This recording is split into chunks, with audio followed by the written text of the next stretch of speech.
Alright, let's get started.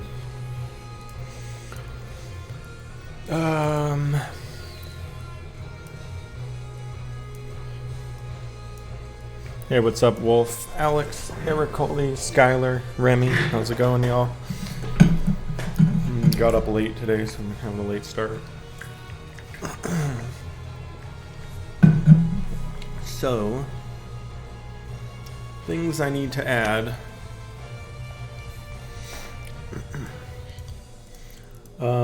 I think I'm going to work on fixing all these bugs. Yeah, that one's wrong. I need to figure out what's up with that. Yeah. Tweaks. Yeah, all of these I'm going to add in pretty much. Hey, Shrine. Hey, Mr. Seabird and Mackie. Yeah, so we'll get all these out of the way. And then I'll start working on some graphics and stuff.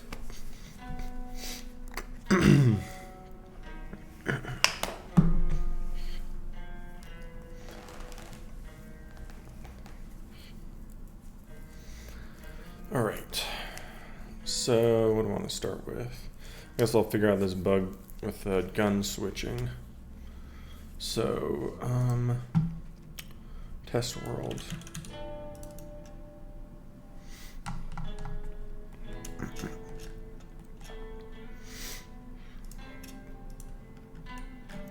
And those are right next to the player, right? Yeah. And I can delete that enemy.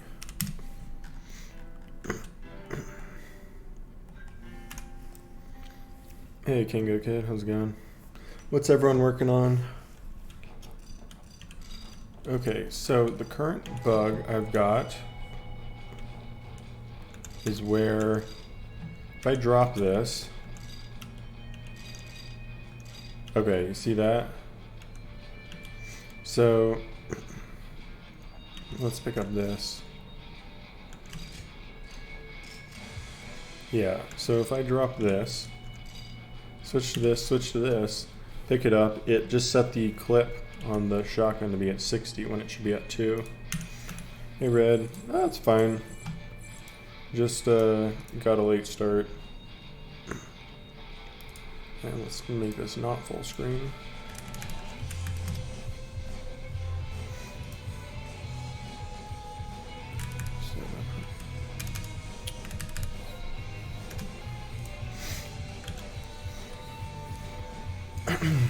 Okay, so when I drop the gun, what's handling that? What's setting the clip? That would be the weapon manager. So when I pick up a weapon, right? One of these is setting stuff wrong. I think it's this one.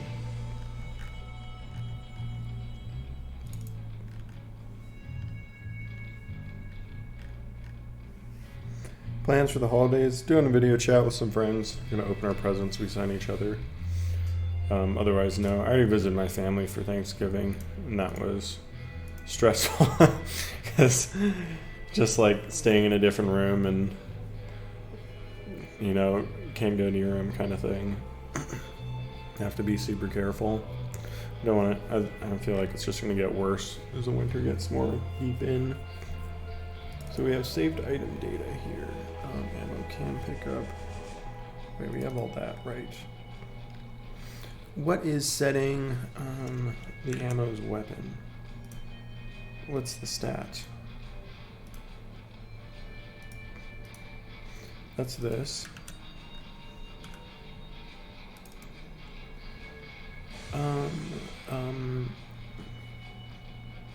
Oh, I see. Okay, that's not what I want. I want, where's the weapon script? Your value is, where's your ammo? Not that, not that. Current ammo clip count. Current clip ammo.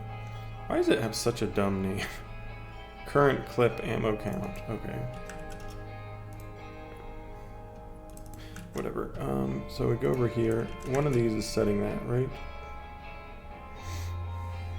Oh, no, it isn't. Something is setting that though. Maybe it's an inventory. So when I pick up a new gun, I'm setting its ammo somewhere.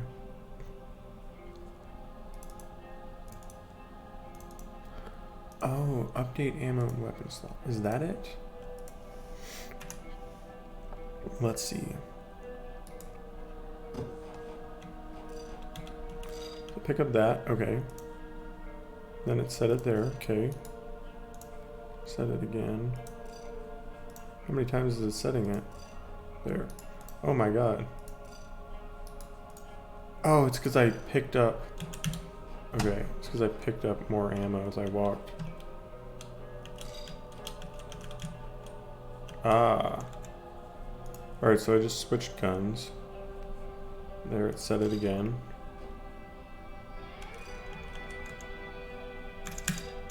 There. Okay, now if I... What? Oh, huh, that's weird. Alright, let me take this off. I just added a layer to it. That's strange. It was when I dropped it, it looks like. Okay, so if I pick up this and I pick up this, I go here. It set its ammo when I dropped it. Okay. Set the ammo wrong when I dropped it.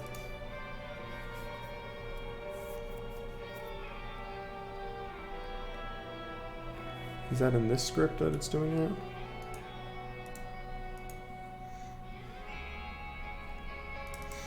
Ground, place item on ground. Where is the player?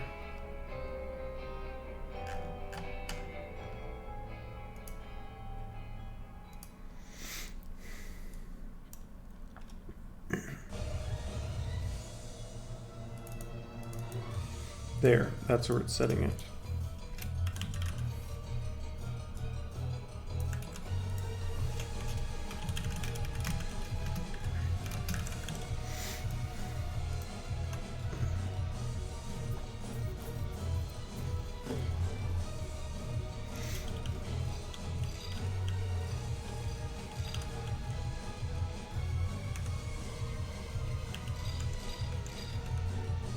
There. Okay. Wait, what? Why did it set it twice? Staying home, try not to die, that's the plan. Nice, yeah. It was crazy, like right after I visited my family, like I flew there, and I was there for a couple weeks. Apparently, like right after I left, everyone I knew in this area got COVID. Like I just missed it. It was crazy. Let's see. So I switched to this. Hey, Bill Azim. Okay, so I drop you. It set the ammo to 60. Where is it getting that data? Right, it's getting, is it getting the wrong data or something?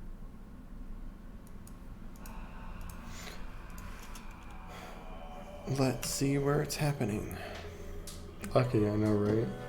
I mean, it didn't seem like anyone I knew had got it super bad. I mean, the older people got it worse, but it doesn't seem like anyone has long-term damage, which is good. There. So we drop it here. So it's saying drop weapon in slot, place item ground, item UI, right? Weapon slot, force grab item. That came from here.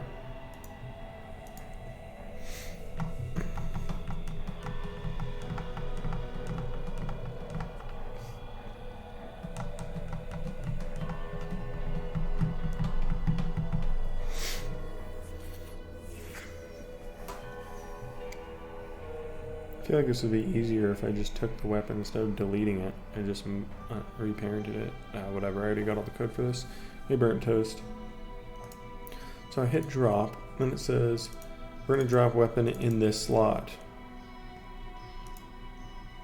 So then it emits, okay, so it says, drop this weapon, and then it deletes the one we have. If that, then we set our references to null, and then update active weapon, which does what?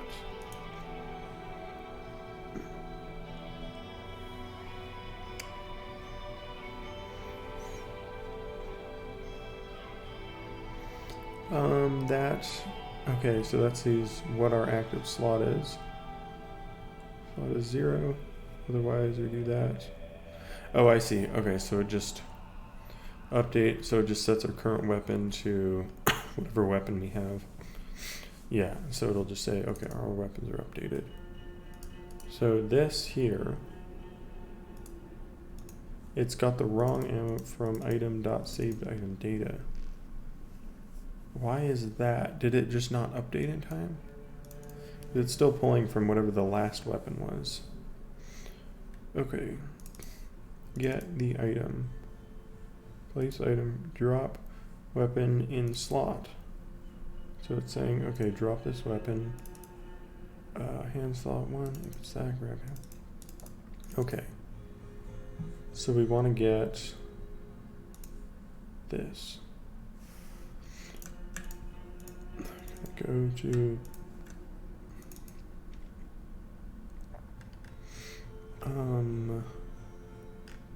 where's this? There, okay. Force grab. Do I use that hotkey set? I don't think so. I don't know.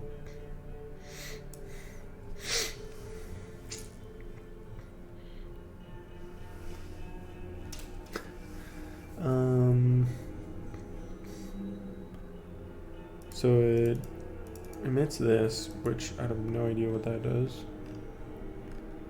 Or I don't know what that's connected to.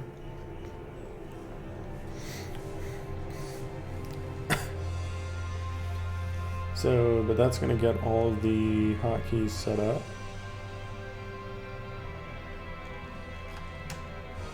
Let's see. So we force grab the item. So we just set item and slot to null. Reset whatever's in our hotkey and return our item. Okay. That's all that does. So it gets the item in that slot. Print item UI.id.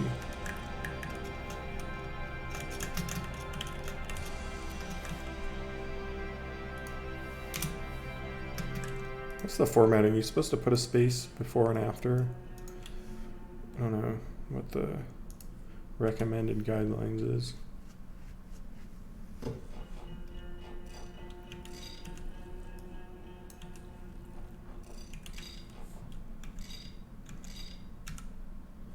Okay, so it just said output. It got the double barrel shotgun. Huh.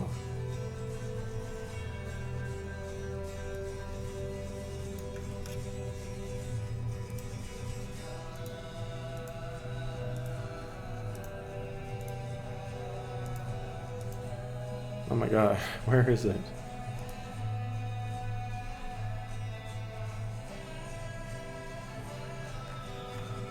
Alright, let's get rid of some of these. This is really annoying me. Bandit, bullet.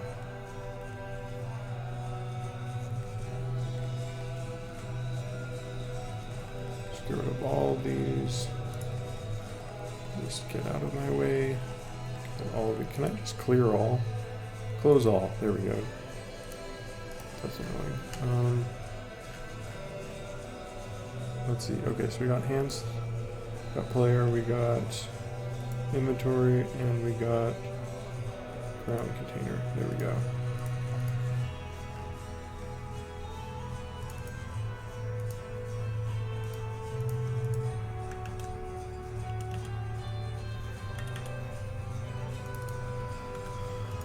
Okay, so I want this. Saved item data. Just print that. When I drop a weapon, print it.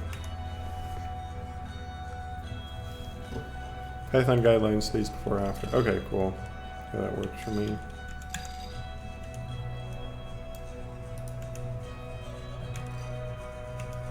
Ammo can pickup. What? So it's not getting the right saved item data. Why? Did it just apply it wrong?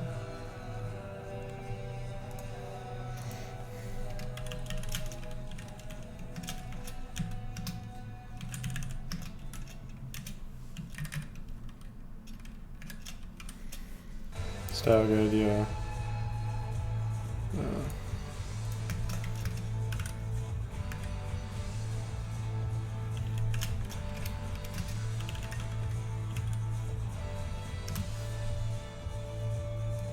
Not that. I want this.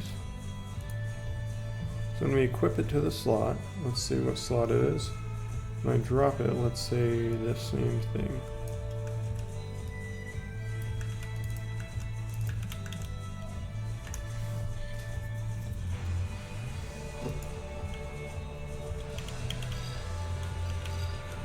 So, okay, clear you. I wish I could have it like start the screen up here instead of putting it in the middle of the screen. Does anyone know if there's a setting for that?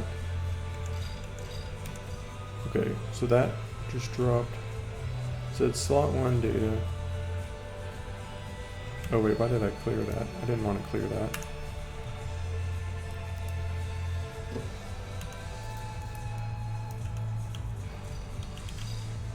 Okay, so I picked up that. Picked up that. Okay. Now if I drop that, that's correct. Pick it up, that's correct. Slot 1 data says all those things. And if I toggle it, it set the ammo at 60.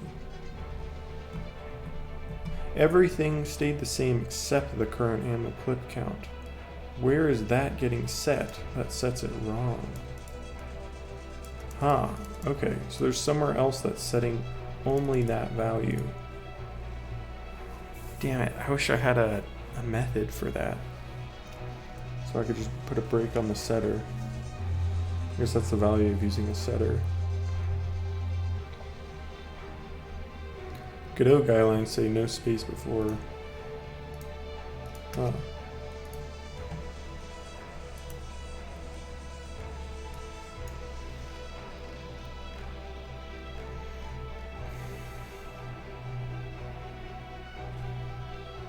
Two indent models. That's smart.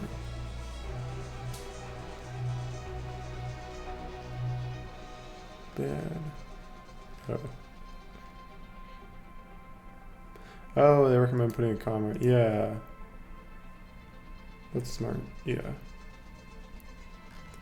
Static typing guidelines.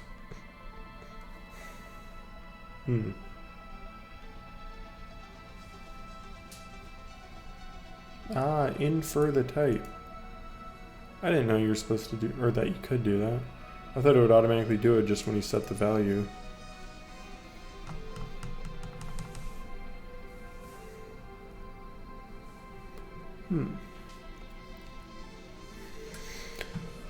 Fascinating. Fascinating.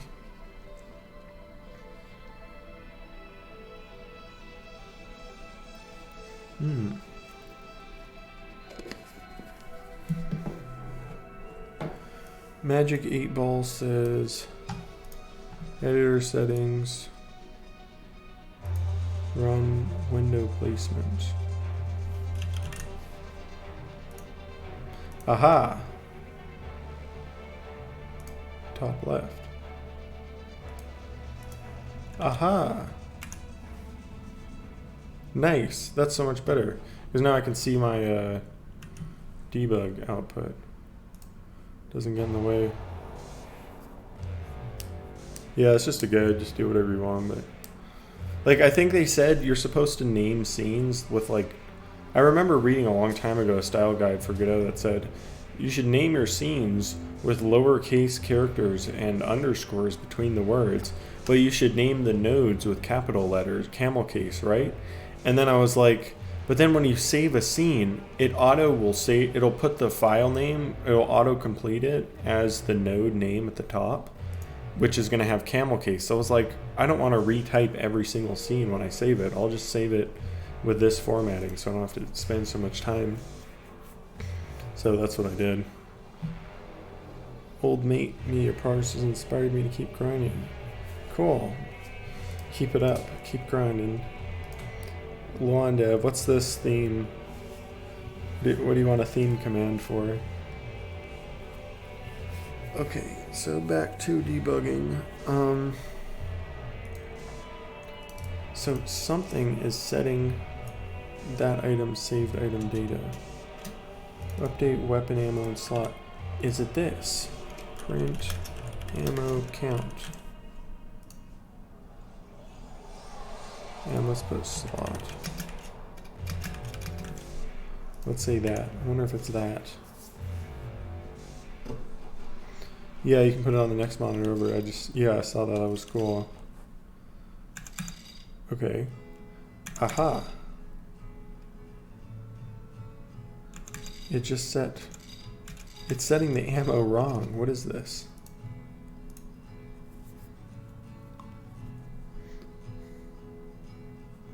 Is it because I did +1? Why am I doing this funky ass code here? That's so dumb. Don't make things fancy when you don't need to. Here, just do this.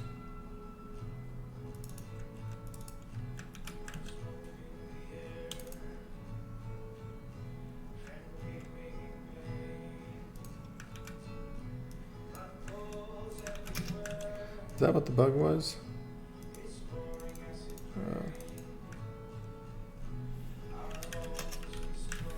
I'll just do that. This should be called slot index, not. Why did I do that?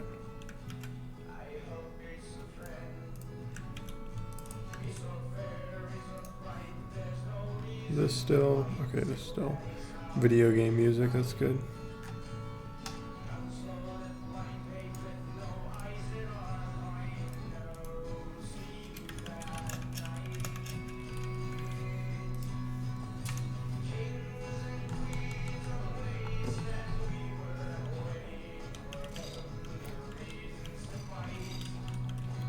Music? Yeah, actually, oh, come on, it's still wrong.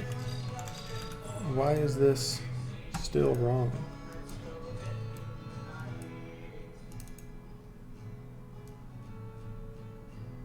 Why is it updating the wrong slot?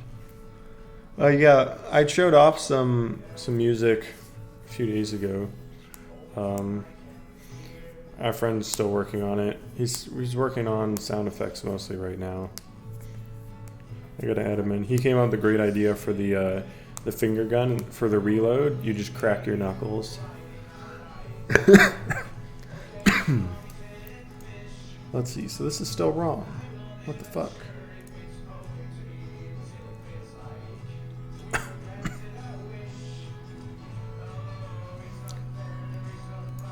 Ammo count is being set from this. So there's a signal calling this. This is what's setting it wrong. So I just gotta run this. So now that's setting it wrong when the toggle. It's the toggle.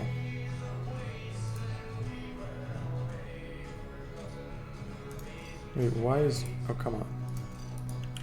It like freezes your movement when you have a breakpoint.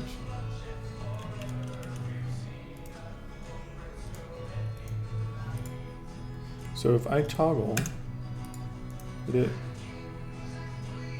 what, did it just freeze? Okay. No, it didn't hit my breakpoint, did it?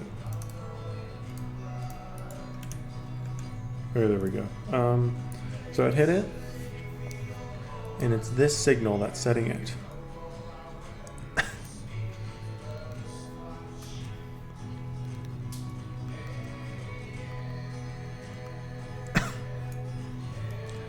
Weapon, ammo, and clip updated. So I think what's happening is that I'm toggling the weapon, and then I'm updating the ammo in it before it's getting changed in the inventory. So I say toggle weapon, which says, which just toggles what the active slot is.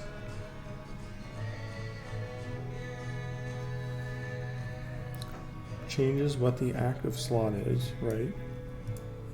Then it says update, right? Set that, set active, emit weapon info, okay. Okay. So that's sending the current slot, the active slot index, and how much money ammo is in it. Okay.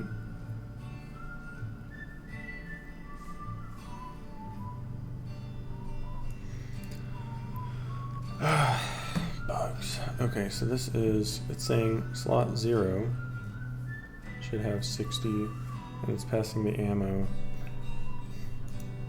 I just know it's some weird thing like this. Yeah.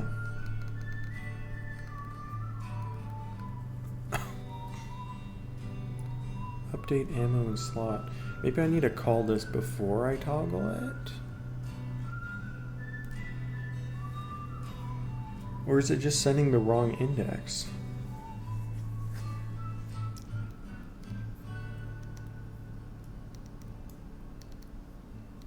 Is it sending the wrong index? Is that what's happening? It's just saying active slot index.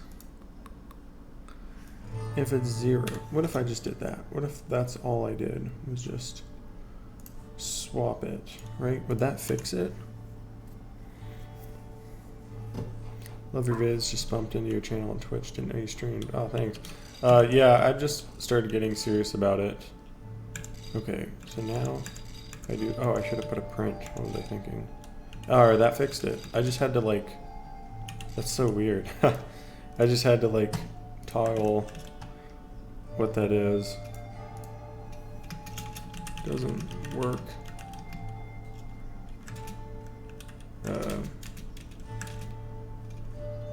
Changes.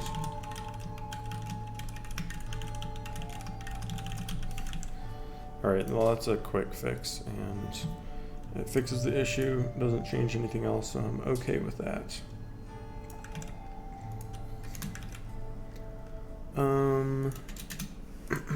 Change spawn point of projectiles when you're in third person.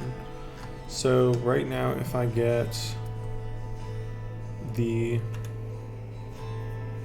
I really gotta promote my Twitch more and my vids. Right now if I get a gun like this, and I go into third person, you can see all the projectiles spawn in front of my face. So what I need is like a third person projectile spawn point. So what I'll do is, let's see, if I go into here, something should be setting the spawn, the fire point, right? There's a weapon manager, right? So somewhere this sets something. Fire point is self. Yeah. Are they all using the same fire point?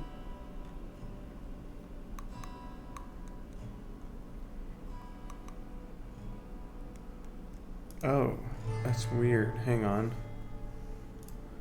Oh, so if I just... Aha. No, that's still starting from my face too.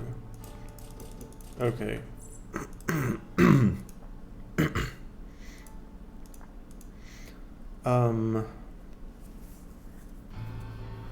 Let's say, let's just have the fire point.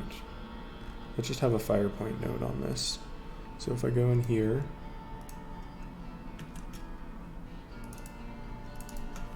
fire point and third person fire point position, and I'll just change that to be a position 3D, and then there we go, and I'll move you to be like down, move you like there, so that way all projectiles when you're in third person mode will start like over, I don't know, seems like a good point right there. It doesn't have to be perfect.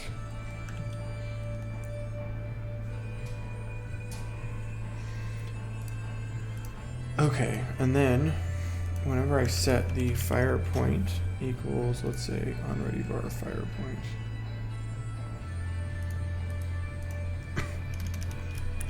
The var fire point equals fire point.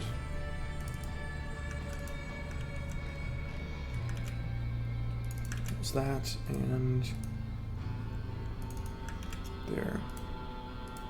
There we go. Okay. Now, is there something for a third person toggle? Yes. Set third person. Okay. There we go. If this is third person, fire point dot global transform dot origin equals the third person fire point dot origin, right? Actually, this could just be local. There we go. And then otherwise, set it to equals vector3 dot 0. Hey, what's up, Ezra? Wait, didn't you already say hi? Or is that someone else? There we go. Now the projectiles start there. Cool. Cool. So they start on my face when I'm in first person. Oh, did I just kill myself? Oh, I just loaded a new scene. Let's see. Yeah. Cool. Can I clip it through, though? That's the real question. Will bullets clip through?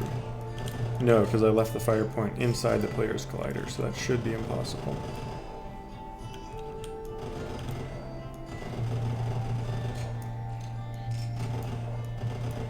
Cool. Okay, that works well. Fixed. That was a quick fix.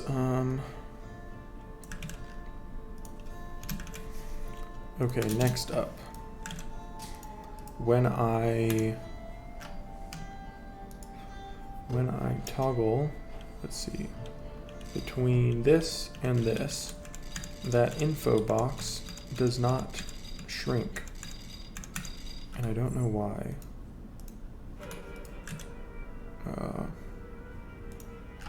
So I go down here, it's weapon info, right? And it's specifically this panel. Why is this panel? Oh, did I get disconnected? It just said welcome to chat room again.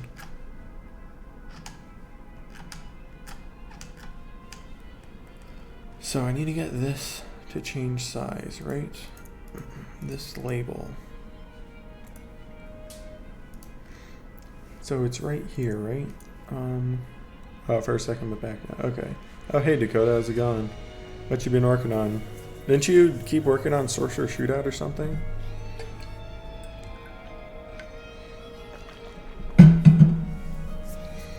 Okay, so it's the size of that that's broken. So why is this, right? So if I increase the text size, I want it to snap back. Like if I say, right, I move it out, and I say set unit to 0, okay, and I delete this, and then I say set UNU to 0, it goes back. Why doesn't it do that when I change it? Oh, is it because I need to do it after? Oh, is that? Wow, I'm really dumb if that was what I messed up before. God. If it was that quick, I just put it in the wrong spot. It's pretty stupid. Nope. Oh, what? What?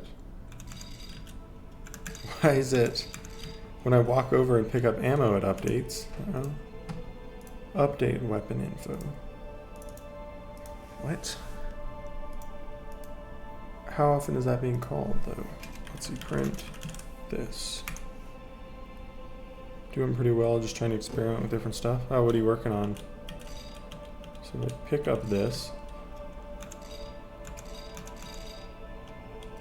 But when I pick up ammo, what? Why does that update it? That's so weird. So I toggle that, and let's just clear this. So toggle there, it called update. It just called update twice. Then I go here, I pick up ammo and it just updated again, but this time it fixed the formatting. What? Why does that change it? Is it? No, it's not that. There's no way that's getting called. Is that getting cold?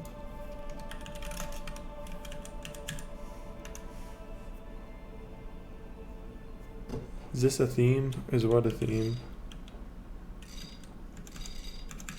Nope, it's not that. What the hell? Why is that? I'm making a Game Boy style RPG with ideas from my audience. Oh, that's fun. What? What is this? Why is this? Where? Oh, come on. Why do you change the window on me? What is this? So weird. Is it that? Oh, I see. That's that. I don't really care about that.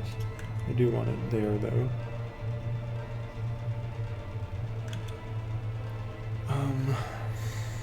Clip content. Oh, I see. Oh, interesting. You can clip it like that.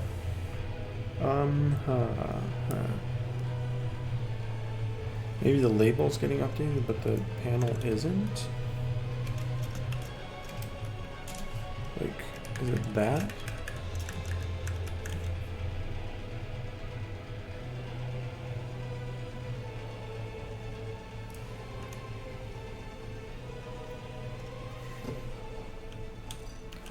Pick you up, pick you up. Oh, that's not working. Equals. What if I did this?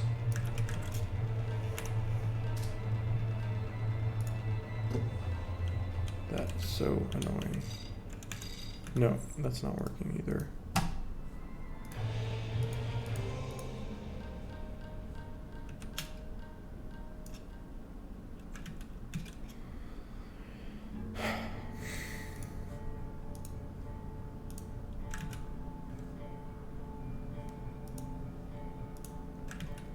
So that is right. That is set as correctly as it can be set. It's just this isn't updating. Why isn't that updating?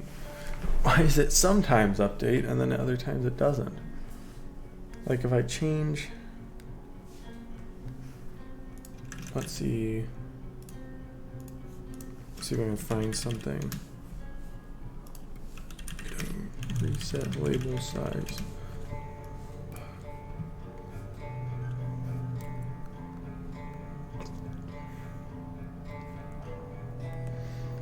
No, that's just going for the text size. Well, rect size.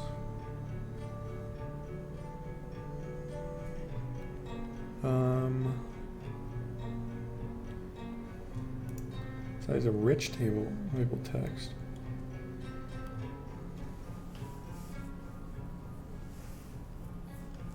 This is a long-standing issue.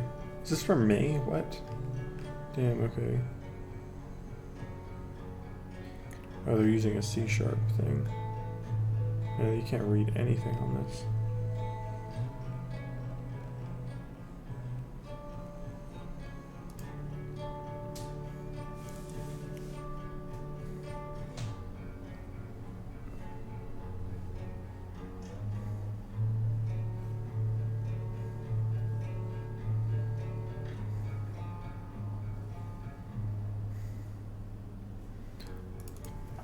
Get minimum size?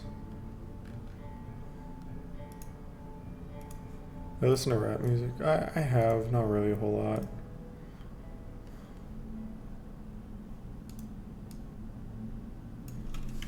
Label dot get minimum size?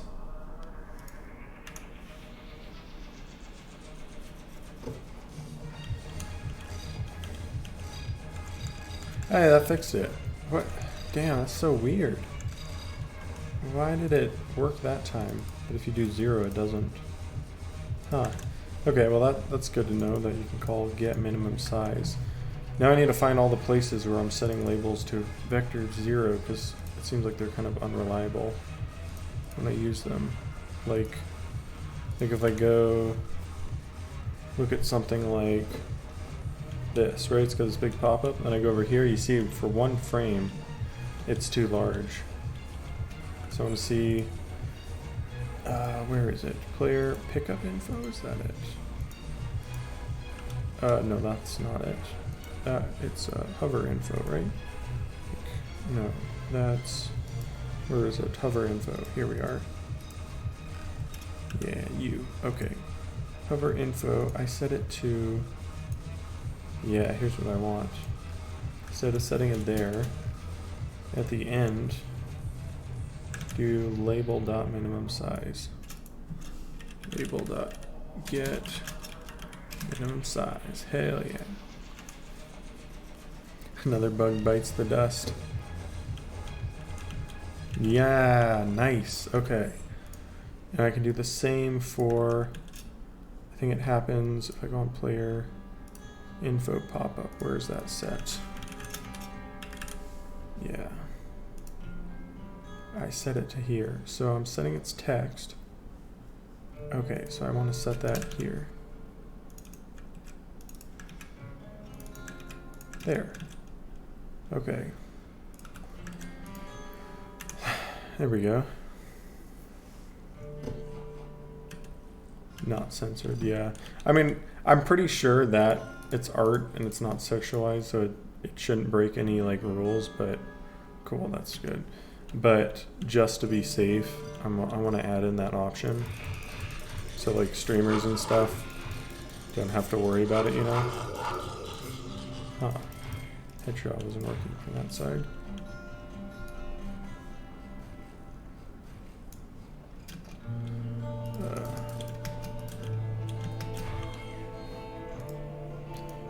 Okay, so that, fix that.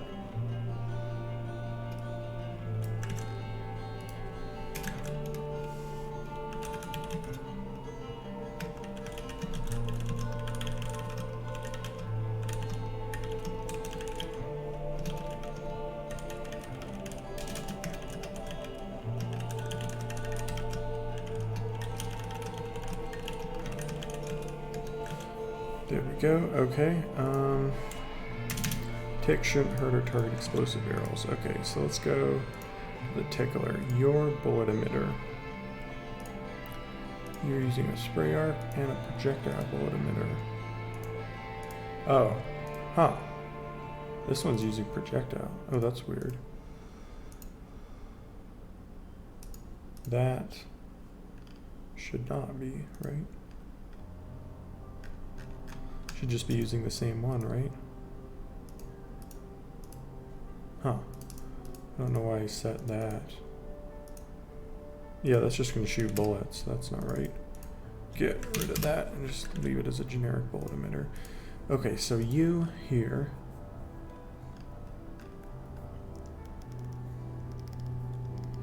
Okay.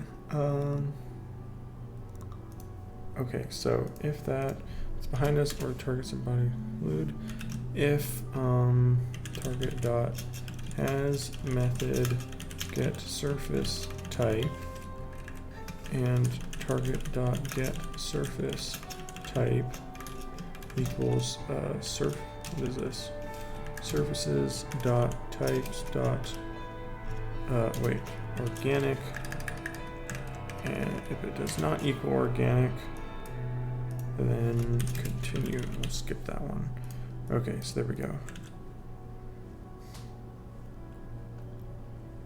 So now it should not target that.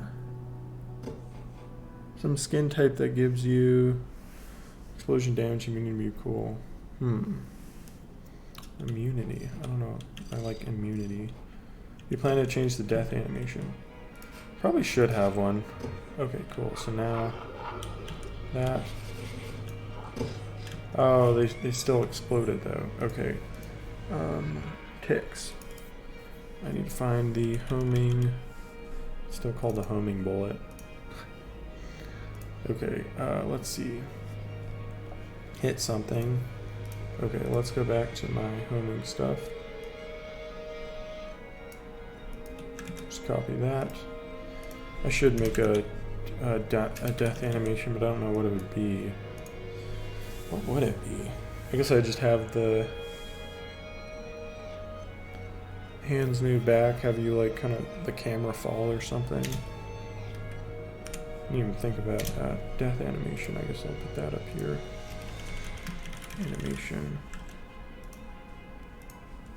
If the target has get service type and it does not equals that,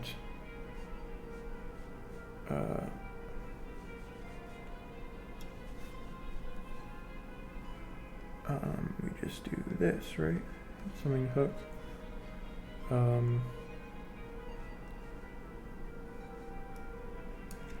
That's right. Else that, else hide. Okay, let's test that.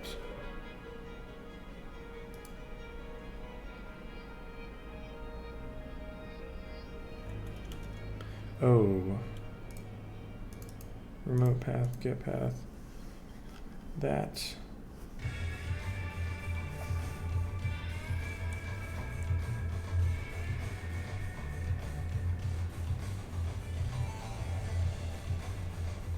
Are we gonna say Mr. Seaver?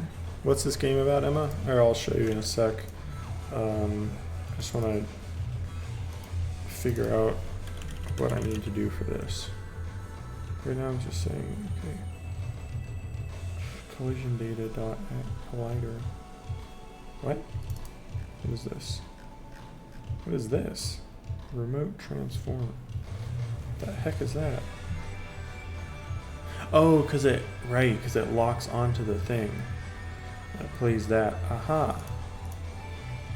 Aha. Okay. So then we have to hit something. Hit something if it has damage. Aha.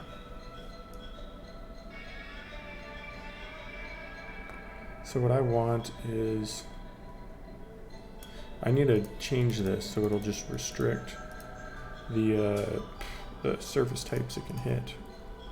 Stuff like that. Okay, let me just show the game real quick for anyone who's new.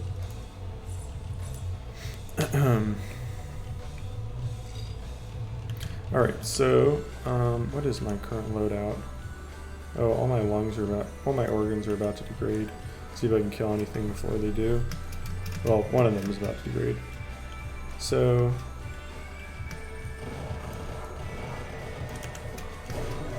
I just died. I walked into a grenade. Okay, let's see if I can get there. So yeah, it's a first-person shooter on an alien planet that's partially terraformed. You can slow down time and stuff. Oh crap. Damn it. Keep losing this guy. I always forget I need to reload this. Okay.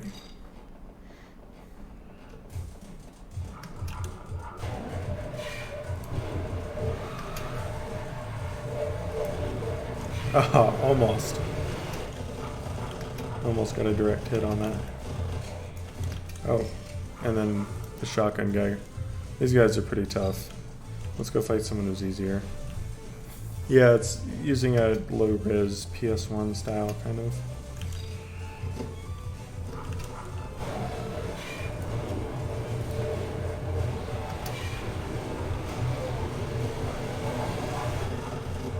What?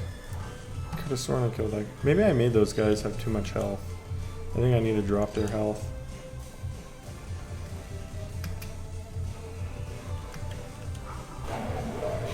Also, I haven't healed, so that probably affects it. There we go. Okay, now I got him. So they use pretty good, like, advanced aim AI, which I think I need to... I'm not sure if I need to make it easier or what, but right now they will perfectly lead their shots. Well, after a bit. Oh, there's another guy. Hell. If you go behind... So they build up accuracy the more you move in the same direction. But if you... Oh, now my lung just decayed. One of my lungs just decayed, so now I'm moving slower. Because, so you got... lungs give you movement speed, hearts, health regen, fat, HP max. You can also find digestive tracts like this, which let you eat corpses to heal. And you can, of course, loot their bodies and pull out their organs.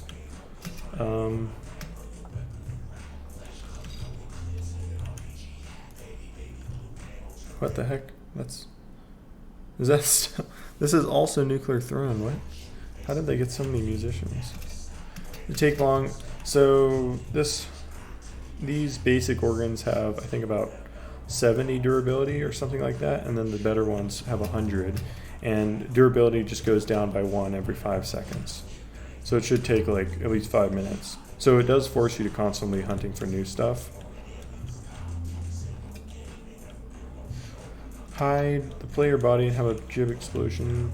Camera can stay where it was. Oh, that's a good idea, yeah.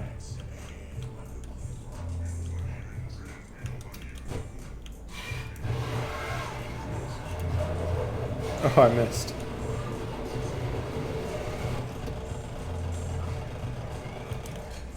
Okay. Bit gruesome, but nice. Yeah. That's the idea.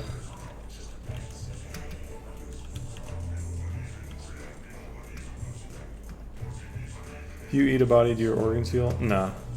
I'm keeping organ durability separate because I want to like make players constantly be exploring for new for more organs and like messing with different setups. Like that's kind of one of the drives, I think. I'm gonna see like when people play test it what they think like about the durability or the decay rate, or nobody's. It's not really, the demos haven't gotten to the point where that actually like plays much of a factor, but it would be, once it does, then it'll be nice because then they can like give me feedback on that. Like, is it too much? Is the durability, change rate too fast or something? You can do play tests? I do on my Patreon. People can play demos I upload every few days. Character have a name? I was thinking Dorja. Sounds cool. Just made it up. I mentioned that in an early devlog.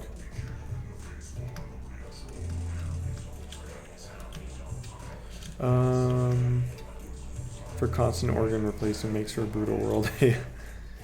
Wasting is cruel and petty for fighting over gasoline. Yeah. Oops, I was too close on that shot. Is that a 10? So basically the idea with these things is that they're spikes from like a meteorite, that like a massive meteorite that shattered over the planet like millennia ago. So they're just kind of scattered all over. So I figured they would all be pointing in the same direction because that's the direction that the meteorite like shattered.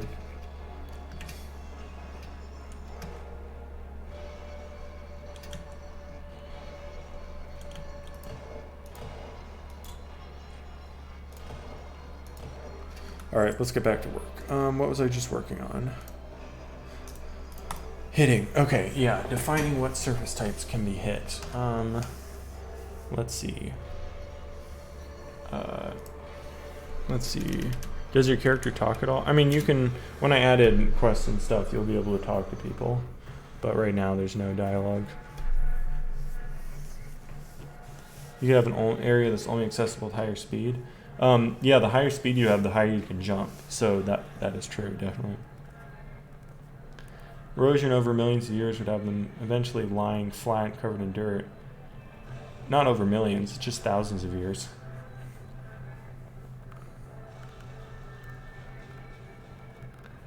Yeah, also that doesn't look as cool. Yeah. Enum, surface types can damage. Surface types. Wait. Export. I don't know what to call that. Var.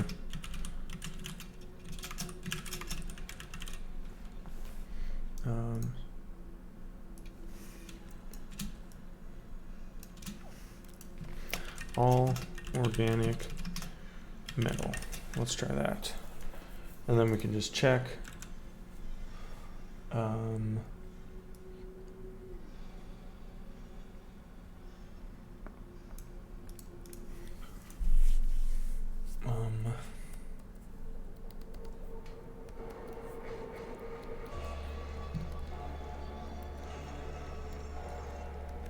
Okay, so first off, let's get target surface type was, let's see, dot all, and we're going to do if collider has method, then we do that. If that, then target surface type equals that. There we go. Okay, so now what we're going to do, here we are.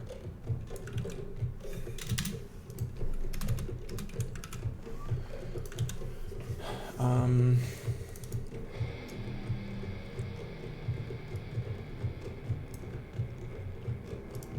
I'll just add 1. There we go. Oh wait, can I set this equal to -1 or something? Is that how you write enums? 0 and then equals 1, right? Can I do that?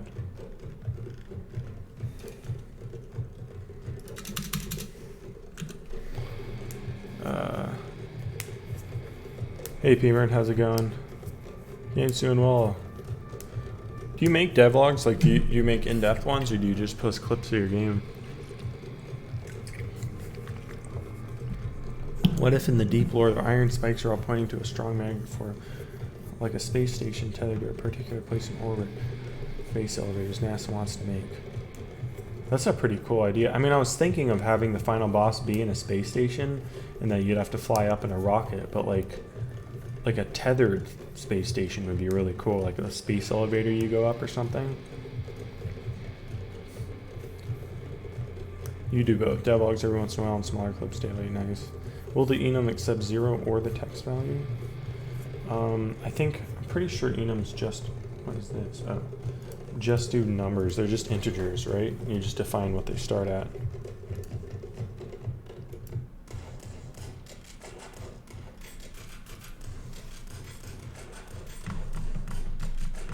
Okay, so if it has surface type, there we go. So target surface type.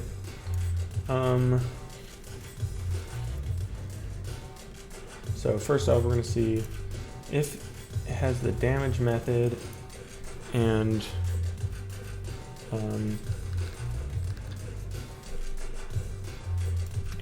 its surface type, and either our current, what's it?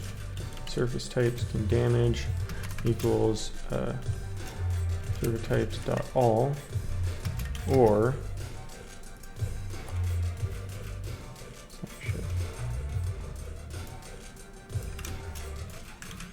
the target surface type equals surfaces can damage, right?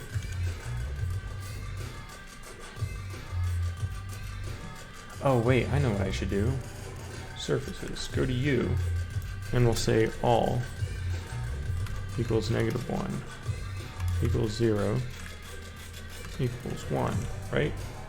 And then I can just, instead of writing my own here, right, I can just say surfaces dot types. There, I don't have to write that there.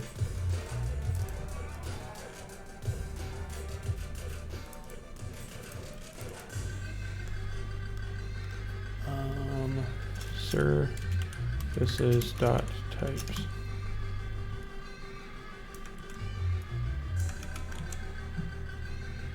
Let's see.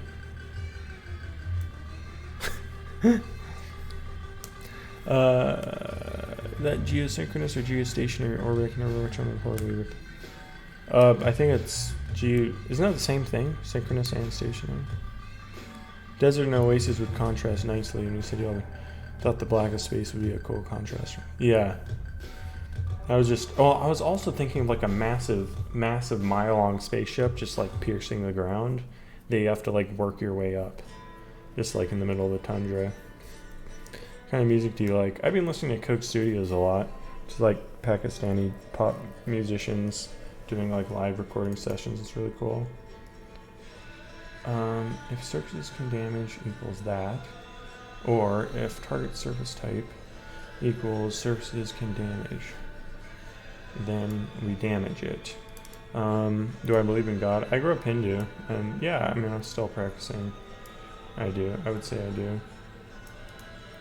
Or more accurately, I guess, I think there's a difference. I'm not a materialist. I don't think consciousness comes from matter.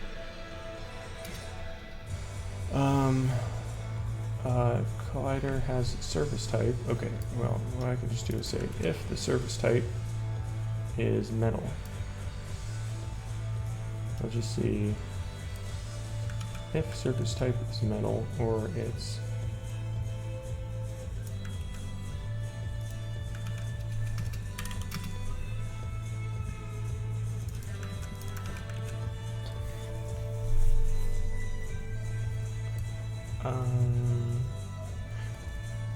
yeah.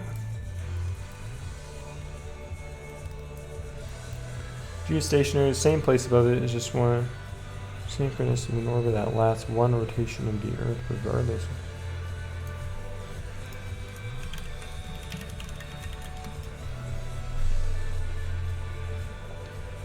Synchronous with that of Earth's rotation. Geostationary versus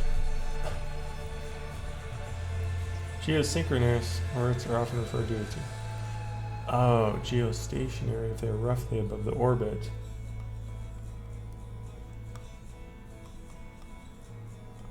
Oh, right, because, yeah, it's only going to stay if it's above the equator. It's only going to be in the same point in the sky always, right?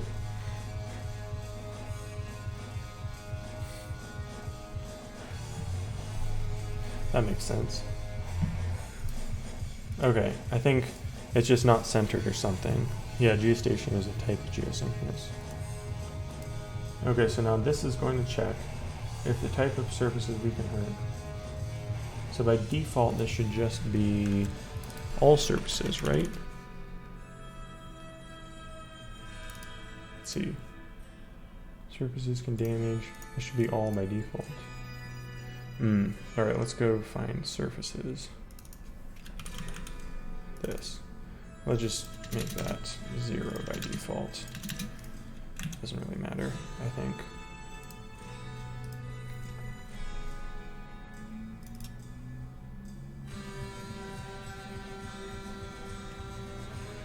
Or does it? I don't know. I kind of want that to start at 0, so that way organic is the default. But let's go to projectile, and I can have it be, I can just set the default equal to surfaces dot types dot all. There we go. Now if I go here, it can damage all types. Now I can go to homing bullet, which is here. Surfaces can damage, set it to only be on organic. Then if I go to player, I know this is going to return, if I do get surface type on you, returns organic. Then let's find NPC. Let's see, you. I have surface type on here somewhere. Here we are.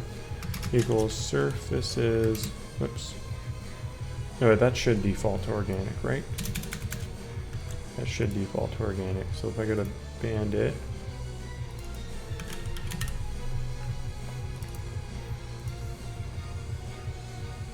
organic. Nice. Okay, cool. There we go. Now if I go back to my test world,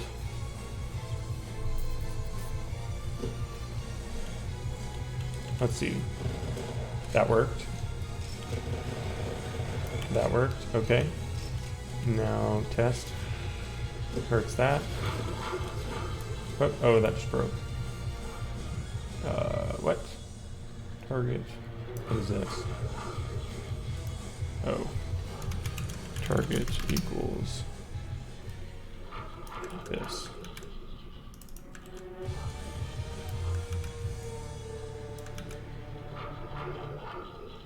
That should be all it is, right?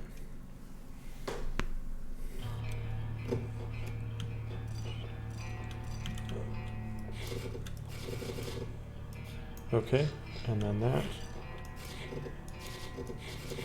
And now they don't damage it? Cool. Okay. Nice.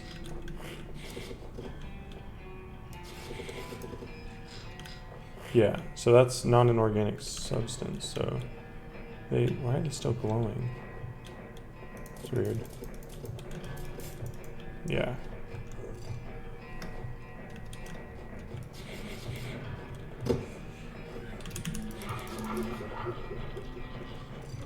Oh, splash damage hit that one, that's why. Okay,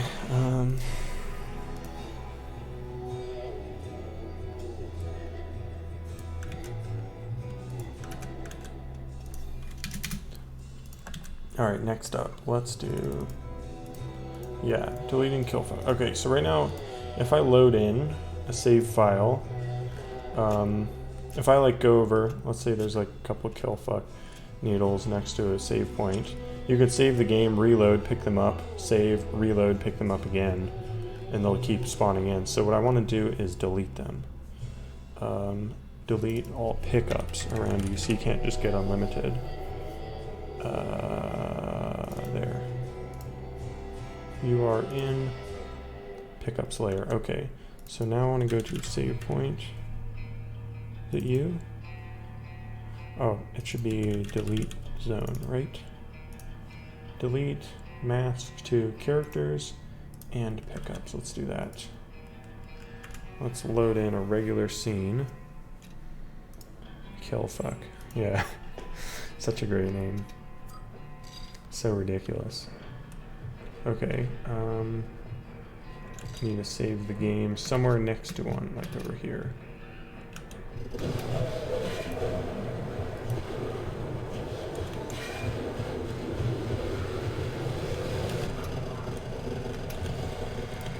There we go. Not sure if I've like improved the aiming in this game. Okay, so you can see there's two there. Oh, what? Oh, there's another fucking character. Forgot about this guy. Really need to adjust sight ranges, because that's too close. Or too far. Okay, so save this.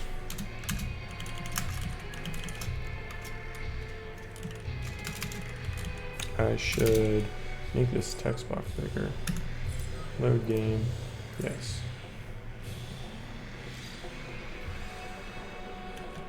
Oh, it didn't delete it. Okay, so that didn't work. But now I have a save file where I can test it. Loot chest. You have a delete zone here, right? You're masked to the pickups layer. If is... Oh, what? If it's in the group enemies, delete it. Result.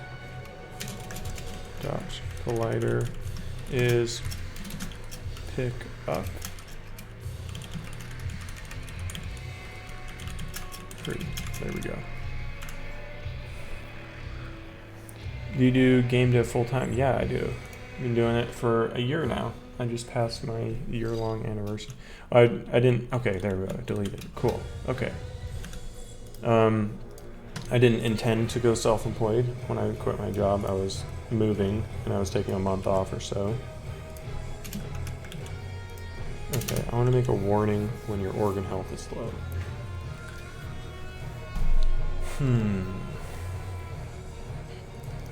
But then, yeah, it just somehow happened.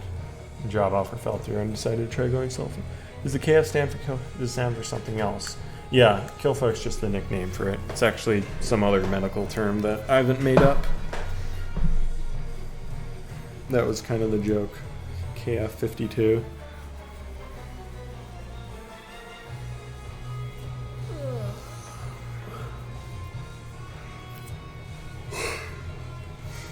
Am I working alone? I mean, pretty much, though. A friend of mine who does sound design, I recently hired him to do the sound design and music. Goals, hell yeah, goals. Okay, I want an organ warning. So when I have player organs, item UI. No, that's not what it is. Item UI, okay.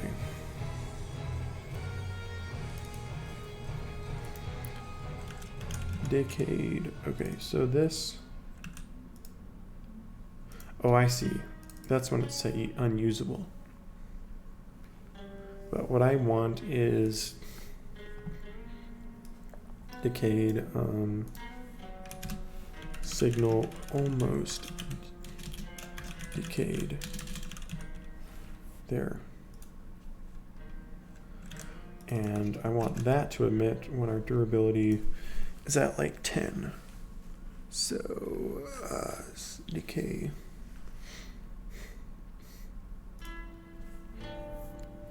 Okay. 0 return.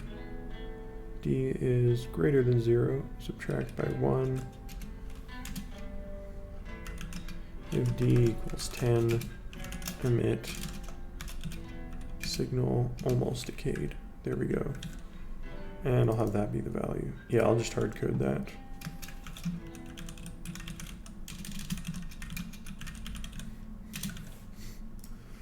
And then in the inventory, I think it's here, right?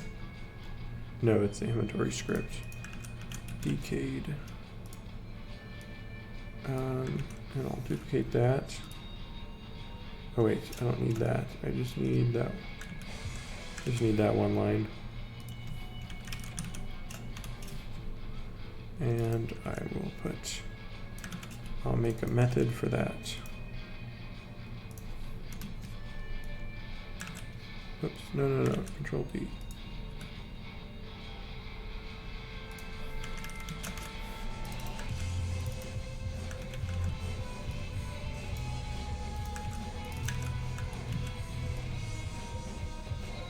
Should be a disconnect as well.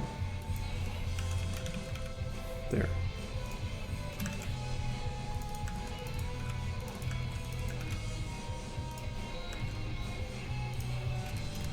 And yeah, that should be right. I don't need to check everything twice, I don't think. Okay, so now I have this organ almost decayed. That,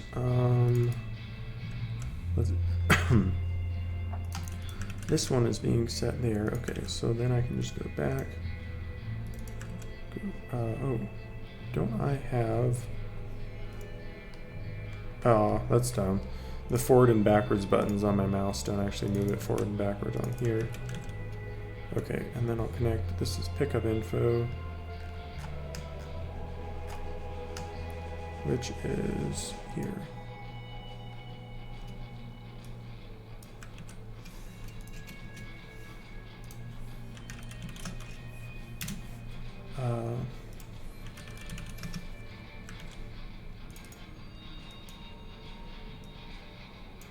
Maybe I'll make that one red. What is connected to this? Test timer. Oh, I see. Oh, that's smart. Okay. So let's go find the world manager. About to sleep, saw your stream. We have a saying here, may it be easy to people working hard, so may it be easy for good night. Oh, thanks, Kutai. Have a good night. How did I learn to do all this? 7.5 years of game development. Just messing around, making things constantly. Alright, let's go here. Let's set the decay timer to like 0.1 seconds. And then let's see.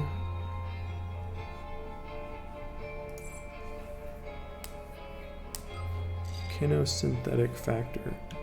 Interesting. Oh, it didn't work. Did it happen too fast or something?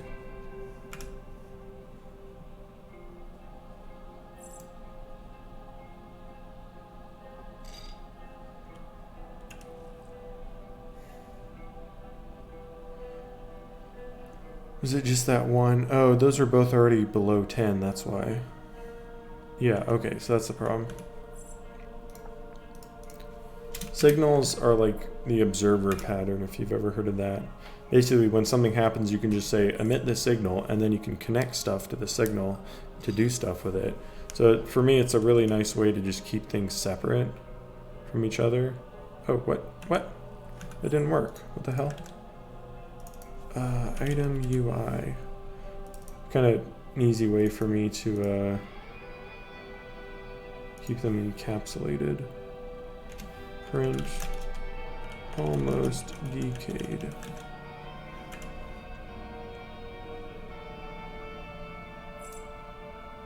Sounds complicated. It's actually like really simple once you figure it out.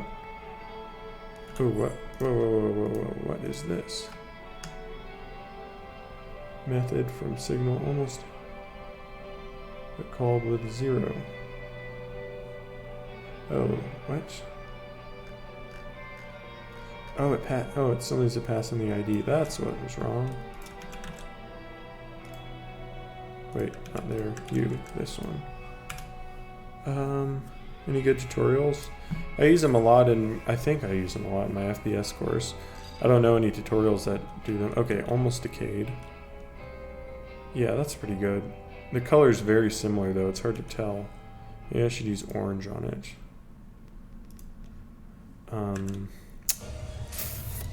Pickup info. Just use orange.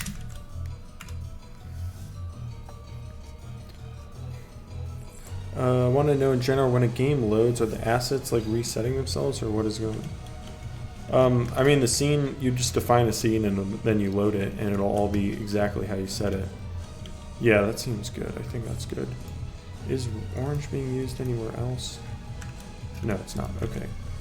Alright, so now I can put this back to 5. There we go. I don't understand so much your question, Jet. Okay, so there we go. Now I have the... Now it's a warning that'll pop up when organs get below a certain amount. Once they get to 10. Yeah. So that should be good. Next up I want organ durability is low.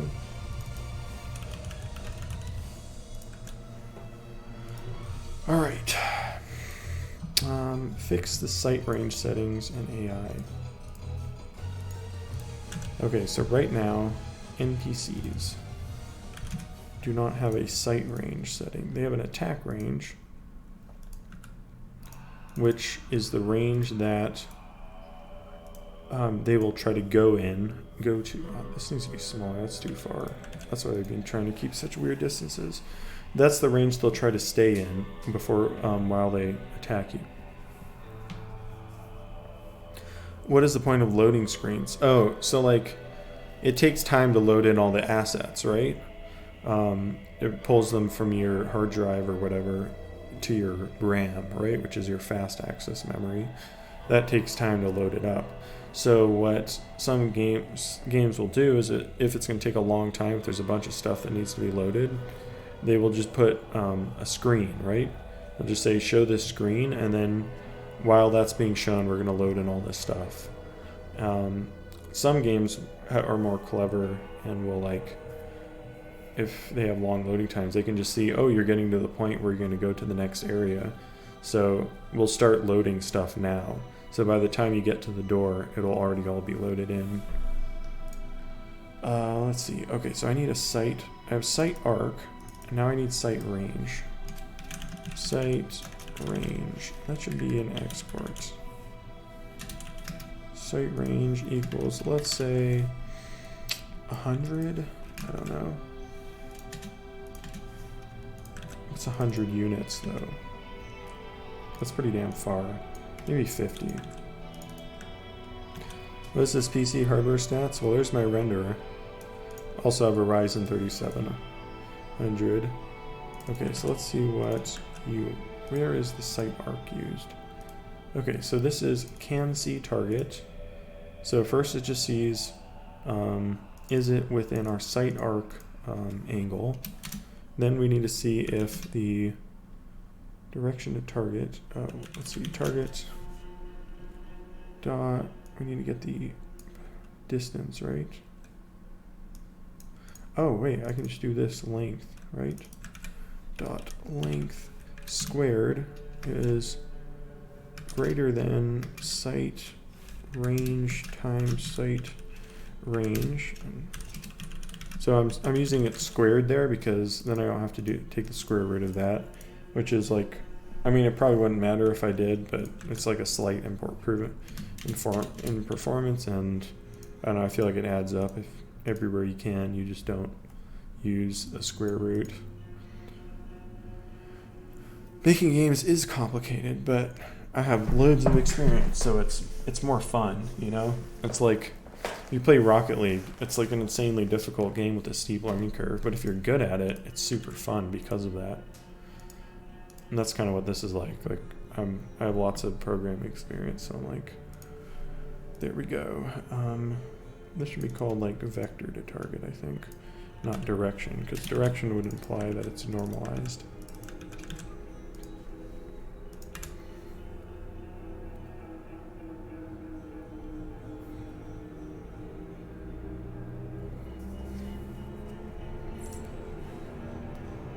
What mechanical switches are you using?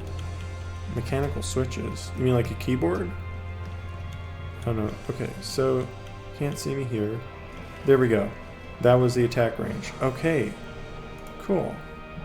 Let's try some other spots here.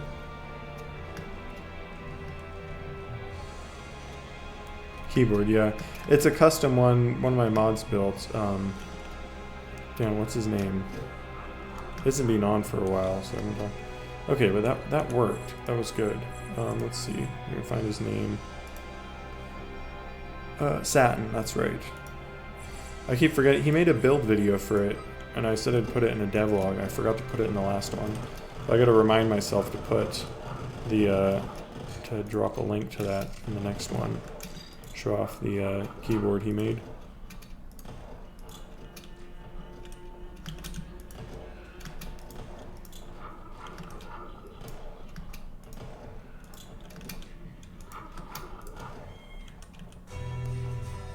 Hey Sad Whale Ron, how's it going?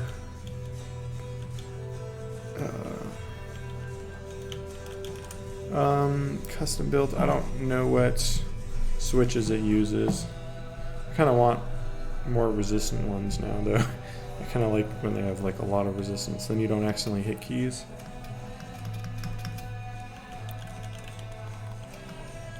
VGA only. Will your next upload be a devlog?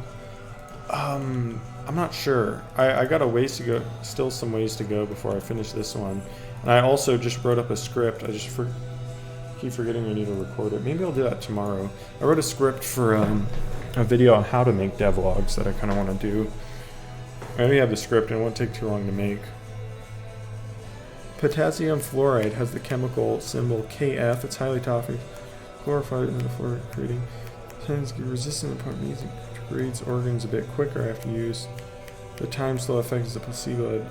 So the drug, that's really cool. Thanks for telling me that. But the drug in the game, it's supposed to be for, let's see, hang on, I'm just gonna drop this in.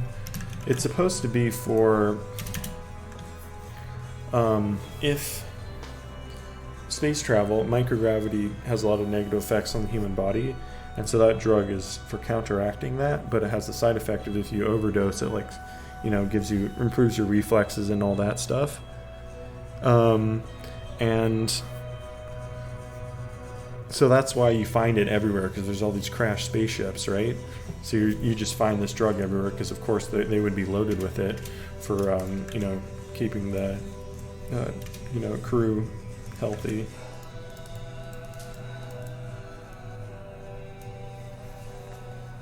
Okay, so I want to pop up on the chest when it can't be looted, saying you can't loot this because they're enemies.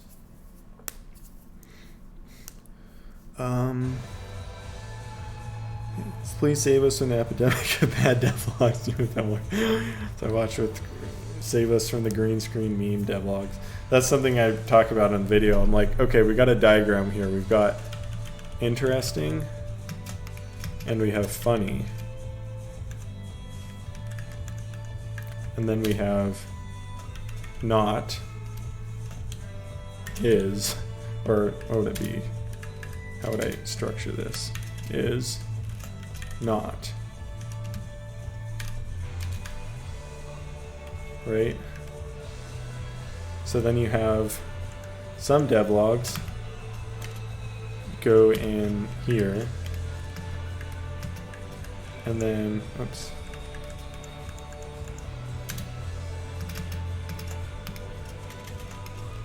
Right, and then some go in here, right? So some are funny, or maybe I'll say are. Some are interesting. Some are, wait, is that right? Oh wait, no, that's not right. I'm not reading this right. Not interesting. Funny. Not funny. Okay, here we are.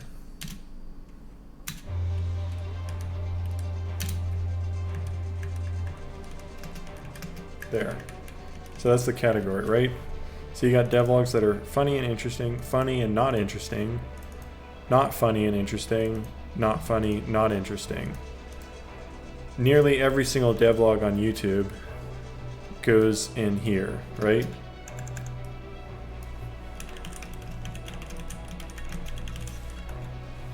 And then we have popular YouTubers devlogs, right? Most. Literally nobody.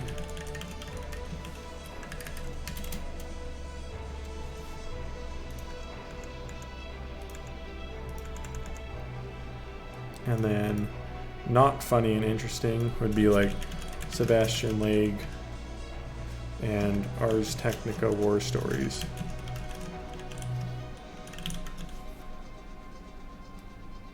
Just move that down.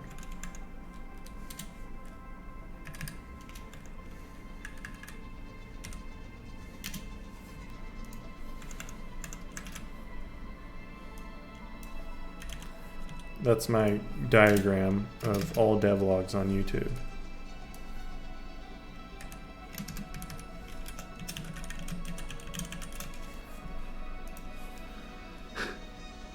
Real KF creates some of the strongest chemical bonds in organic chemistry. Maybe they would use that for bone density in GOG. That's smart. I like that. I'll keep that in mind for the lore stuff. You're gonna go. All right. See you, Skylar. Have a good day. Anyways, this is my current. See, this is like the interesting column is what I'm interested in. This is what I want to watch. This is what I like watching, and this is what I want to make videos for. And it's like nobody does that. It's all, they're all trying to be in this category, funny. Ask Jiggle Physics devlog. You could actually make that really interesting though.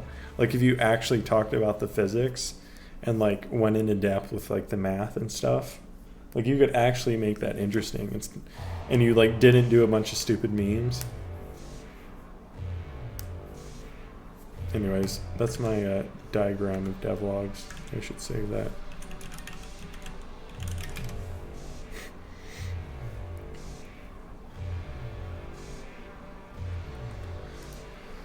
Let's see. Okay, pop up on loot chest when enemies are nearby. But I don't want to sound like an elitist and be like, you have to do it this way, or you're wrong. I just want to like give advice for people who are in the really shit category.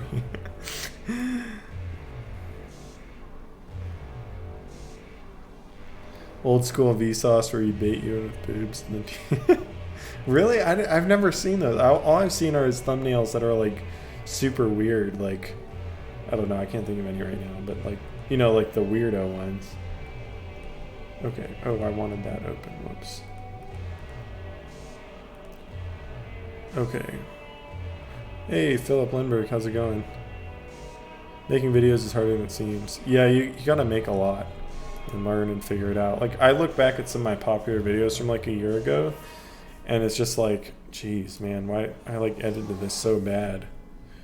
Like my video on how to make an inaccessible game has so much like the comedic timing is like so bad, and like there's so much slow points that should have been cut, and like the video is like super janky. It's just like sped up, like it's just like a what's it? Streamlapse, time lapse. That's what it is, time lapse. Like it's not showing relevant things all the time, just some of the time. But people still liked it, so, you know. Okay, I need to find the hover info. Hover info, there you are. And can open. Okay, here we go. That's all it should be. If can open, else label.text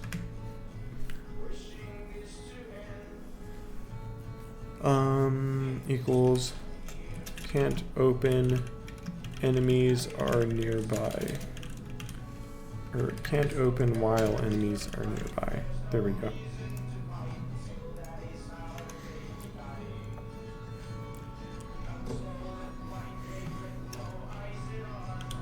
There we go. Cool, cool.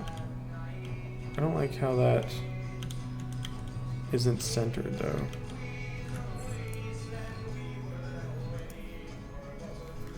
Label dot rect global. Hang on, I have this code already for centering something. It's the info pop-up. Info. There, this one.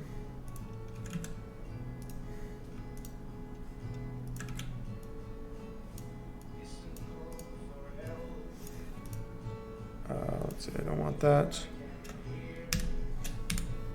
No, what? Hold shift. No. If I hold shift, and then I hit... Oh, it's because I have numlock on. Damn it, that's annoying. There's not a separate key for that on here.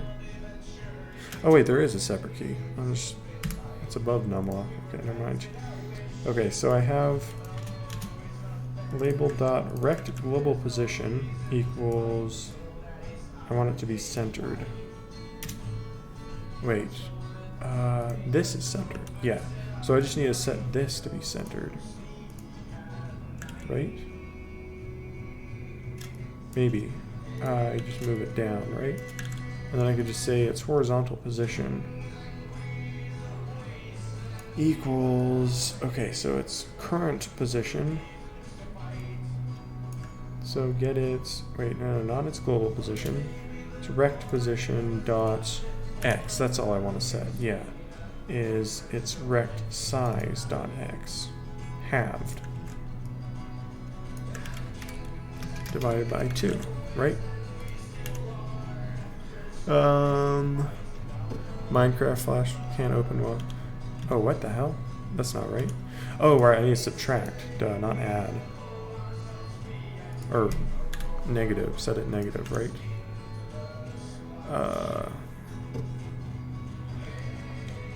There we go. Okay, also that. The collider on this is a bit off. It's a bit... Yeah, let me see the loot chest. Your collider, main collision shape. Make you a bit larger, because you're interfering there. Yeah, it's fighting with that one, I guess. There's like collision fighting.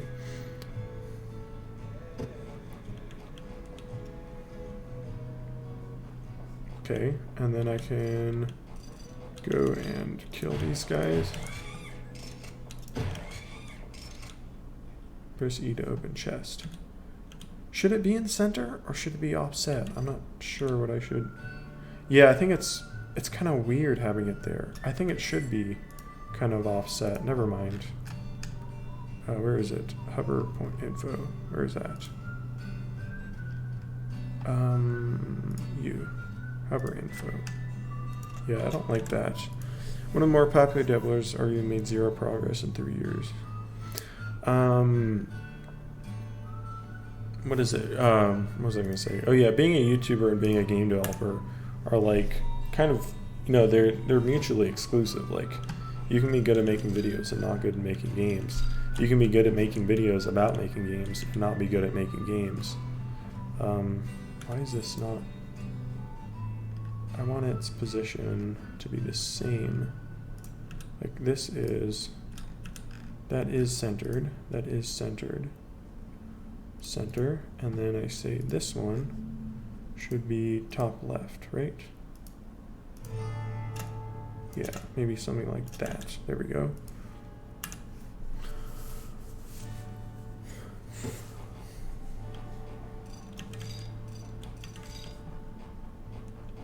There. I think that's a little better having it off center like that, because then you can see what's in front of you.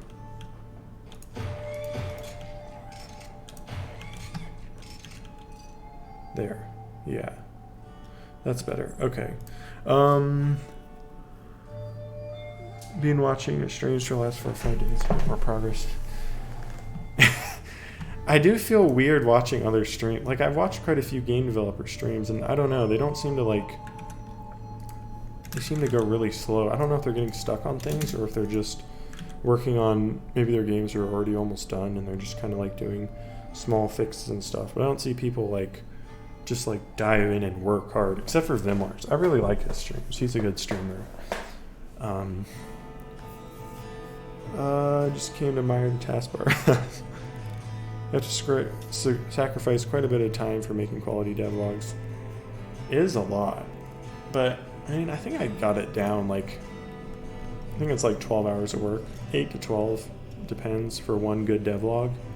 And it's like, it's fun to document progress and share the things I've learned, because like, I really feel like I've learned so much with this game. There's so many things I'm experimenting with and trying out, and it's so fun to share that, because there's like, you know, just be like, look at this thing I made, you know, and other people can use what I learned and make better games too. And there's not a lot of game design talked about in devlogs either. Like, there's a little bit where it's like, I tried this and it didn't work, so I messed with this, you know, and it's like simple things and stuff, but there's not like a lot of like large scale design being talked about. I feel like you got to go to GDC talks for that, but then it's a GDC talk, which is super boring.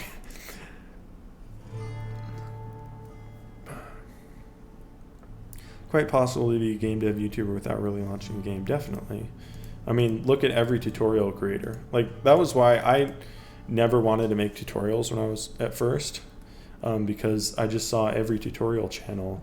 None of them made games. They just made tutorials. And I was like, I don't want to be like that. I want to make games. I thought that was like the only thing you could do if you made tutorials. And then I found some people like Thin Matrix, who used to make tutorials, and then he made games. And I basically modeled my channel after his at first.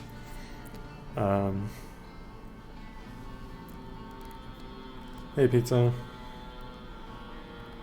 I feel like a lot of people are making games want to be YouTubers more than game devs. Interesting. Yeah, it's kind of interesting, that shift. I feel like at first a lot of indie game developers were seeing the indie game movie and were like, I want to be like that. I want to make a game that's unique and different, and then it makes me super rich, right? And then that'll be cool. And then now I feel like it's more like people are just seeing, or more people watch YouTube and stuff and are familiar with like internet personalities, and they're like, I want to be like that, you know, and they watch game developers and they're like, that's cool, I want to do that.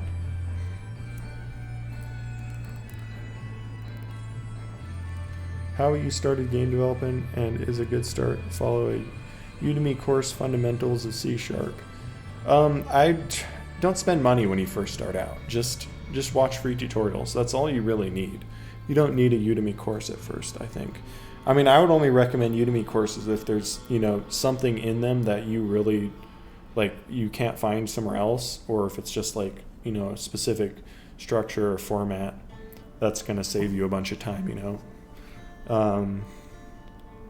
Also, if you want to support me, buying a course is a good way, and you want to learn it. But otherwise, if you're just wanting to learn, you can pretty much learn everything. Like, everything I've taught in my courses, I've learned for free pretty much, except maybe, I guess, kind of my FPS course. There's a lot of software stuff that I probably picked up a lot of that just from working as a software developer and then having a computer science degree. So maybe not that. I do feel like code structure, I don't know, project structure is pretty good in that. Based on the reviews I've gotten, a lot of people say they really like how the project was structured in that, and it was really useful to see that. And that they haven't seen other stuff like that. So, but I haven't watched like programming tutorials in years, so I have no idea. I can't really compare it to anything. I do have a Udemy course, but the programming one's not for beginner programmers. Yeah, it's probably one of the bigger Godot projects. Was it the one with the defense game that has nice graphics? I feel like that's been in development for years. Like, geez. I feel like that was like the first 3D game I saw for Godot when I like first heard about Godot being released. Do a great amount of progress on Steam, so you're still more responsive to chat than any other streamer you know. It's a little like off-putting, like looking at this and then talking and stuff, but it's like I'm getting used to it, and it's kind of fun to be able to bounce ideas off people, because like working as a software developer, there was a lot of times we'd have to do pair programming, which translated to we don't have something for one of you to work on, so go sit next to somebody else while they work, which basically meant sit there and be bored while the other person does work. So I always hated that, but this is cool because it's just like I don't have somebody just sitting next to me falling asleep. It's like people are just sitting around doing their own thing, voluntarily being here, and they're interested in the game, so I can like bounce ideas, and I get lots of good suggestions too from the chat, which is really nice. Hey Bosma, love your videos, thanks. Very true, game design is one of the best parts of making a game and one of the hardest, but most devloggers get stuck talking about boring implementation details. Yeah, I should mention that in my video. Let me dig up my script and put a note for that. It's something I called the grocery list devlog, where you just say I did this and then I did this, and it's really boring. Let's see. Mention how devlogs are stuck on implementation details. Like, some implementation stuff is cool, like if you use a really cool like algorithm or something like that, or a math equation, and it's like you want to go in depth and explain how you did that so other people can follow along. But a lot of implementation stuff is pretty boring. Like, for example, I implemented sight range on my enemy, and what I do is I see, is the distance from the player to the enemy greater than this, and if it isn't, then they can see them, right? And it's like, well, yeah, duh, that's like super obvious. Of course you would do that. Why would you spend like 10 seconds or 30 seconds in a devlog explaining how that works? Gonna make a game like Minecraft, but not sell it to Microsoft for $2 billion. Tell us why you made the decisions, not how many lines of code you wrote, how many. Yeah. Several directions in becoming a game dev YouTube. One is the YouTube route, another is to make a game, then find a publisher or Kickstarter or something. YouTuber path is becoming more popular. I think people like being YouTubers, and they want to be personalities and famous. And also it's good having a following, because then you don't have to worry about, you're not as reliant on third parties. You don't have to worry about getting a publisher, or worry about journalists writing articles. Like, I have no idea how to get like in touch with journalists. I've never had people like report on my games, when I release them or anything like that. Never had YouTubers play them. Like, I have no idea how to do that stuff. I know a few people who do, and they basically just built up connections over the course of years, just like going to events and doing game dev stuff, which I've never done. So like, I don't know how to do that stuff, but I like not having to rely on connections.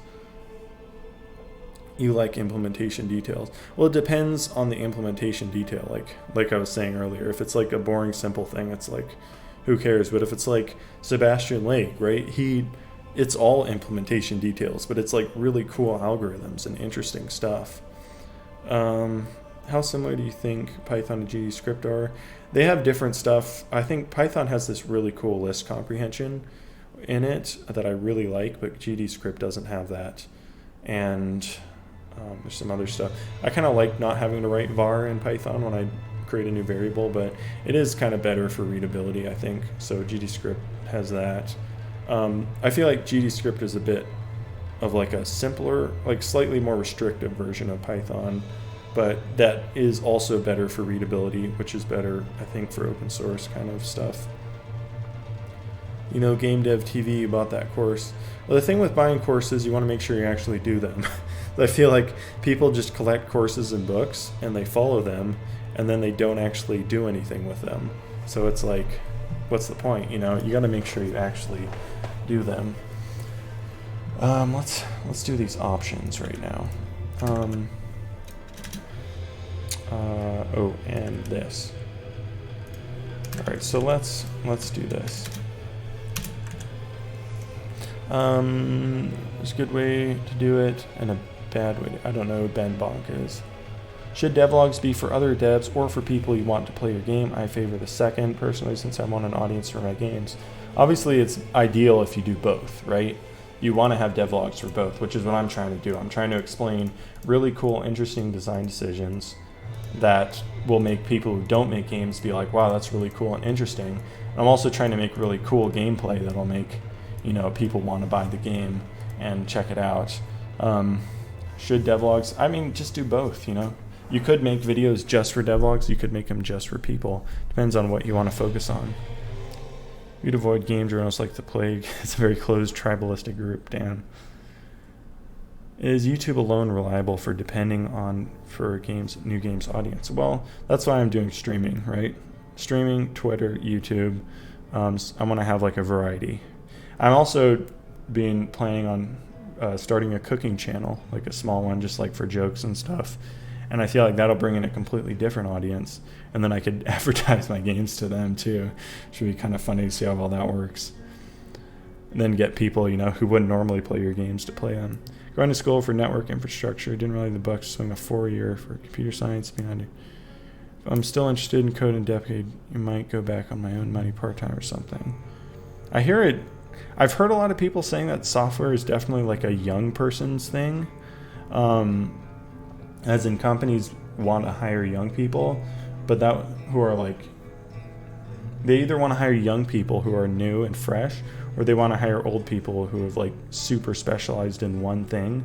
But the guy telling me that was super cynical and hated his job. And so I don't know about that. I can't really like speak to that. I mean, I just worked for 1 year as a software developer. And I mean, it was hard for me to find a job like right out of college. They definitely want people with job experience. But I don't know. Yeah. It's like something you got to do a lot in your spare time. You have to have your own side projects. It's kind of weird to think about. Like you have to have projects you can show off if you really want to get hired. Do them spend 1 hour, follow it, and use it in a different way. That's really good. That's really good, yeah. You should definitely like experiment with the stuff. Not, like follow along and experiment. It's a great way to learn. Where's the jobs you're gunning for now? Ideally want you to know a bit of code as well. That'll definitely help you in the future in getting more software stuff, I think. Super impressive what you're doing. Thanks, Villa. Don't cook organs. It's all part of the plan. Oh, for the cooking. Yeah, Biopunk cooking show. That would be funny. Old people have written the greatest software out there. Young people just write fizzbuzz. So the thing that I've heard from like older devs that I've talked to is that the problem for them is that they've learned so many like software frameworks and stuff that are now completely dead and obsolete. So they just have like all this knowledge of stuff that's no longer relevant or like hire worthy, I guess, or job attractive to, you know, employers. Whereas young people don't. They're just like, I know the currently existing thing that's cool, and that's all I care about. And it's like they don't have, you know, pre-existing expectations of code. Yeah, they also, companies can pay them less, right? And they don't have to give them as good health insurance. All right, let me add these settings in real quick. So we need to go to my settings scene. And I am smart, so I put it as a separate scene. Let's see.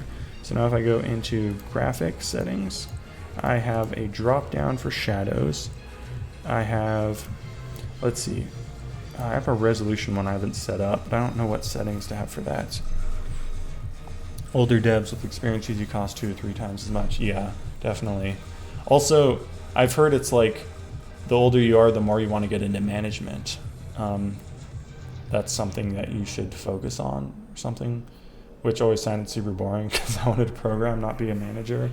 But apparently that's where the big bucks are if you want to keep growing your career.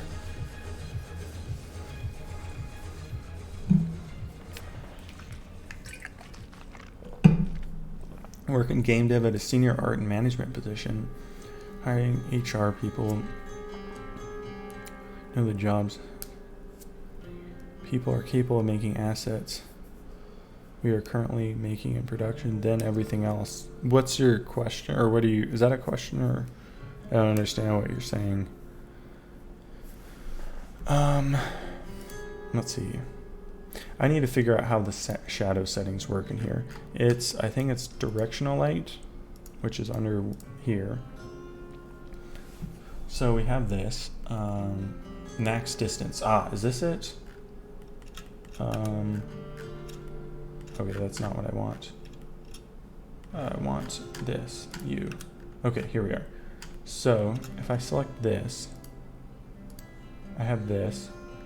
Is that the distance the shadows are rendered at, or is that the distance the shadows will go? So I can see them there.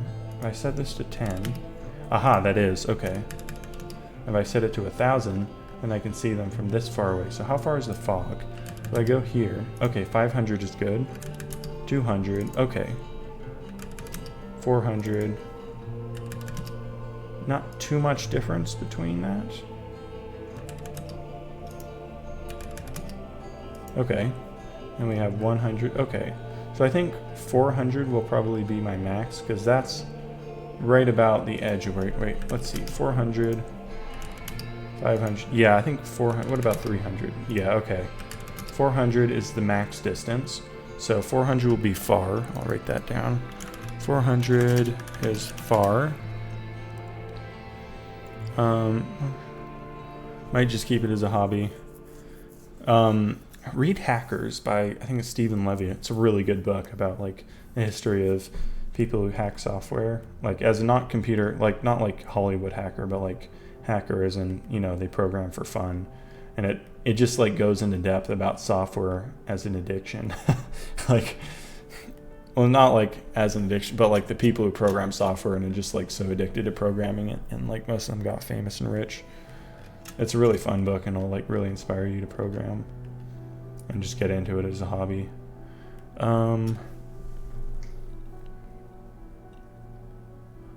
What social media do you think is a must? I think YouTube now, but I've seen a lot of people doing well with Twitter, but I don't know. I feel like Twitter is just weird because like I've never had much success on there. But I think it's just Twitter and YouTube. I've seen devs occasionally on Instagram that seem to do well. There's Kingdoms of Trash, which is a Godot game, which is on there, but I don't know too much about, So let's say, well, far for 400. 300 is fairly far. Let's see. I should change my shadow settings. Oh, they are on max, okay. I put it there. Do I even need 400? Could I do 300? Let's see. Wait, 300 might be good. What? Is there a difference between 300 and 400? Oh, I see. It just gives a more detailed version, which you don't really need at that range.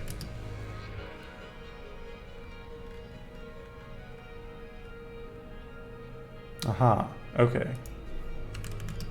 So I could do 500 as ultra, because that'll give you the highest level shadows at that range. So let's do 500.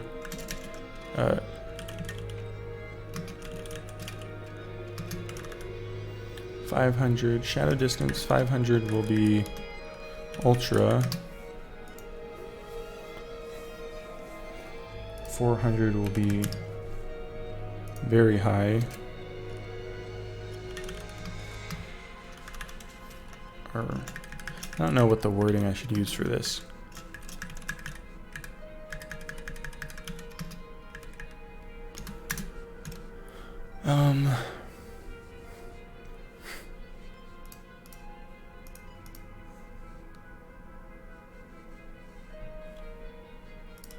I'll just say far. Whoops. Yeah, far or very far. And did I fix your pitch shifter? I just disabled the pitch shifter. That was the best I could come up with. Far, 300 is medium. Whoa, why is it so laggy? Oh, maybe that was my mouse or something. That was weird. 300 is medium. 200, 100, 50. Okay. And I have 200, that's pretty good. 100. Okay, so that's close.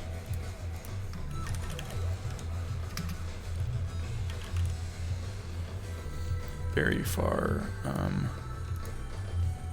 medium far, medium.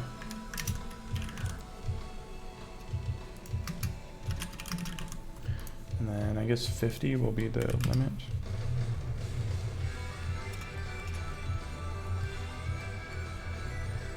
And I'll set the default as 300, medium far.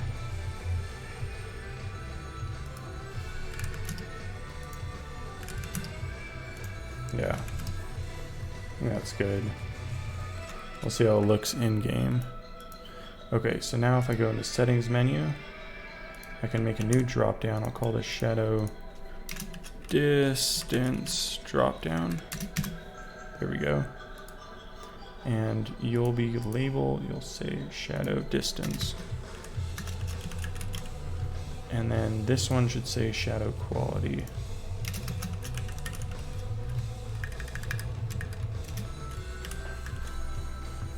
And then this items, let's just delete all of you. How do I delete all of you? Let's add an item. This will say very far. I guess very far. Add an item. Very far. And then this one will be far. And then this one will be medium far, and then this one will be medium, and then this one will be near, and this one will be very near. Maybe close. I don't know. Near or close? What's a better word?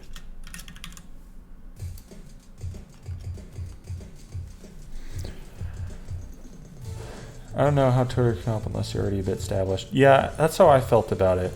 But then I've seen people like Stuffed Wombat who's done really well on there. He has a lot of viral GIFs, you know?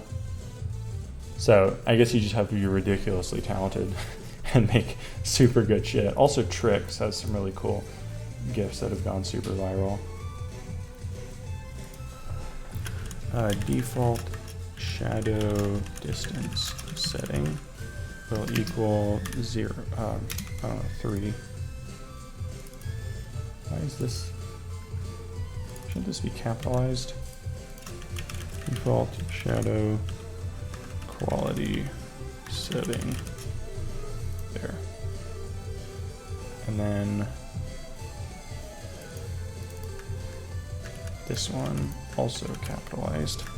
Default shadow distance setting. And change that to a constant because I never set it anywhere. The default never going to be changed.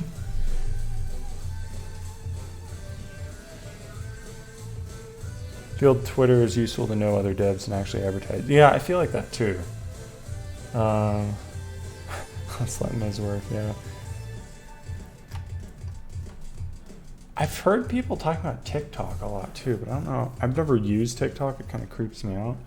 Too many underage people on there doing sexual things.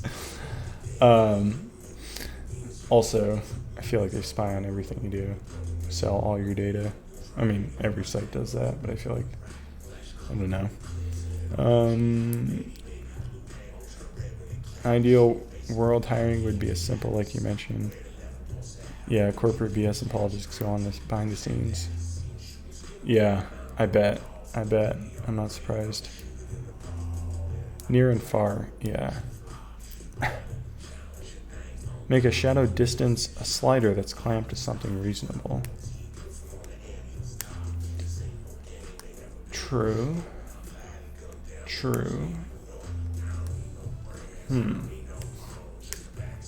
First, people won't really know what that means, I feel like.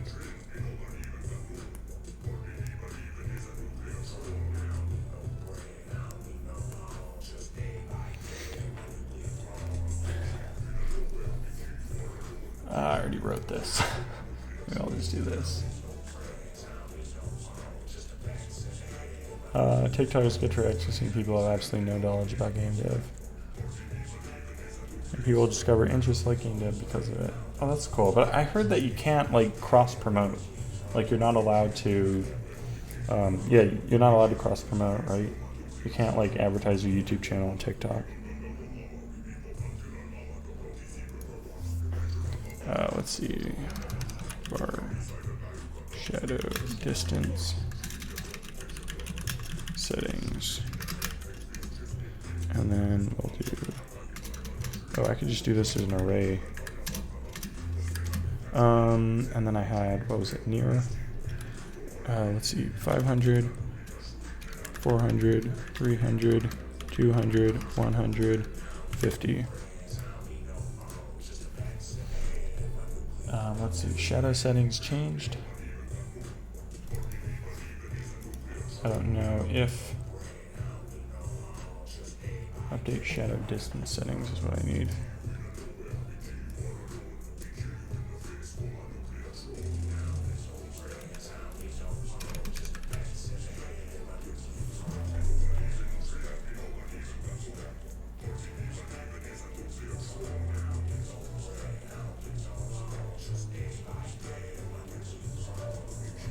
Shadow distance setting.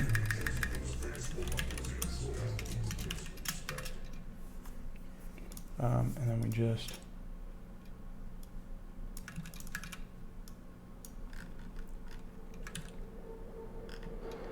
okay, so I have this shadow distance setting, and then all I'm going to do here is just get shadow distance setting.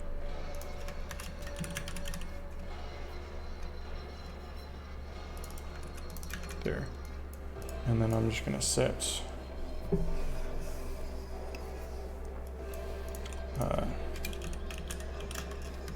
equals there. Okay, there we go. Then I need to get this shadow distance settings.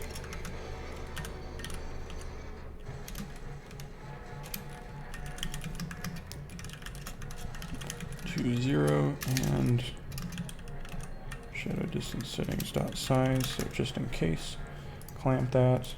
Then we get this one, and we just say this equals this. Get rid of that. Update shadow distance settings, right? There we go. I don't remember when this gets called, so I'll have to do something that calls that. Update shadow settings. Update all settings is what I should do. Function update all settings, and then just do this.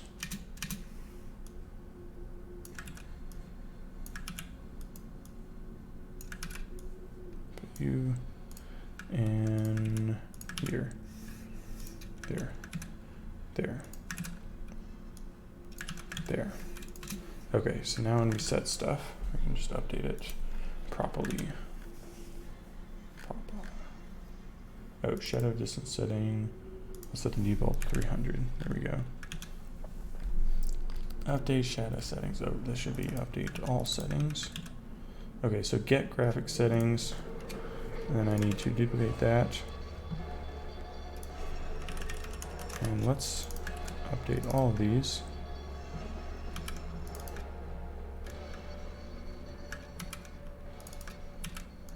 Change all these to use the new word.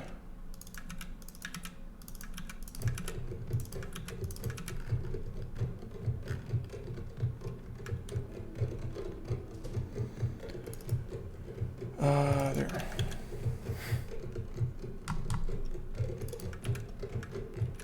Oh, and shadow distance setting, put you there.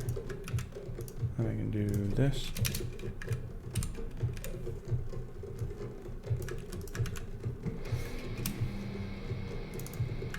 Sitting in there, then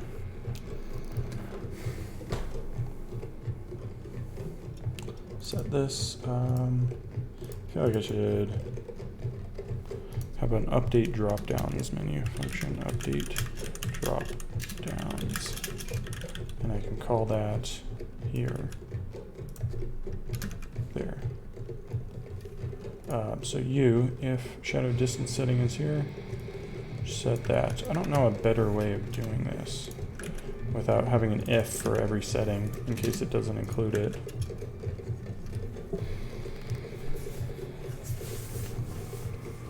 Good, it supports lambda? No, I don't think so. Not doing lambda. Okay, shadow distance setting, what do you? Here. I need to switch this, that's what I'm gonna do. There. Should I rename this? There. Okay. Load graphic settings, save them, okay. Update dropdowns, and then let's get the other dropdown.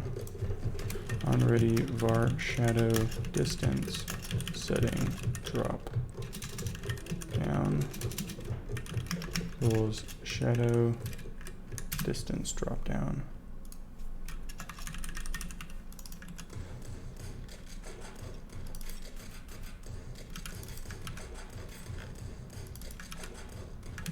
There.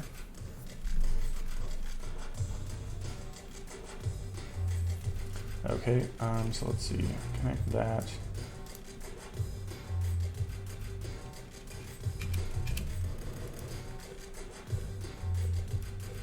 And same goes for shadow distance setting. Oops, that should be swapped. I'm gonna change that.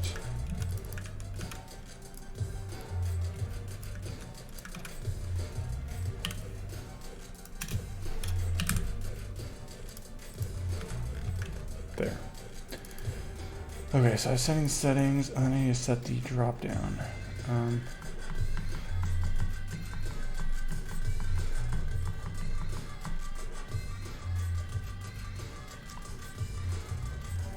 So this one's getting the shadow quality setting, right?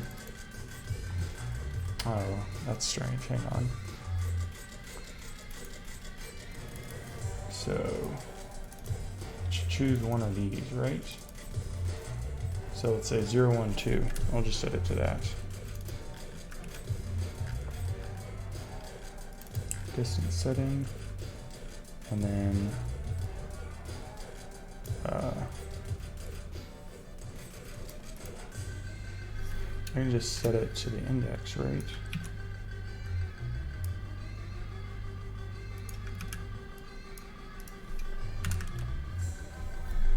I think, yeah, I'll just use the index of that for setting it.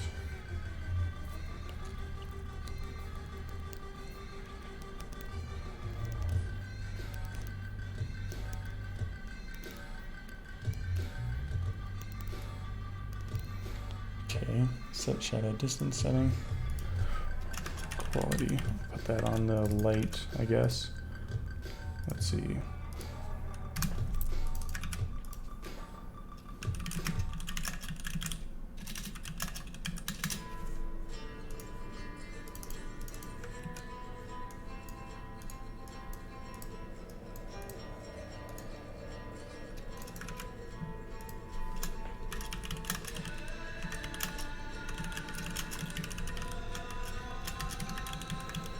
Let's see.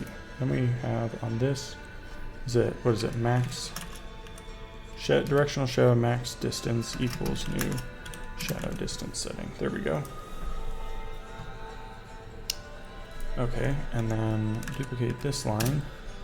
Shadow distance setting drop down not selected should equals the shadow distance setting, right? Like that, right? I think so. I don't really need to clamp it, do I? How do I get the number of options in it? Dot items How do I get the number of items it has? I don't know how to get the number of items off of this. Option button, is that what it is? And then we have item, add item, right? Get item count.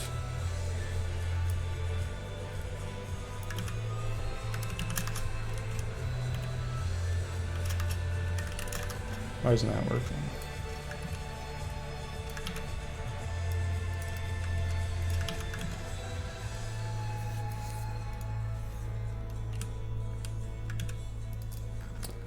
Then I need to duplicate this again.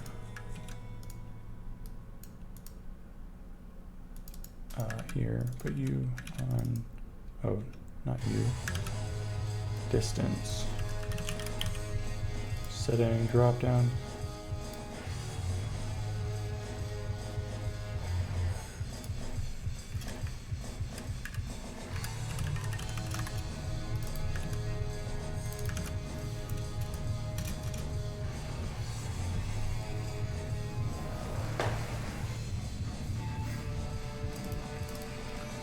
I think that'll auto update, right? If I just put update drop downs, that should be good enough.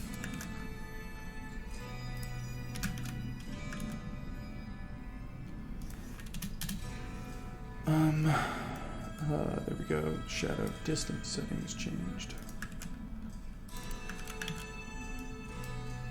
It's gonna take a bit of finagling.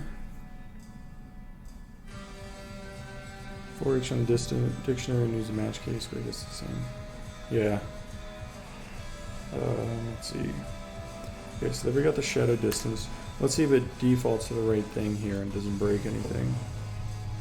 Okay, so right now, settings, shadow quality is low, that's the default. Shadow distance is medium, that's the default. Right, 0, 1, 2. That's not what I wanted. Get rid of that. That's what it was. I think I was supposed to put the plus there.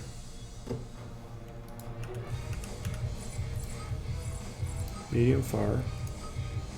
Okay. Oh, that's flipped. I think it's flipped. It's using the better quality of shadows. Wait, no. I don't see shadows over there. Okay. There. Okay, that's better. Oof. If you increase the distance a bunch, though, it really... That's not good. Oh, maybe that's because I have the shadow settings really low. If I turn up the quality, much better. But that's also bad. Hang on. Far.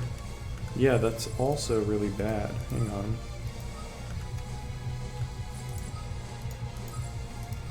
Why? That's so weird. If you change the max distance. Yeah, look at that. It's using worse quality shadows as I increase the distance of the shadow. That's so strange. I'm using near right now, which is...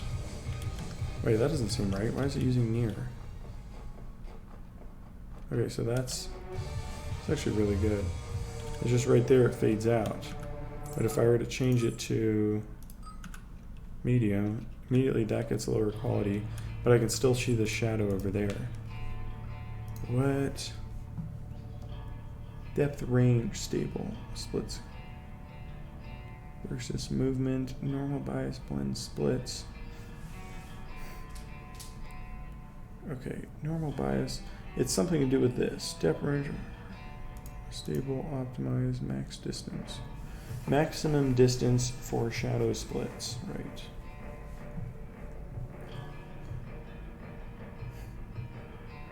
Two to 3 relative to this. Only used when directional mode is in 4. I see.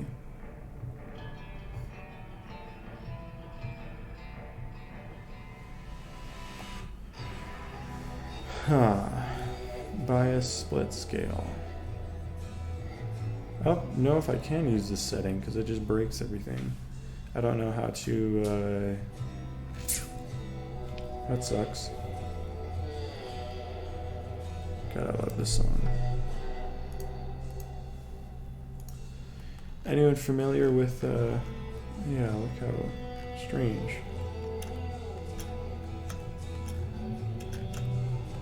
Yeah, it makes all the characters look really weird. See, they get more detailed at lower ones. Like they want. So you need lower for the characters, but then it's like, why does it get worse?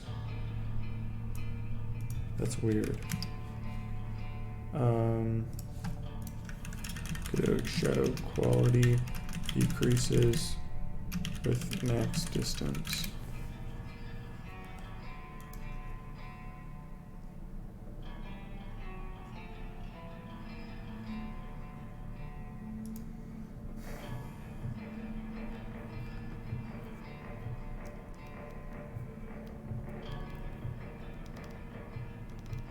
Yeah, I gotta fix that gap too.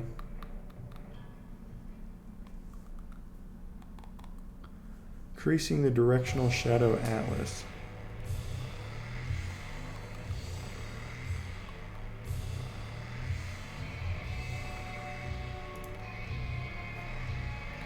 Normal bias.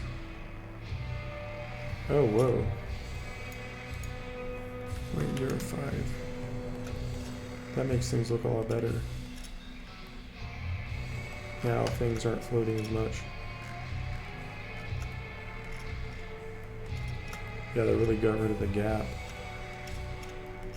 Huh. I should probably set that on the main worlds. Let's see if that works.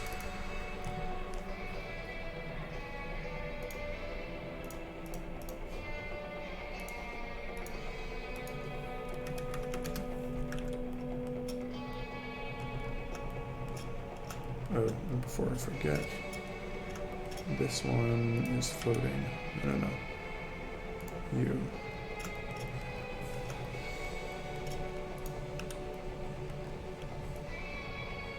There. Okay.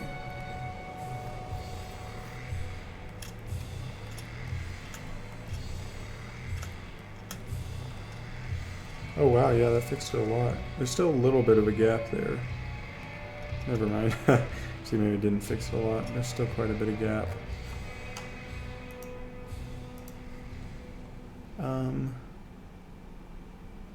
Contact, what happens? Can I, oops, that. Huh. What does this setting do? Is this a bad setting to have or something?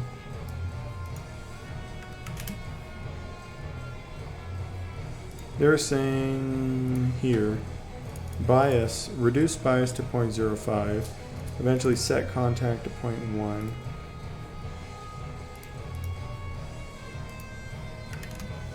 I still get it there at 0.1.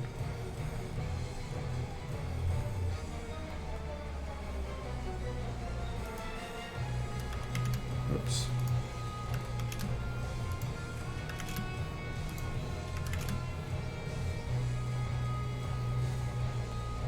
Only seems to show that when you get closer up.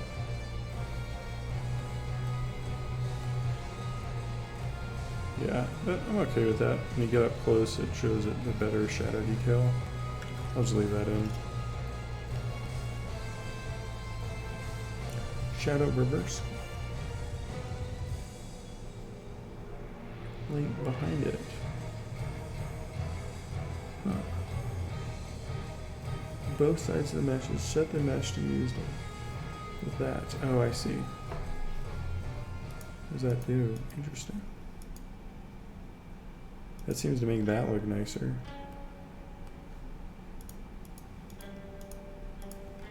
Huh. Settings I don't understand or know.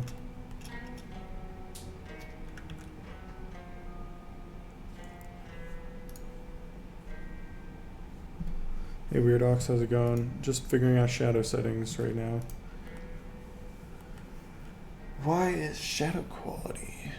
Yeah.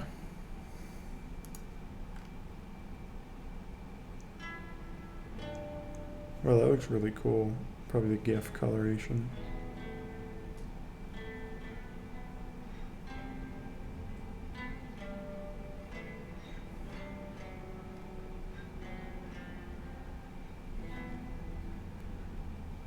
Already documented. Where's the link? Is that a link? There's no link to the docs. Already documented. Maybe it's this.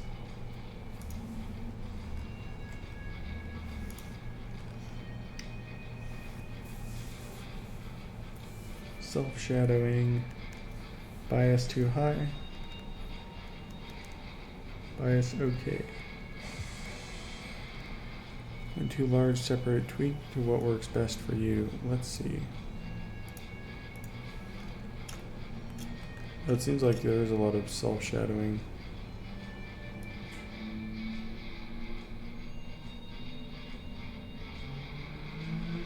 Aha.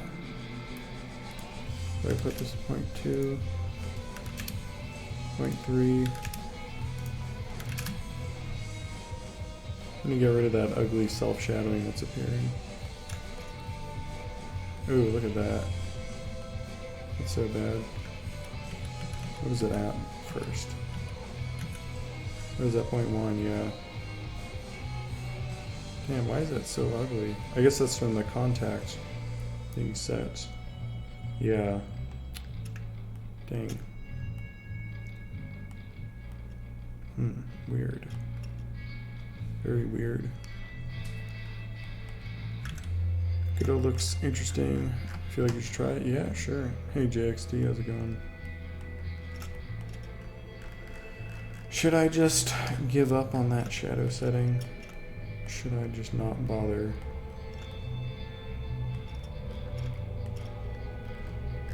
When you get up close, it's like... Why can't I like recenter this zoom? It's so annoying when it gets... Yeah, it's like starts slowing down a whole bunch. It's like, I don't want you to do that. Leave me alone. No, this isn't 0. I don't want you to be 0 zoom here.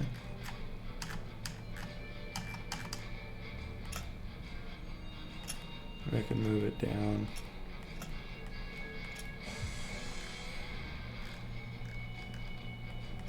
Hey, no ass. Okay, well, I guess I could look at the Shadow Atlas setting they mentioned. Shadow... Nope, it's not in there. Who mentioned Shadow Atlas? It's on the other one, right?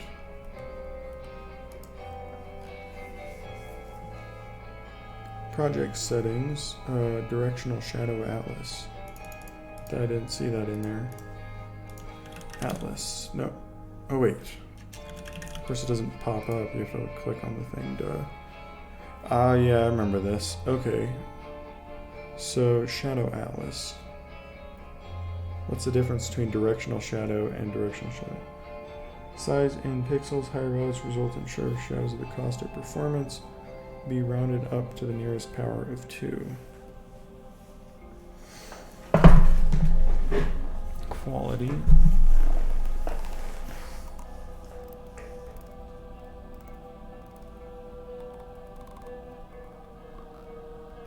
What's the difference between that and this? Omni lights and spotlights. Oh. Not for direction lights. Okay.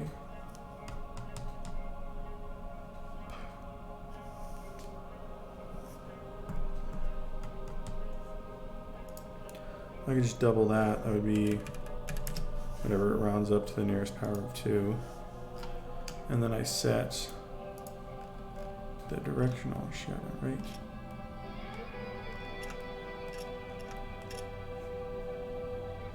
Set your distance to 200, right?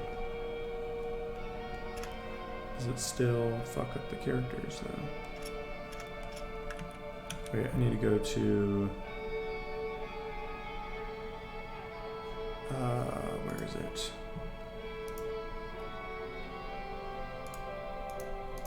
No, wait. Test world. That's what I'm looking for.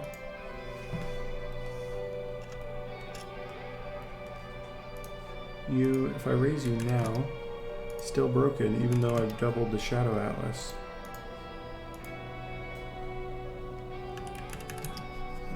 Just in case. Yeah, that's so weird. You can't really get a max distance past 100 before it just looks like garbage. I guess I'll just have to scrap that setting then. That's a bummer. Sucks. Filter mode. Huh. I don't know what that means. Alright, well, forget that setting then. I'll just hide that. Put that somewhere. Get rid of the code for that.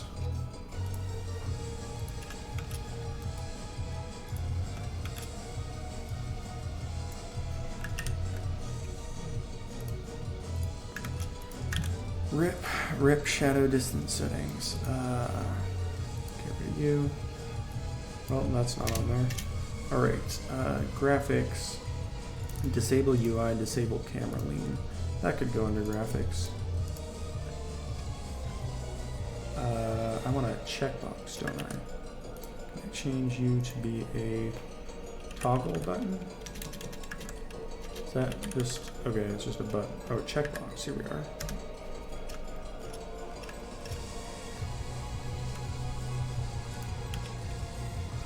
And then I could say camera lean, and then I would say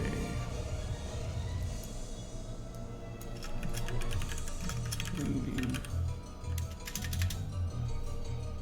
or camera tilt, I guess.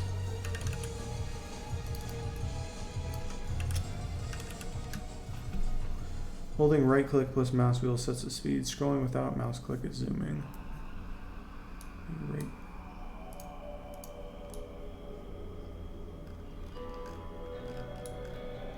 Oh. Oh. Aha. Wait, hang on. What is this?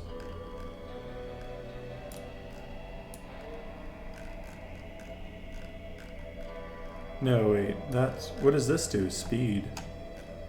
What does that do? Is that the speed of the camera? Right mouse click plus... I don't understand that. Navigate with WASD. What? How do you do that? WASD just... Or W sets that, but... What does WASD do? Oh, you can right click and W... Oh, you can right click and move with WASD. I had no idea. Wow. Oh, that's very cool. Thank you, Workus. Is there a way to go up and down, or is it just WASD?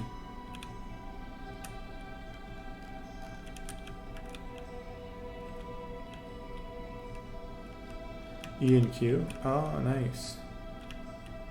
Wow, that is very cool. I did not know about that. Thanks for sharing. The future. Hold Alt or right click usually. Yeah, it's not Alt in here. I think that's based off Maya. Nice.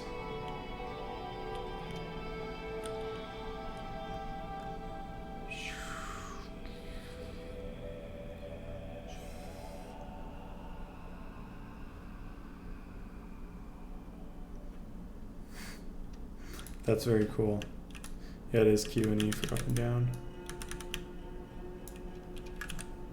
Okay, so let's go back here. I got camera tilt, and I want it to say on.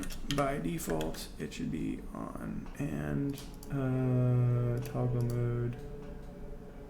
How do I have it checked by default? Pressed, there we go. And minimum size. Minimum size. Oh, I want a maximum size. I guess I have to set the margin.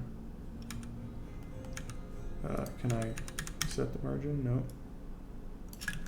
Will that reset as soon as I do something? I don't think so. Okay. That seems good. Okay. Maybe set it a little larger for... Wait, I don't want the text. I don't want text there. What am I doing? Who the hell wants text? I just want it to be like that. Can I keep it centered? Oh, that's for the text. Can I keep this stupid thing centered? Can I? Oh, I want to change the style on this. This is a dumb style. Where is... theme. Edit, add class items, checkbox. That'll be down here. Styles. Hover, hover pressed, normal. Empty. Nope, that didn't do it. I'm trying to get rid of that background.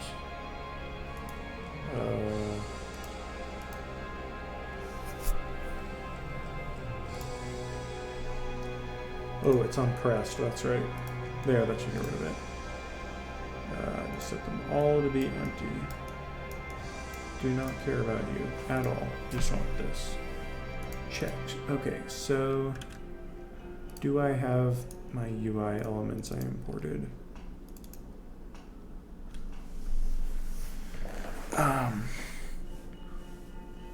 Hold shift to sprint, huh? Okay, I got a checked box. I wish I could. That didn't do it. That didn't do it. None of these do anything. Okay.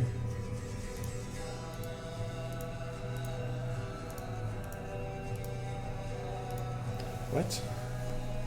Where's the setting for this? It's just this stupid thing. Who cares? Oh, icons. There we go. Nope. Nope. What? Oh, it was just on icons. What am I thinking? Contents. Colors. Nope. This is just setting everything but the check. Is it some other class item that I need to add in? So like check, add class items. The check button. Icons on. Nope.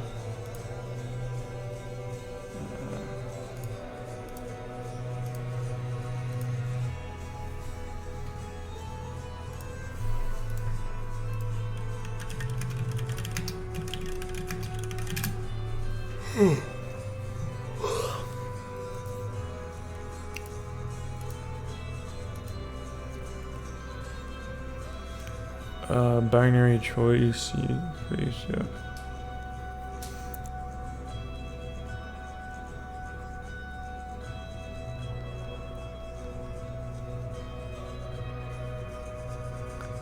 No immediate effect on something. It will only do something once a what? Oh, I see. They don't want you. So if it should have an effect, if it should change something. Okay, I'll just get rid of that then. And we'll remove checkbox. And we'll add check button. And I'll change you to be a check button. Wait, what the hell is that thing? Interesting.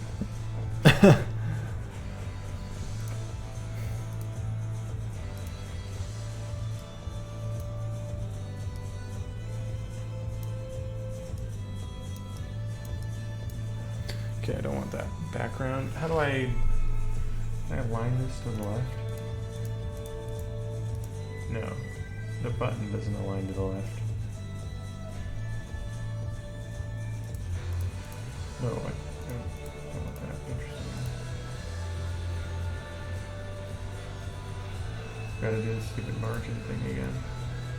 Not you.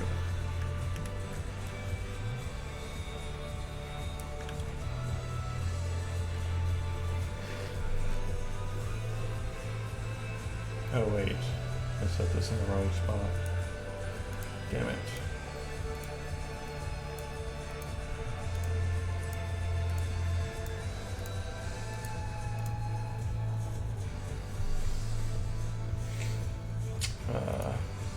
The theme is what I want.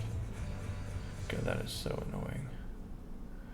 That's just so annoying how it's stuck there. You can't slide it over. Can't change its relative position. I guess I'll just change the type of this to a control node, right? And then I'll say add a check button. Yeah, there we go. you will set to the left. But it's stupid because then it won't add a new element, it's just going to put it on top of it. So I'll have to give it a minimum size of Y, 28, I guess.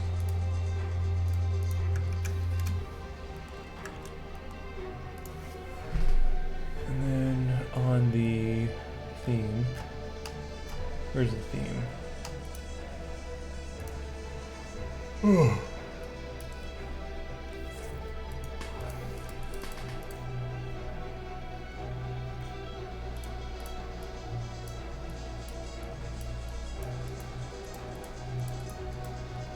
I don't like that. I'd rather use a checkbox. I don't like the style of that. I don't know. Oh, I guess it works. Yeah, it's the same thing, I guess. There's not really... There is a hover on the icon. Is there one on that icon, though? Let's see.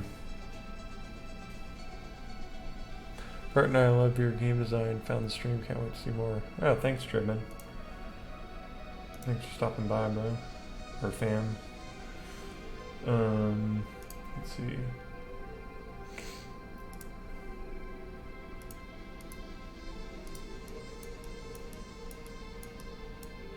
Boring UI stuff. Boring UI stuff. Okay. So that's the, not the option, but this. That's what I'm looking at. There is no hover on that, which sucks and is stupid, and I hate. Can I change the icon? No. Why can't I change the icon on any of these? Like, what is up with this? This one just like custom icons, that does nothing. Like, why can't you change this icon? How do you change that icon? The heck is this? Like, I don't think it's used anywhere else, so why is it... Oh, wait, I did change it. Why is it not set there then? What? So I set it here. Can I clear you?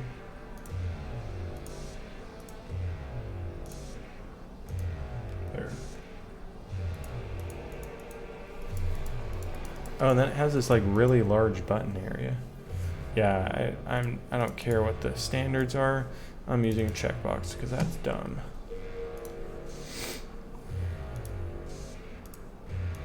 Add class items for checkbox.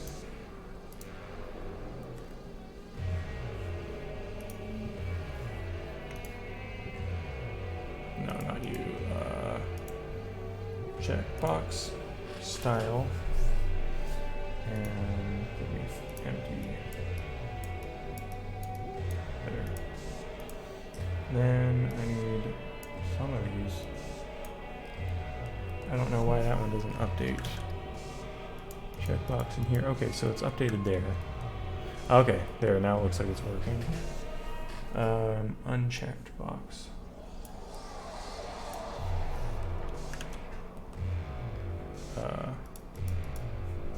That one's not. Why isn't this one taking in my theme? Is there some other theme set on these? Somewhere? Where are you getting your theme from? If I put you up here. Oh, there it gets its theme. Somewhere it's... What? Okay, so there it's working. There it's working. There it's working. Oh, now it's working. What? That's so random. What? The theme didn't update it until I like moved it in the tree, I guess. It's very strange.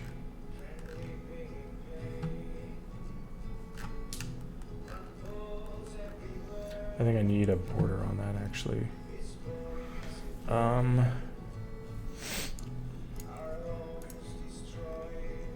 Pressed. Yeah. I need a nicer check or something. What is the size of this image? This is 16. Maybe that works.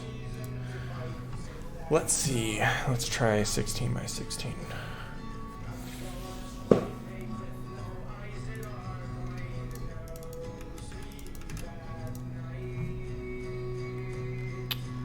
And give me the pixel. Yep. Background. Let's see.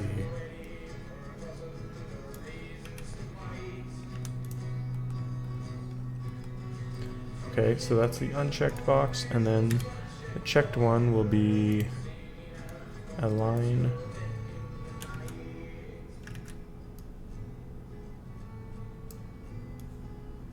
Like so.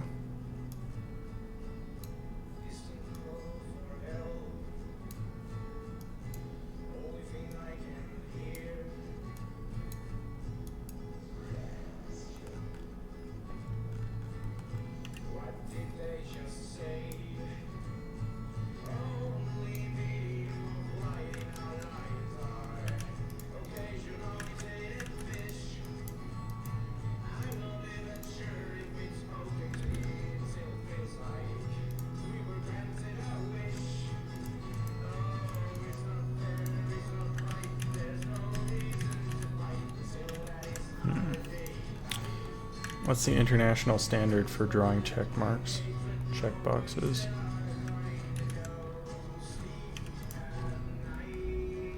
That's probably good enough. All right, export.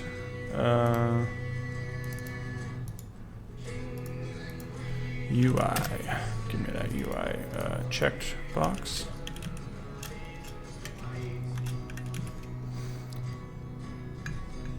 X might be better. True.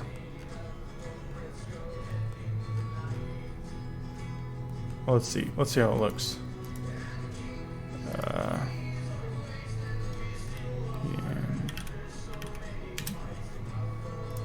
That's how you do it. Checked box.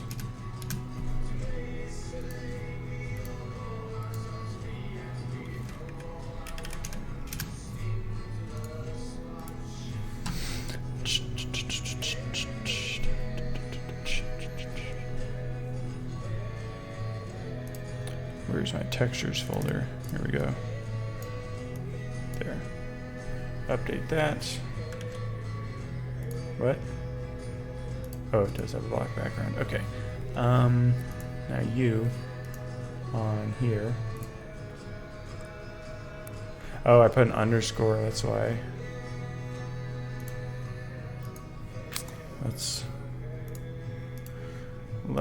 Yeah, I'll just drag that on, checked box.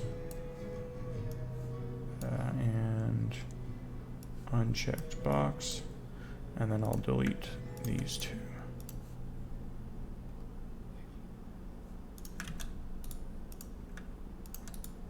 Shouldn't, there we go. And it doesn't update, it looks like, until you move it. Yeah, you have to move it in the tree for it to update. Very strange. So we have camera tilt on. I could make it bigger. I don't know.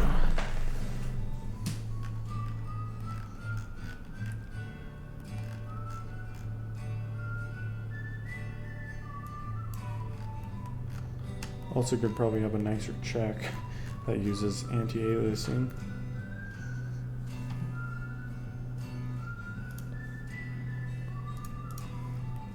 Like, could I go like polygon tool?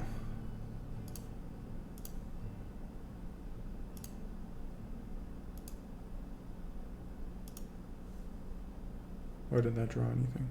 Oh, it was in erase mode, damn it. The bane of my existence.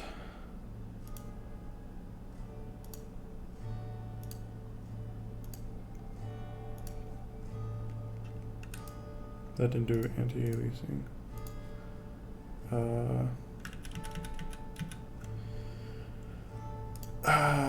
Filled. I do want foreground color, outline, brush. What brush? This? Would that work? No. Come on, scale down. Give me 1 pixel.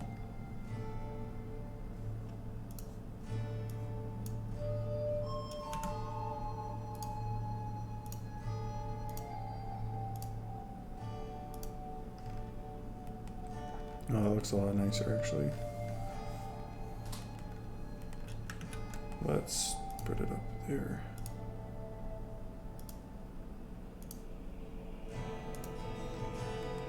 Yeah, I think that looks a little nicer.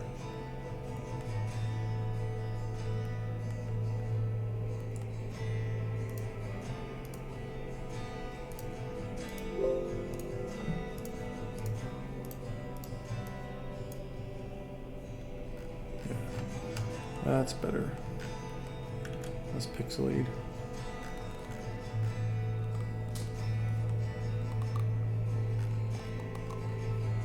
I feel like I should make the background dimmer though. This. This.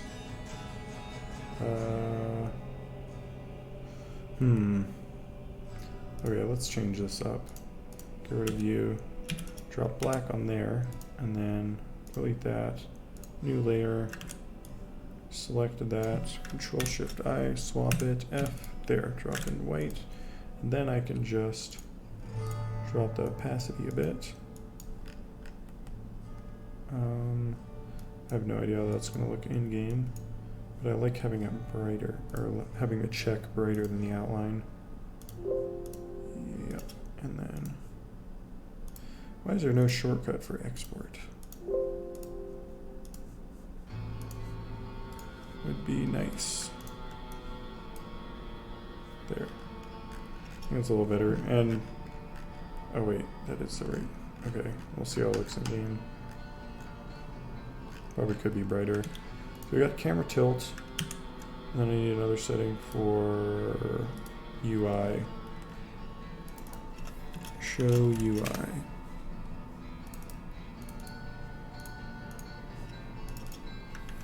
Hide UI maybe would be a better thing, and that should be unchecked.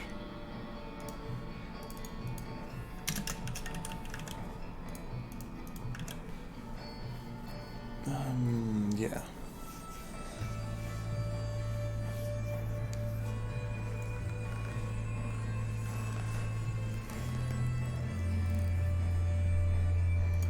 Go into graphics settings. There we go. Now I can get references to all of these.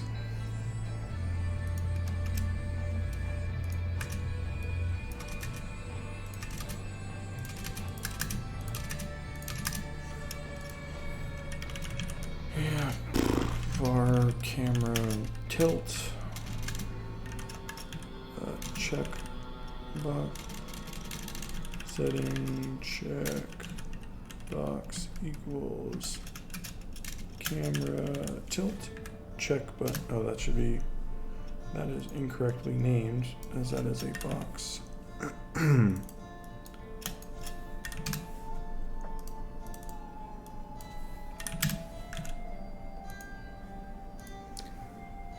Is that the right tick? This one doesn't look anti-aliasing. Oh.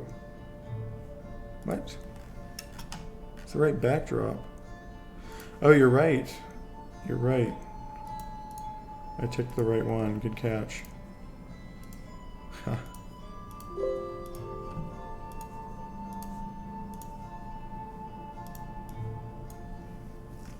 There. Okay. I feel like I could have that cooler, I don't know, instead of a square or something, but okay, so we got camera tilt, we got hide UI, there we go. Checkbox, and we got hide UI setting.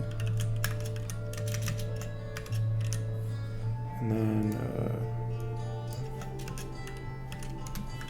there. And what signals do these have? Button up. Toggled. There we go.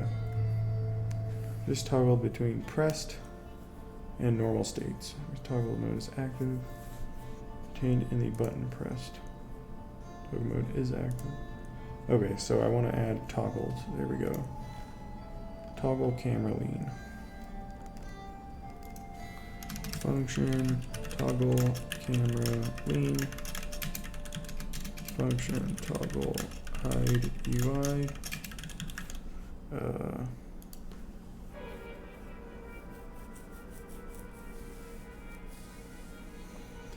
not sure I should be putting my graphics settings. Like, I want to store them in a singleton that's easy to access. Should I have a settings manager singleton? Toggle button. Oops, camera tilt. Tilt enabled. Cool. UI hidden.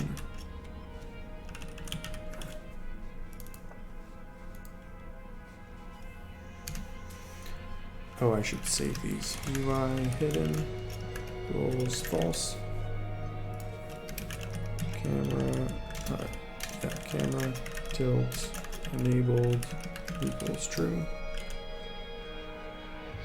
We'll just say it equals that.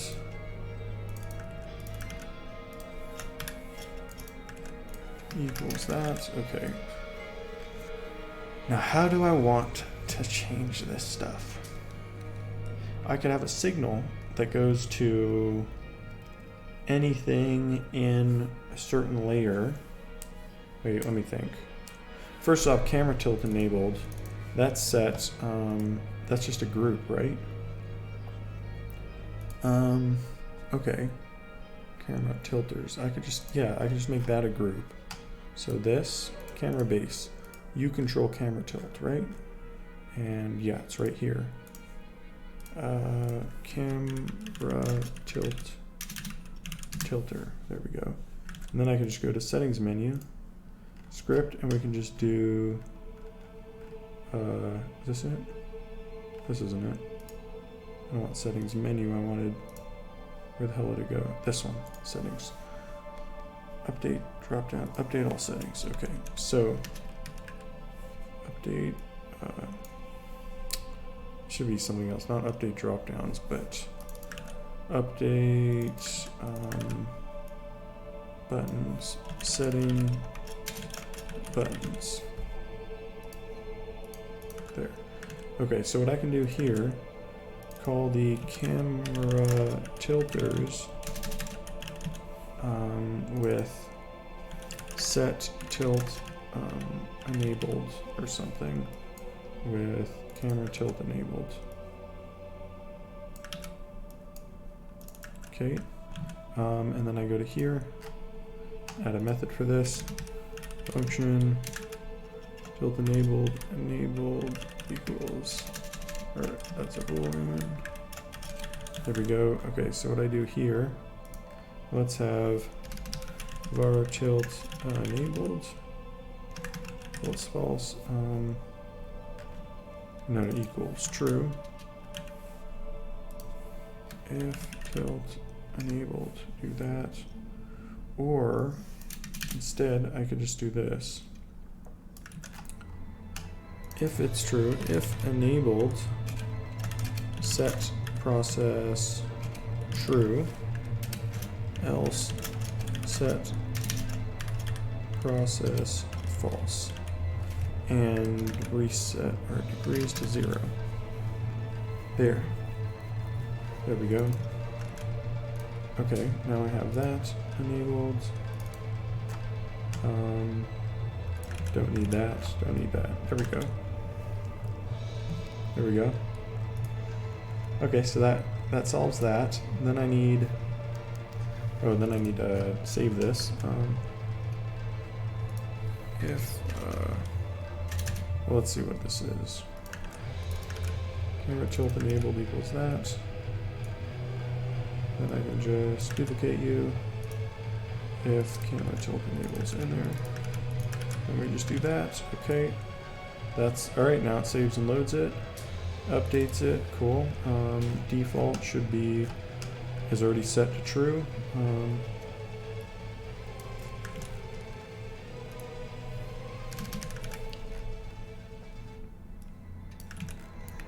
There, yep.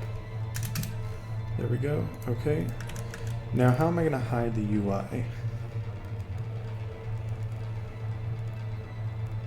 Usually put all changeable settings in one script and access it there. Easier to manage in the long run. Yeah, it's just, I don't want to access it every frame from each thing, I'm thinking. I don't know. Well, this is just a settings menu. This isn't the singleton. This is just setting everything. Right now it's doable, but if it isn't doable, then I'll change it. Okay, so now if I look at the UI, let me think. Is there cool stuff I can do here? Like, this is what I want to hide, but I don't want to hide inventory. So is this visibility? It has a light mask. That's not. Is there like a visibility layer? Like it has this. That doesn't do anything for me though. Visible. I could just set everything to not be visible ever. Can I do that? Or I could set the modulate to be 0 alpha. Because I know these things call show and hide on each other a lot. So yeah, let's just add a player UI thing. And I'll just put a script on it that says hide UI or something.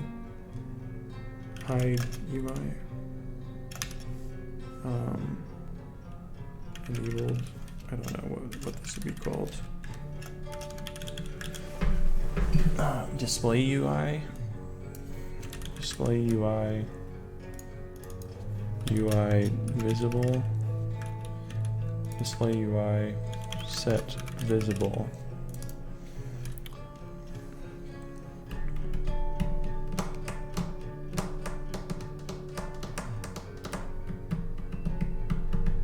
All right, so inventory I don't want to hide. That's, yeah, obviously, but for child in get children, if child dot name equals inventory, skip, otherwise set visible, child dot modulate dot a equals 1, else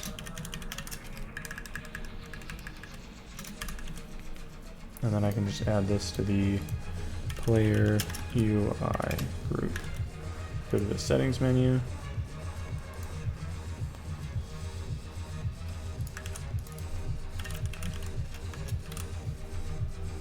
I should call this camera tilter or something. Yeah, that is what I called it. Okay. Huh. I checked. This is the wrong settings menu. Take me back. And then this is display UI. Call that group and pass in UI hidden.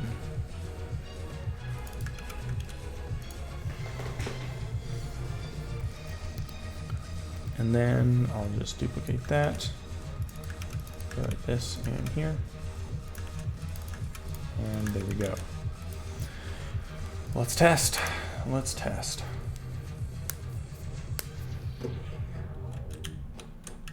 Okay, so we have lean working. Oh, it looks like it's not displaying. That's not working. Okay, if I go back, I think it's still leaning. It is. And it's also, why is it hiding the UI? Did that get set? I never set that. Oh, hide UI is flipped. I think I need to flip it, right? When I call it.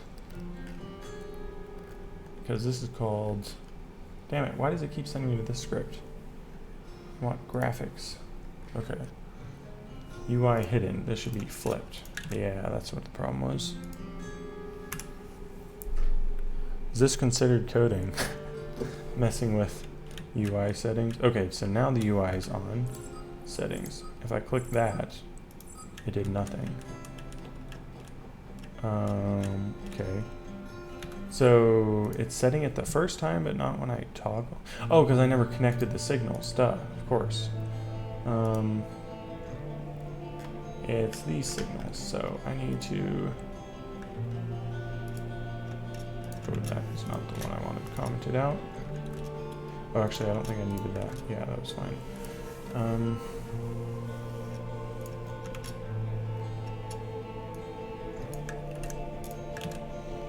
What I want is, I don't need this code.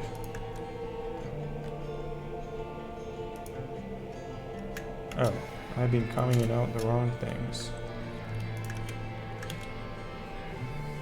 Okay, that is quality, yes.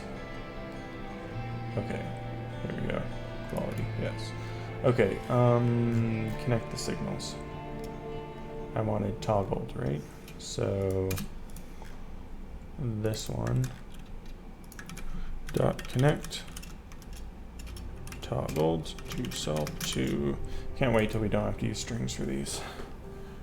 So nice, will be so nice. Where's the button? What was it called? Toggle camera tilt.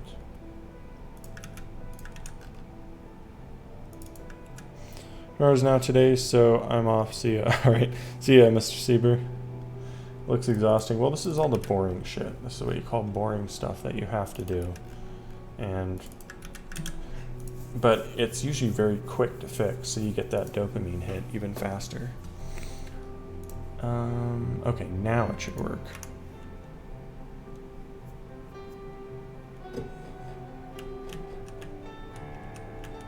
Okay, it is leaning. I need to turn up the lean. I think I need more organs. I need more speed too. Yeah, okay, so it's noticeable. Settings, hide UI, that, fuck. Okay, well, let's turn off that. Still working, damn it. Why aren't you calling? So I connected toggle to these. Did they actually do anything? Print. And then I can just run this scene, right? Okay, that one called something.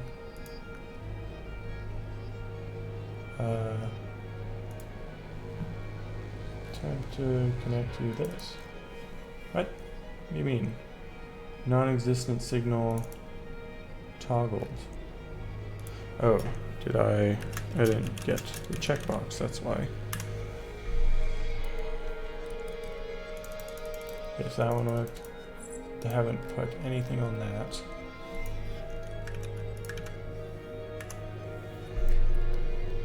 Oh, right. And then I'm also dumb, and then I forgot to put this call in here.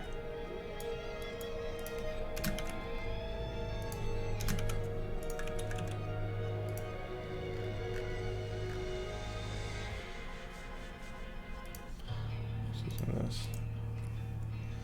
All right, now I think I figured out what I was missing.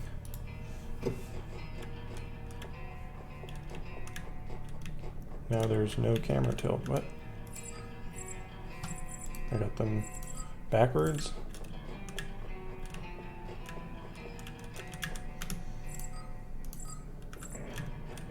Okay, now it's working. For some of the default was wrong. Okay. Nice. Okay, so I can turn off UI.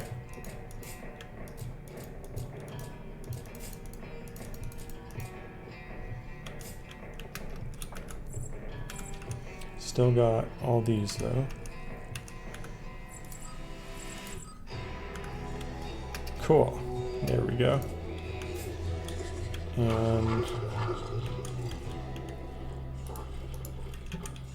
let's build up some speed here. Okay, so that's working, right? Now if I do that, it's off. Cool. And it's back on. It seemed like the default was wrong though. What's up with that?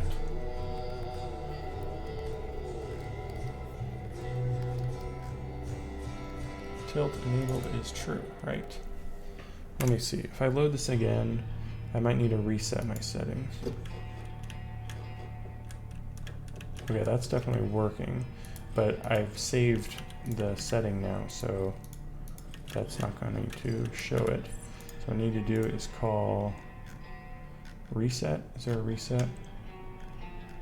Where's my reset? Oh, that's in the main menu? No, that's going to be save manager, isn't it? Save manager. I've got to reset somewhere, right? Reset settings. Alright, I'll just put you in here. There we go. And then let's go here. Let's reset.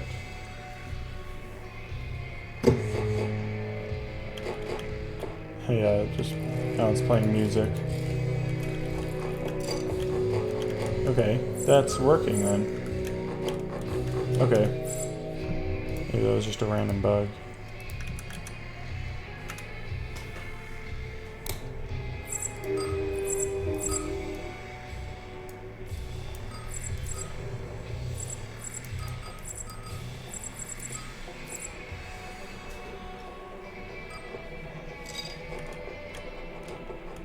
Okay, cool.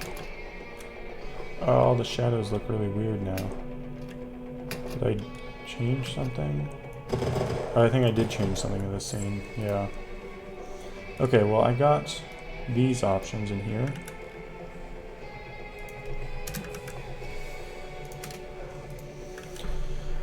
Whew. Working through. Got literally everything.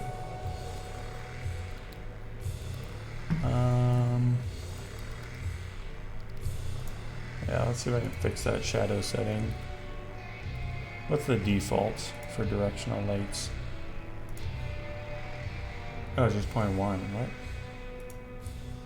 Why is this one different?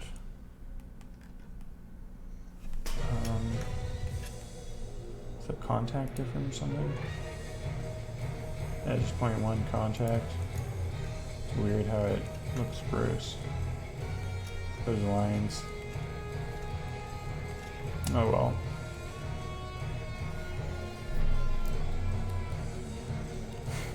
Feature is so old school that the shadows have scan lines. Maybe I should just leave it in, huh? Like, oh, that's right. That's why it was set so high before. It was because I was getting rid of those scan lines.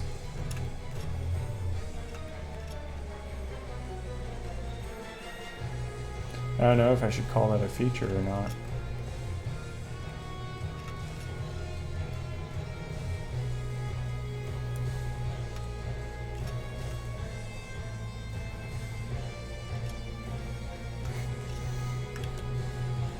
Oh well, let's see what else. Make info pop-ups disappear when going into the inventory.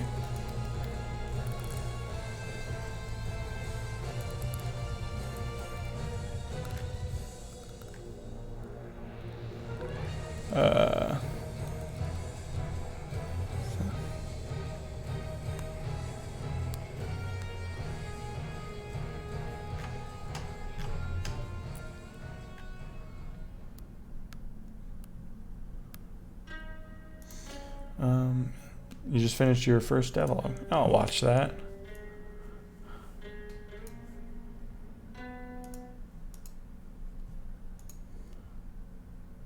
Hey guys, P-Mart here.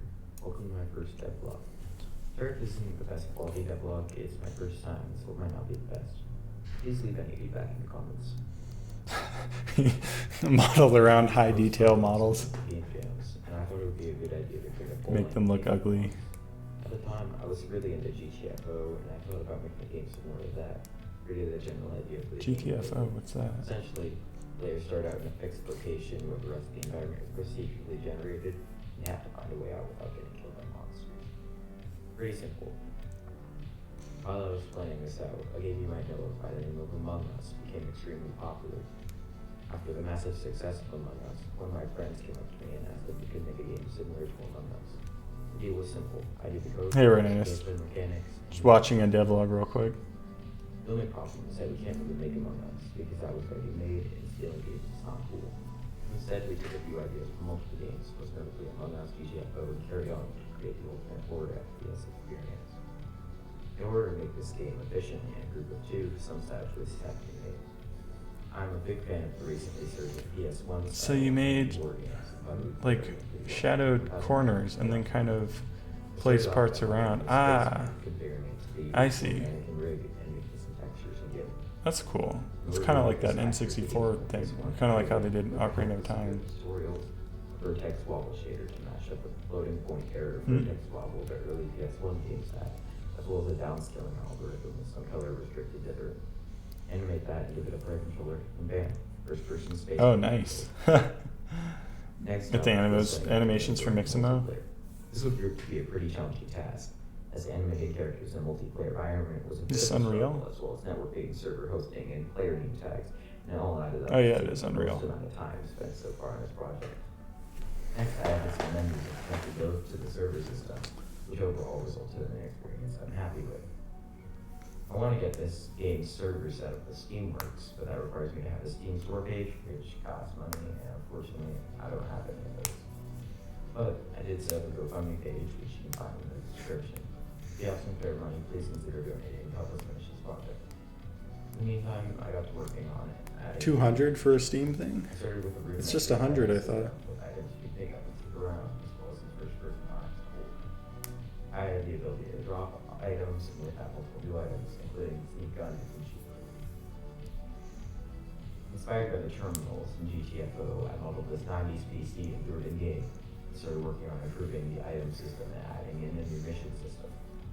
First mission I wanted to add is one where you have to find a keyboard in order to connect it to the PC and restore power to part of the level, which proved itself rather difficult to implement. When you do your tech stuff, you might want to have it set to like expand downwards, like align it upwards, so that way it doesn't go in both directions. It's a little awkward to read. But that looks cool, the keyboard. Add in some subtitles with it. Here it is in action, most foreign machining systems waiting for a slow 90s computer to load. With this system in place, I got it set up to work in multiplayer kind of, and changed up some of the UI. Wait, can other people see the screen? Here's Like the what you're result doing? after 6 weeks of work. Also server hosting and licensing. So wait, I heard a while back that Steam is like providing servers for multiplayer games now, but is that true? I don't know if that's true yet. I just remember they were talking about that.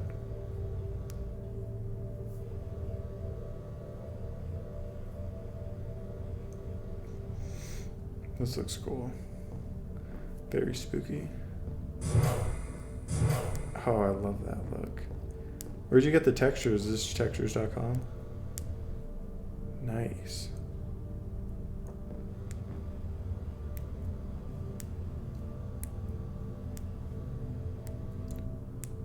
Yeah, the voiceover is a bit quiet. But, I mean, that'll get better just as you talk more, because you'll talk a lot. As you get more confident, you'll talk more loud and stuff.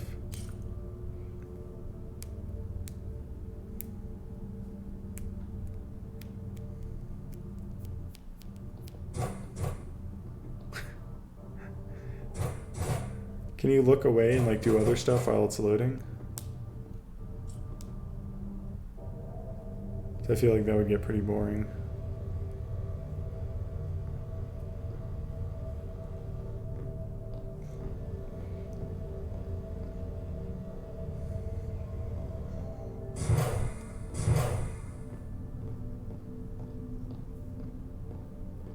Oh, you can leave it, but you stayed there. Okay. Well, and you did all the prop textures in GIMP. Used for the environment texture library. What texture library was it? And did you check the licensing on it so you don't get in trouble? Wow, this is cool looking. Oh, I love those server racks.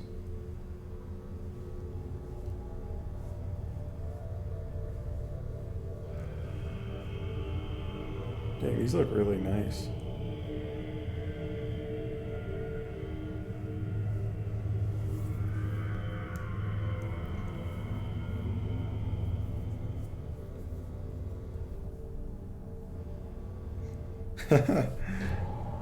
So, is it an Among Us type of thing, or is it, or like Dead by Daylight or something like that, or is it players versus like an AI?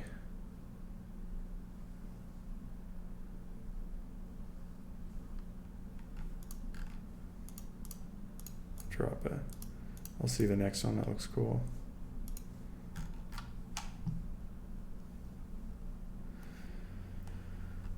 Player versus a player who plays as the monster. Oh, okay. Are they trying to like be stealthy and not let anyone know they're the monster, or is it they just start as the monster immediately?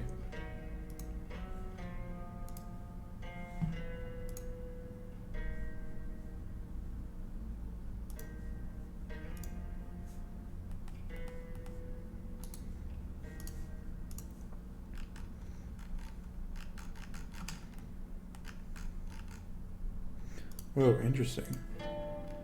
If you don't focus Godot and you zoom in and out, it's really laggy. Then you focus and it gets really smooth when you zoom. I guess because it's rendering less often when it's not the focus. Save on performance. Huh. They just start as a monster. That's cool. I like that. I'm personally a little tired of the social one games like that. I like it when it's just, when out of focus, it renders at 30 FPS. That's 30 FPS? That feels so laggy, though. It doesn't feel cinematic at all. Maybe I've just gotten used to, like, higher frame rates now. So, like, 30 just feels awful.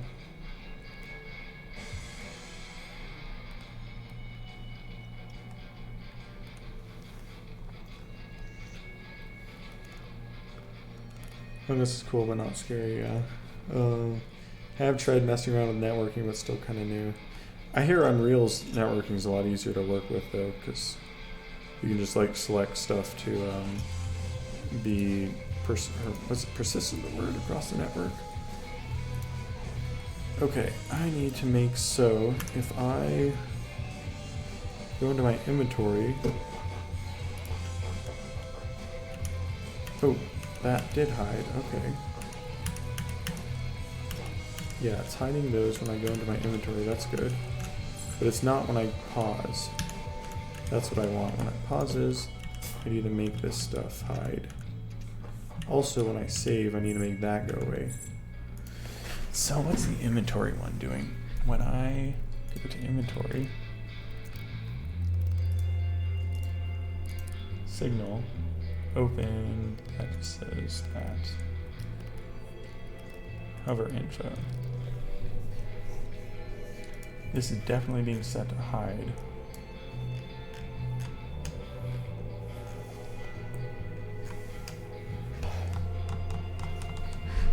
Oh, you're making your own network code because the Unreal's is limited. Damn. Are you gonna do? I guess it's not super fast paced, so you don't need to do like latency compensation and stuff. It looks like a slower paced game, unless the monster's gonna run really fast or something. I want to mess with a multiplayer game. I designed something simple that wouldn't require latency compensation, I think. Yeah, but I couldn't imagine doing something fast-paced right now. It would be really hard. I need to look downscale those, I think. Okay. Hover info or something? What is this? Inventory connect. Is there anything that's telling it to hide?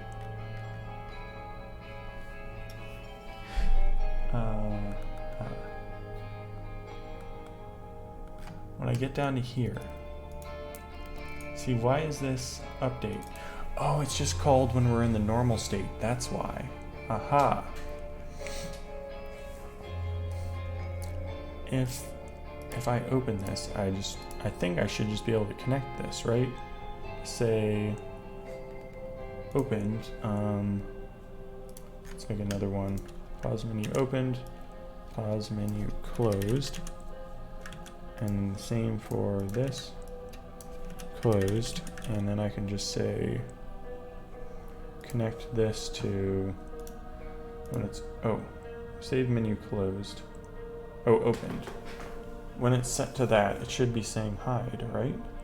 That's dumb. It's saying hover info hide. Huh. Why is that not working then? What if I do it on this one? Pause menu opened. Connect it to... I could always just set the alpha.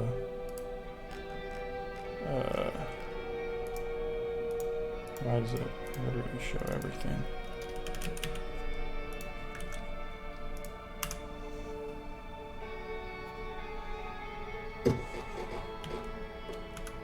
Oh, now it works. Okay. But why does this one not work? That's weird. Yeah. See. Okay, if I pause that. Okay.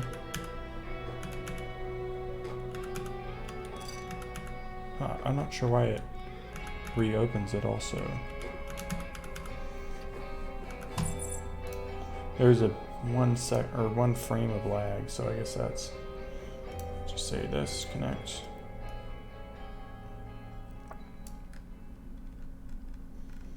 Over info show.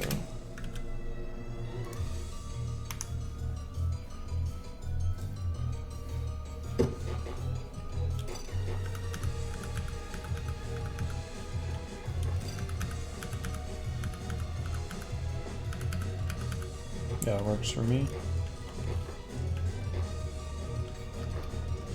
Oof, the shadows in this are really bothering me. Okay, so I think I'm just not calling the signal properly. It says hover info.hide, and this one should say show. I'm probably just not calling the signal or something dumb like that. No, it says it's opening it. Opened.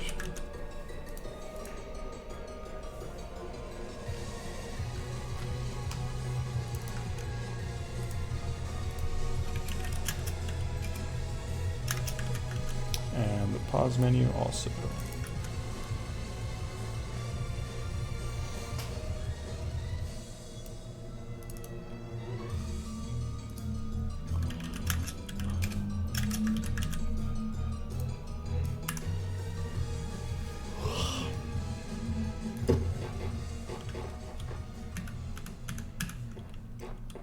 That's correct.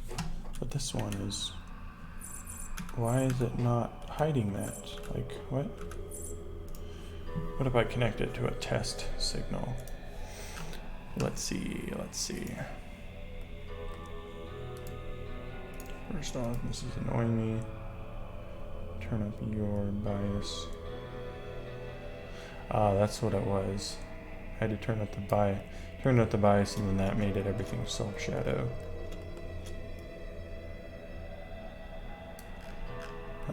Huh. Yeah, if you put a negative, everything will be in shadow always. Oh, imagine if the game looked like that.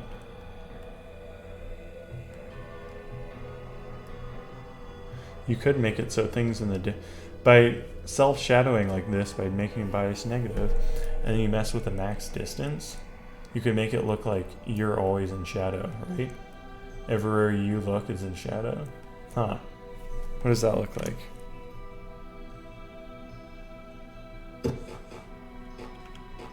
Look at that. It's just like a circle of shadow around me. What could that be used for? I wonder. Could you do something with that?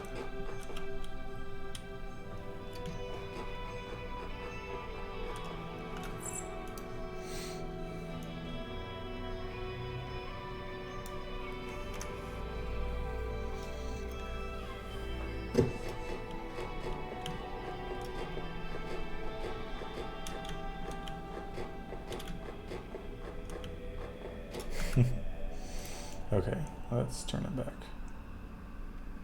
A large value.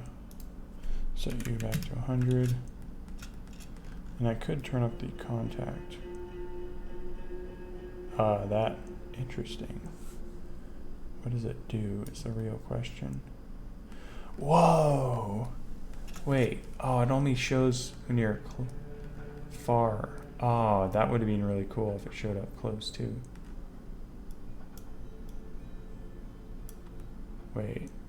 It like creates like almost a 3-dimensional shadow, but not at all angles, unfortunately. Right? Oh, and it only, oh, that's so weird, it disappears when you get closer.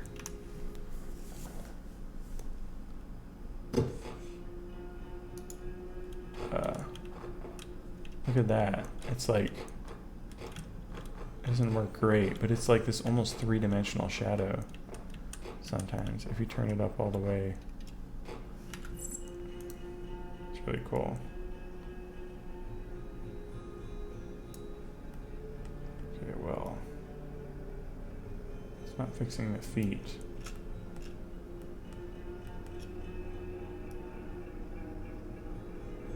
Oh well.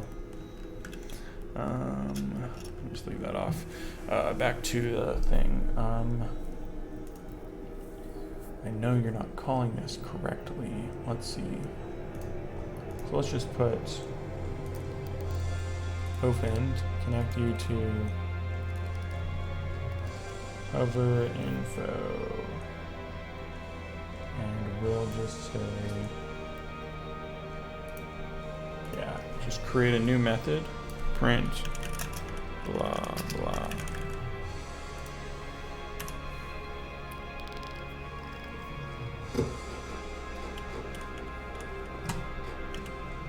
Got called. Okay. So it is. But if I put hide, it won't work, will it? I'm definitely doing something wrong with a signal order or something. Yeah, so that definitely called hide on this. But then something on this called show. Oh, the pause menu pauses. This is being set to show every frame. Okay. Var is visible. Oops. Equals true. Set visible is visible.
Alright, so I'll have to redo all these. Hover info, set.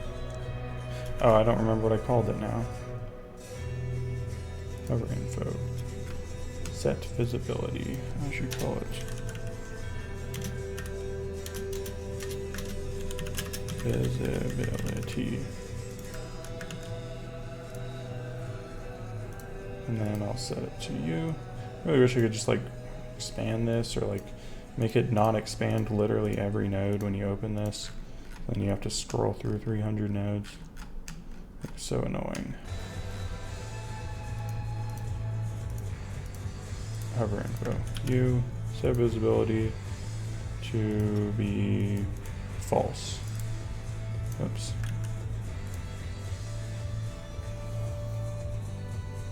closed, set it to be true, then I have to scroll through all these all over again.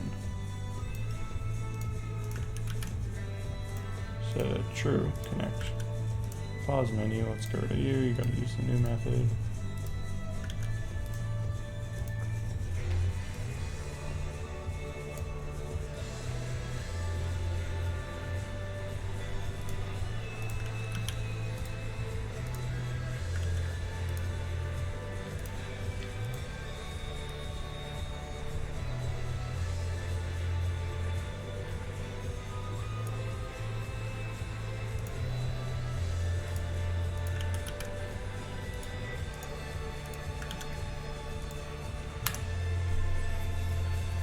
Search and reset nodes when connecting signals. Yes, definitely. When holding down Alt and pressing expand button, does that auto close? Oh, that's a good thing to check. Why are my shadows so ugly? Oh, because I turned them all down. Wow. Why is... Oh, damn it. It's like really cut off. I'll have to mess with the bias. It's pretty bad. Okay, that works. Doesn't work. What the hell? What? What? Okay, let's go to player. Hover info. Your script. Print. Visibility set is visible. There we go. And let's get that. Turn down this light to crazy amount of bias.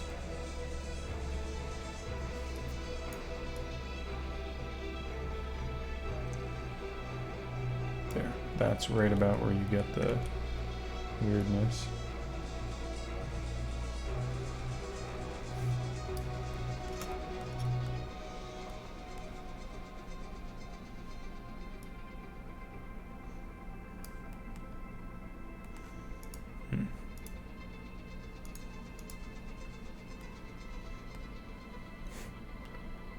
Contact is really broken.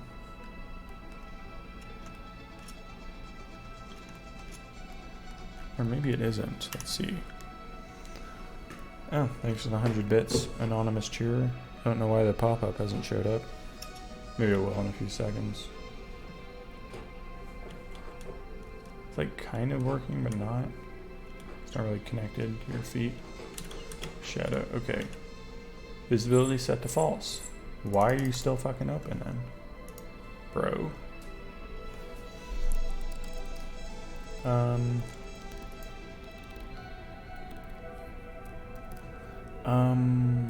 Here. So, visibility set to false. That ends is visible is false. If it's not visible, then return, right? So there's no way this could possibly be getting set, right? What the hell?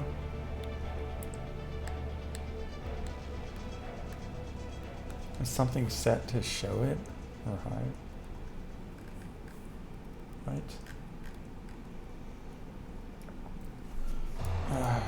Let's see.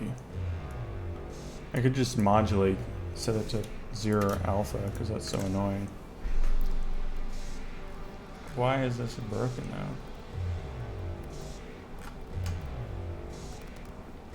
Did I mess up the signals? Save menu. When I say open, you should send false. That's correct. Yeah, so that is sending the right thing. It's just something is calling show on it. It's just receiving a method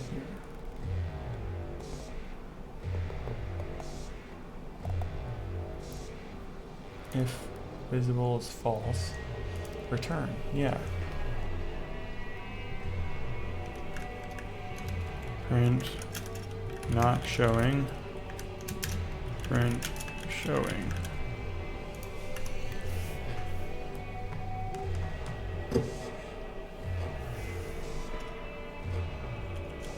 Okay, showing. Wait, what? What? Why isn't this code running? What the hell? It says it's showing. And then it hits that, right? What? So it's running that, but this never runs. This literally never gets called.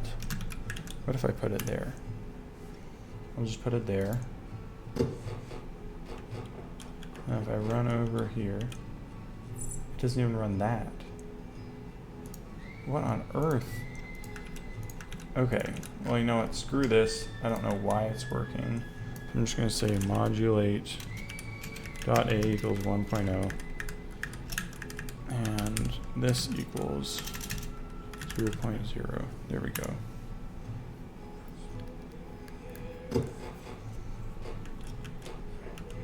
There, now it hides it. Right, wonderful. Oh, come on, that re-shows it. Are you kidding me? When I open this, because it closed the save menu. And then it opened, okay.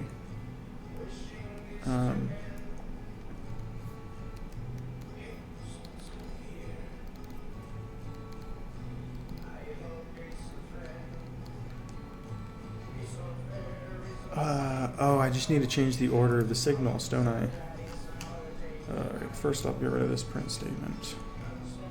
And you. Don't you have a print statement? There. Pause menu. So you emit pause menu close, which is closing this, and which opens that. So I'm probably. I just need to go in here. Can I change the order? How do I change the order on this? I just want to change the order. Do I have to delete the whole thing and then find it again?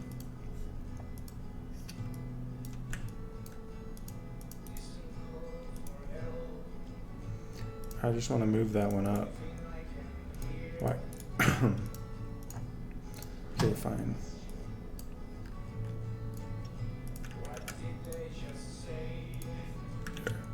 Wait. Oh, come on. Is it by alphabetical order? That's so stupid. Come on. That's so dumb. It does it by alphabetical order, I'm pretty sure. Let's confirm. That's really stupid. You have no way of ordering what it sends signals to first.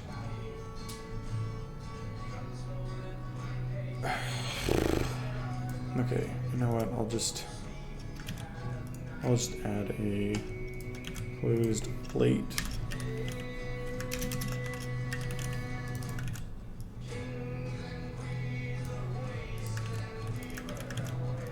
So there, now I can do the order specific stuff. Very stupid. Okay.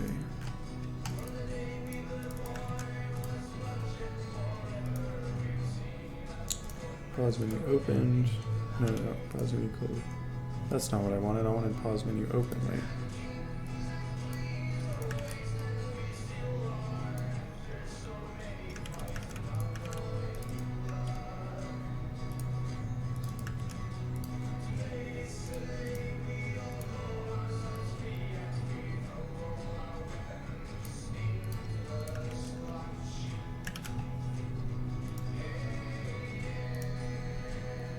Set it to false. Correct. Yep. Okay.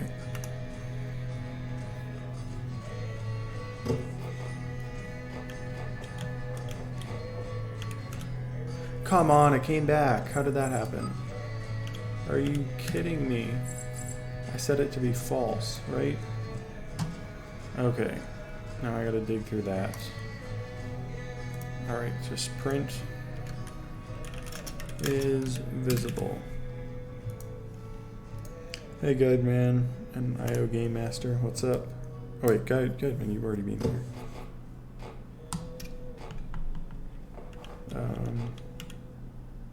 So that, and then it just said it true. What? Why didn't?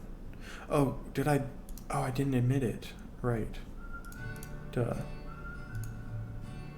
This one. I want you to be there. Oops. Oh my god. This. There.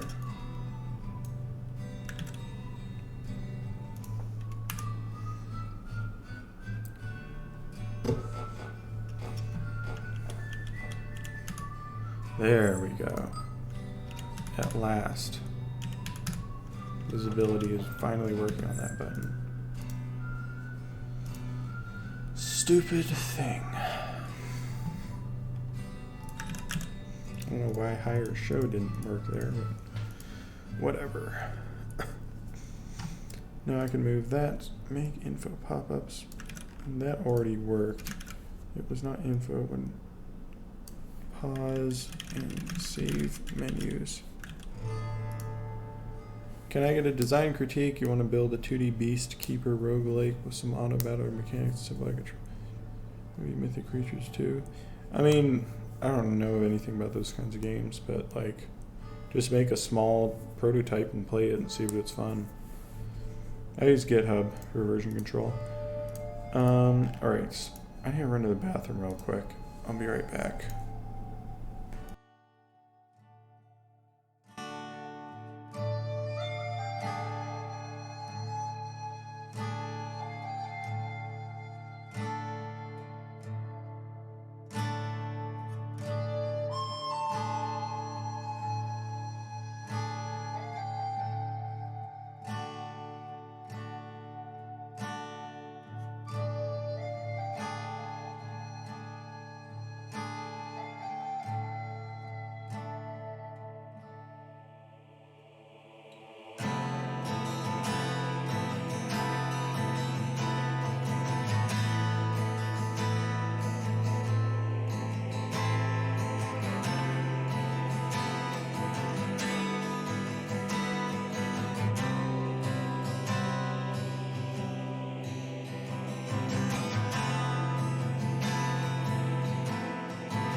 All right, I am back.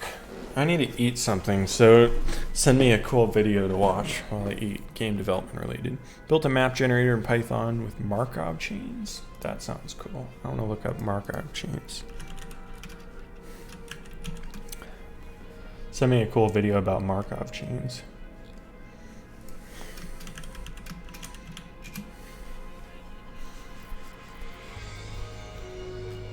Any videos?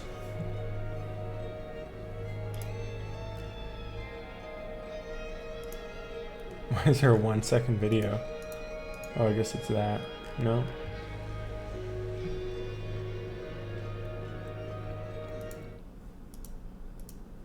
What is this? Welcome to the Storyteller. Holy shit. Natural language-powered artificial intelligence makes us sound real. There are so many voice actors to choose from. Yo hablo español. That's insane.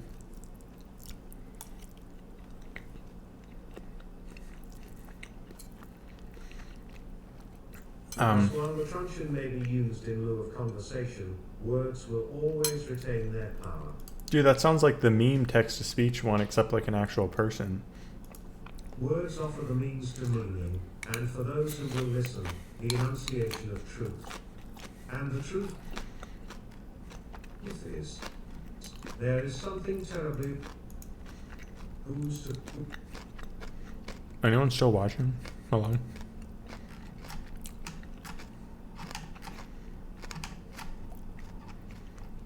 Welcome to the Storyteller.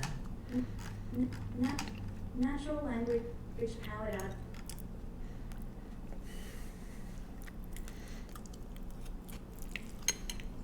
Yeah, it's still kind of monotone.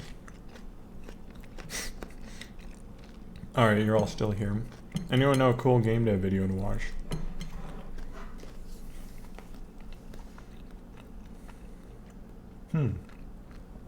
AAA actually used that as placeholder.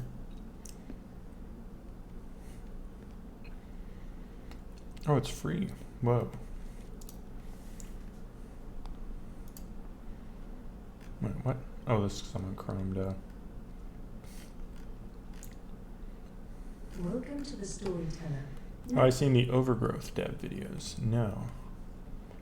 I don't think so. I've seen some of their articles. I was looking at how they did decals a long time ago.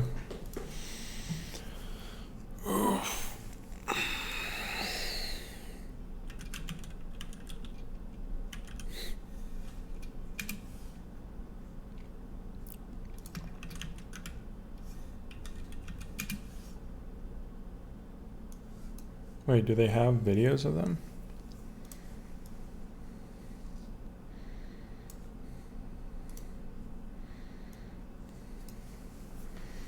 We present a real-time character control system using a novel neural network structure called the face function neural network. Character control is the problem with mapping from a set of control variables, such as a desired trajectory, to character motion which is both natural and achieved through given input. Data-driven methods such as ours approach this problem using a large database of motion data and attempting to learn such a mapping. Is this what Valve used? I remember seeing some of their character animation stuff and it looked like really high-end like this. Machine learning. Current data-driven methods of real-time character control, such as standard neural networks and recurrent neural networks, may end up mixing data from different phases, resulting in motion that looks stiff and unnatural, or producing floating artifacts when the phase is ignored completely. Other models, such as autoregressive Gaussian processes, have a habit of overfitting, producing motion which is noisy and unstable. We present a new neural network structure that can achieve character control in a way that avoids these issues while still producing expressive, natural motion in a number of complex situations, including traversing rough terrain, crouching, and jumping. The phase function neural network is a neural network where the weights are not learned directly, but instead produced via a separate function, which takes as input the phase of the data. This creates a regression function which evolves smoothly over time, and is different for each phase. Separating the phase out as a global variable avoids explicitly mixing data from different phases. While allowing the phase to change, all the network weights at once gives it a much larger influence in the regression, resulting in a system which is fast, compact, stable, and can react well to complex control tasks such as navigating rough terrain. This voiceover, man. Capture several long sequences of raw and commission data at a variety of speeds, facing directions, and turning angles. We also capture motion of stepping, climbing, and running over obstacles placed in the Capture Studio. Since simultaneously capturing motion and geometry is difficult, we It use a really is simple procedure everywhere. to fit terrains from a separate database Except on my and comments. to the previously captured motion data. Once the data is acquired, we extract a number of parameters relating to character control and train the phase function neural network to produce the corresponding output. We now show some of our results. Once the data is acquired, we extract a Why is he bent over? I wonder if that's something with the data they collected. They were just hunched, or was something with the algorithm. number of parameters relating to character control and train the phase function neural network to produce the corresponding output. That's funny, We right? now show some of our results. Here we show Why our is there zero character motion in his performing voice? locomotion in a planar environment. The future trajectory, direction, and speed can be adjusted by the user using a gamepad. By changing the facing direction to match the camera direction, we can also produce sidestepping and walking backwards. By giving Yeah, a probably a simple dissertation height video. of the trajectory, our character can adapt to rough terrain, climbing, balancing, and jumping where required.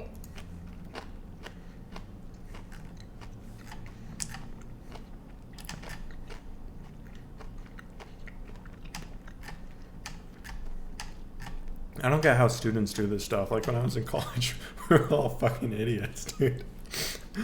Like that capstone project. I mean, I made a pretty cool capstone project, but it wasn't like some technical masterpiece by any This means. process works even when the character is jogging. He's recording that at a different time. Sounds like it's late of night. I think the most technically impressive thing was somebody made a 3D printed drone, or the parts were 3D. A lot of the parts were 3D printed, and they were trying to make it fly. And By adjusting an he was input variable coding indicating it, the yeah. height of the ceiling, either using the gamepad or the environment, we can get the character to crouch or move under obstacles. Sometimes the game designer wishes for the character to traverse the environment in a special way. By labeling parts of the environment with an additional variable, the character can be told to act differently. For example, jumping over obstacles instead of stepping over them. Since our method is data-driven, the character doesn't simply play back a jump animation, but adjusts its movements continuously based on the height of the obstacle. It's really cool. I wonder if you got a job By from providing this. the future trajectory with walls and other objects in the environment, the character will avoid things in its path and slow down to prevent collisions.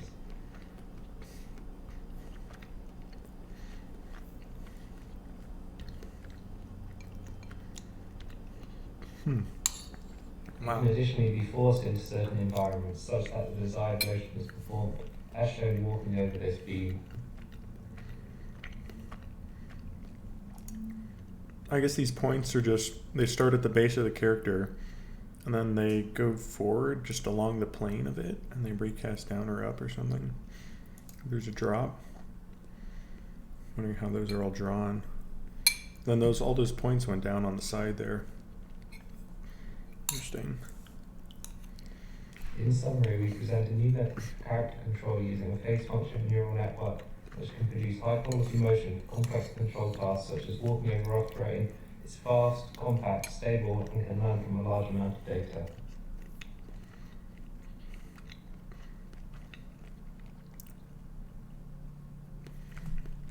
That was really cool.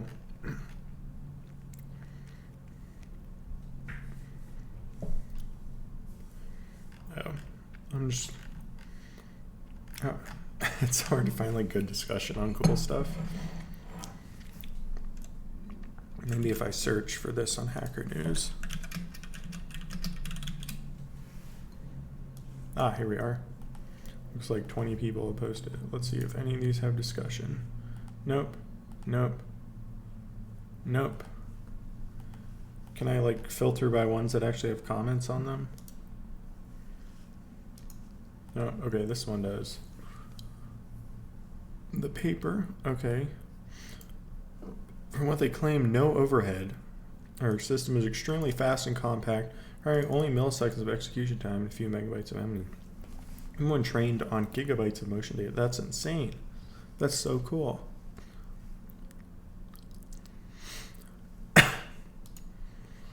Fun place where you overpay and rack up debt. I went to college for free because my family was poor. I was in that golden, like perfect Goldilocks spot where we're poor enough that I qualified for financial aid, but not too poor that they couldn't help me buy groceries.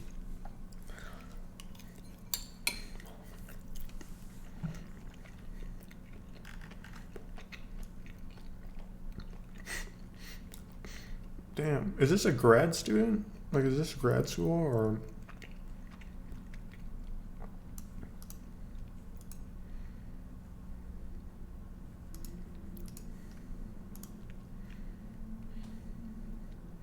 Or is this just somebody messing around or what? Oh, University of Edinburgh.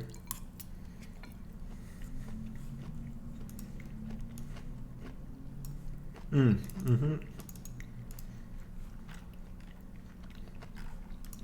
And this was published 2017. 3 people. Method studies. What's that? Is that a company? One of the guy's Twitter. Oh, cool. They're still working on it. Whoa. And they can have it interact. Dang, look at that. That's insane. That dog looks so cool. They have an oh my god, that's insane. Did you see it? That is so cool. I gotta follow this guy. Like how do you even start on something like this?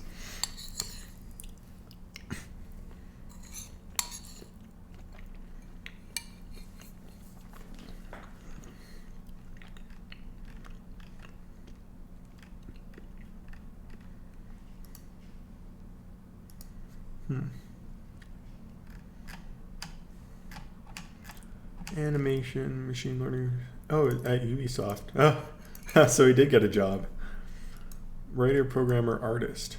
Wow, did he make that art? Damn, imagine being that multi-talented. You can paint and write. Okay. So yeah, I guess he graduated, got a job at Ubisoft doing machine learning. So yeah, Ubisoft is almost certainly using this tech then.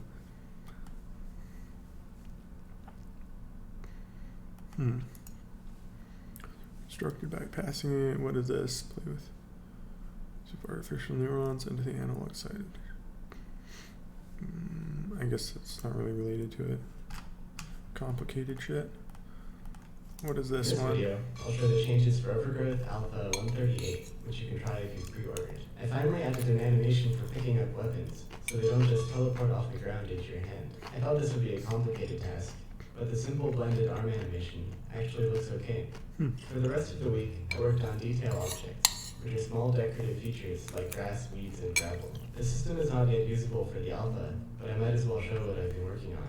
I started by adding a function to find all the triangles within a sphere, and then randomly sample surface points with a uniform distribution. Next, I tried replacing these points with proper models. Here they're all instances of Aubrey's forked weed model. They use a modified shader, which reads the color and lighting information from the underlying terrain, so that everything goes together.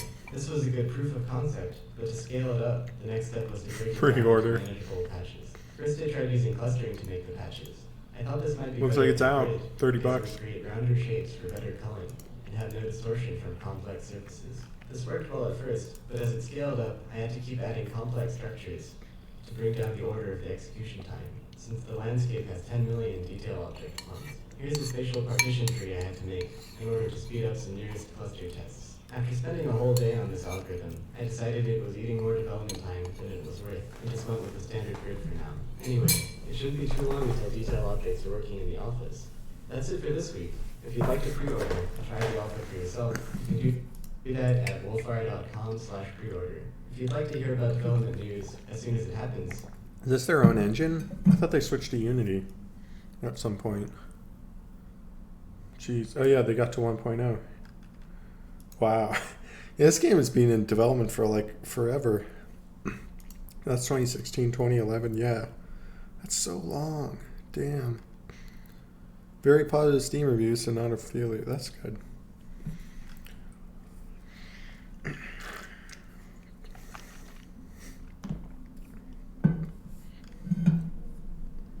Why isn't this working? Maybe, oh, there we go. This is Lucas Ushman from Wolfire Games. In this video, I'll show the changes for Overgrowth Alpha 226, which you can try if you pre-ordered. This is the first alpha since we changed from releasing every other week to a less regular schedule based around milestones. This time, we've focused on improving the user experience. All arena levels have access to the editor. None of the debug keys work, but from the other way, none of the debug keys work, and pressing escape will pause the game instead of bringing up the editor. The shaders for weapons, characters, and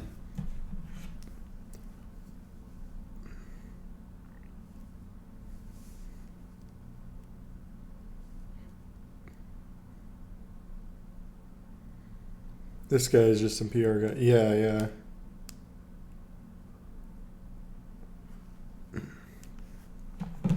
Okay. What was the other stuff? I'm glad it worked out for them. But damn, I could never do procedural animation. Whoa, what is that? I could never work on something for 5 years. So that's crazy. I would get so sick. So sick of that. 2009. Holy shit. What? Is this their custom engine? That royalty-free music? Okay, I get it. Skip. So they got springs. Oh, damn. Oh, and it moves in the travel direction. I see. Squeezes before a jump. Oh, what? Okay, so I was crouching. So that's a feat.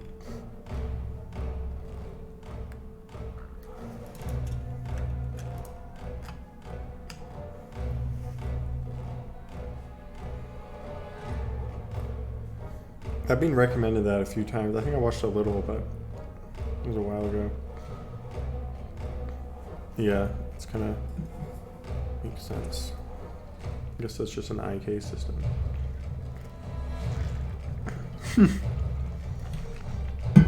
What is that? Is that a bug or is it supposed to be up? Okay, there we go. Yeah, Spore. Definitely a Spore walking. Citizen Con 2017, teaching a character to walk on any terrain. Damn. They've really made the movement in this game so cool though. Like it's so fluid and smooth.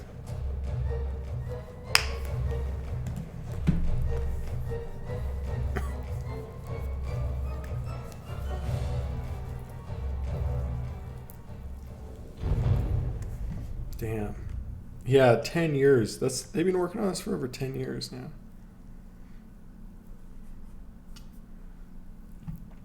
I think many AAA games never go beyond that first year. Yeah, it's really cool. Oh, this is from Star Citizen, the game that will never release.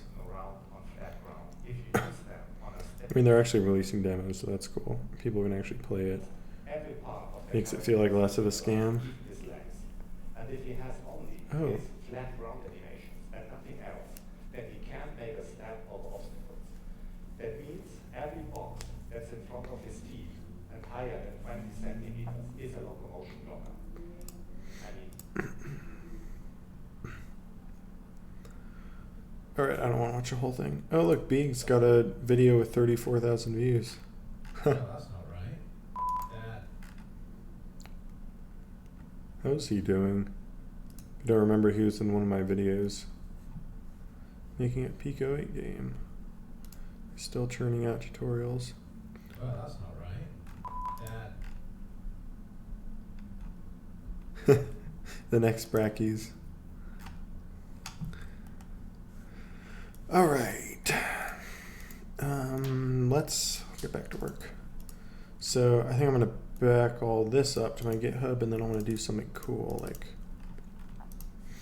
maybe I'll implement decals. I found an asset library that had those, so I think I could switch to that.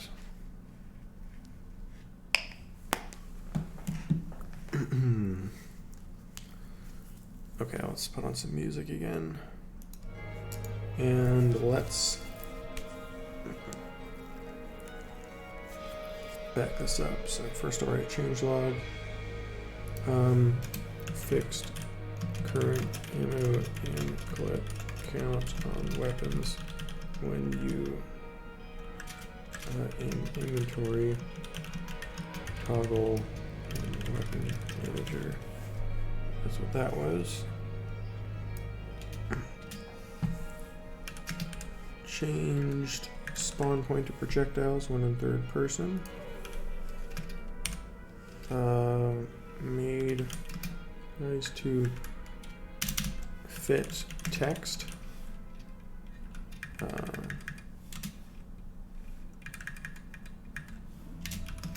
Fix label sizes. Go label size. Pop up info label size up here.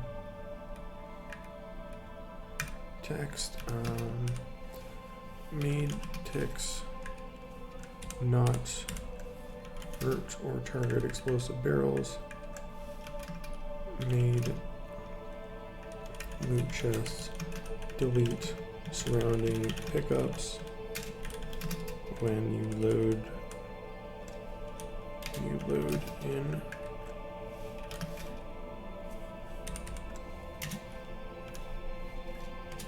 At them. Added, made a warning appear when organ durability is low. Gave AI sight range. AI a sight range setting. Pop up on loot chest when enemies are in the area. Saying you can't. Added option to disable UI. Added option to disable camera leaning.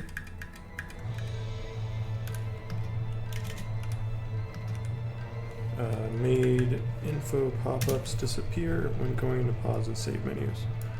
Damn, that's a lot.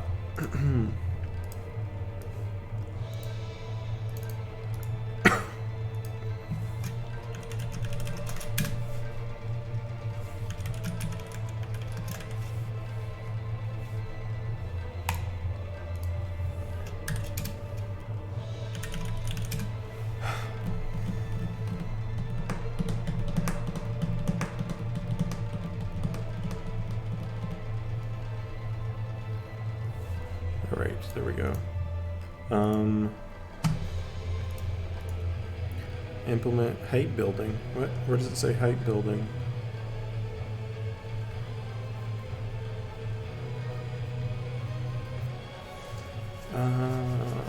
Yeah, let's try figuring out decals. So, Godot decals. There's my tutorial, there's Garbage's tutorial, those are super basic ones though. There was one, oh it's this one, here it is, this. On September 23rd, cool, so it's fairly up to date.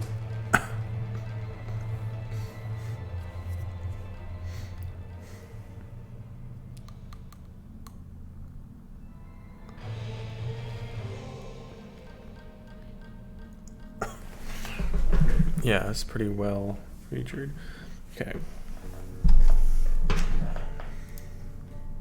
Download zip. Okay. Then I drop this into my folder.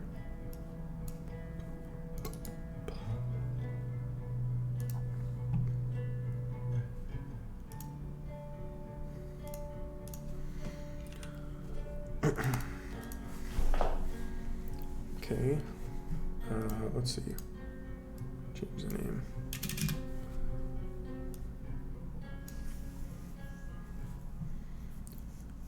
Download it, unzip and copy that. Decal folder. Ah. I see, okay. I just want that folder. I don't care about the scene. But I can take the scene and test it.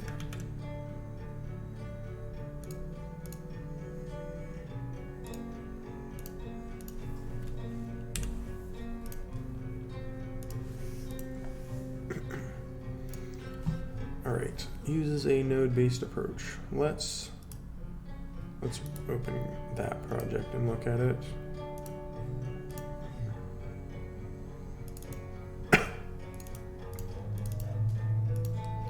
Make sure it works in this version.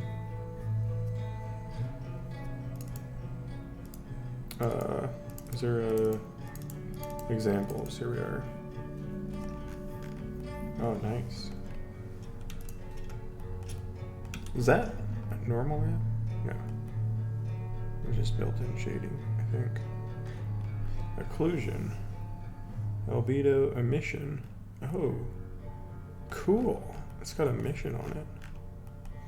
And that one's animated. What? That's crazy. That one's stretched. Okay, and then that one's pointing that way.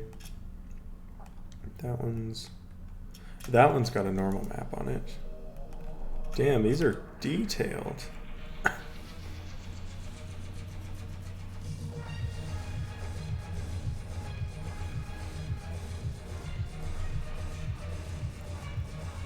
Look at that. Damn.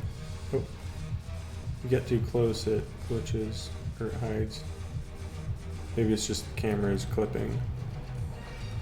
Huh. Yeah. You get too close, it goes away. How did my decals work? They were mesh based, so it would basically create a box, and then it would make like a cutout of whatever it collided with, and then it would just kind of set the UVs of that mesh based on what you had, right? Oh, look at that. Damn, look at that. Yeah, obviously it's gonna look ugly on corners, so that's fine.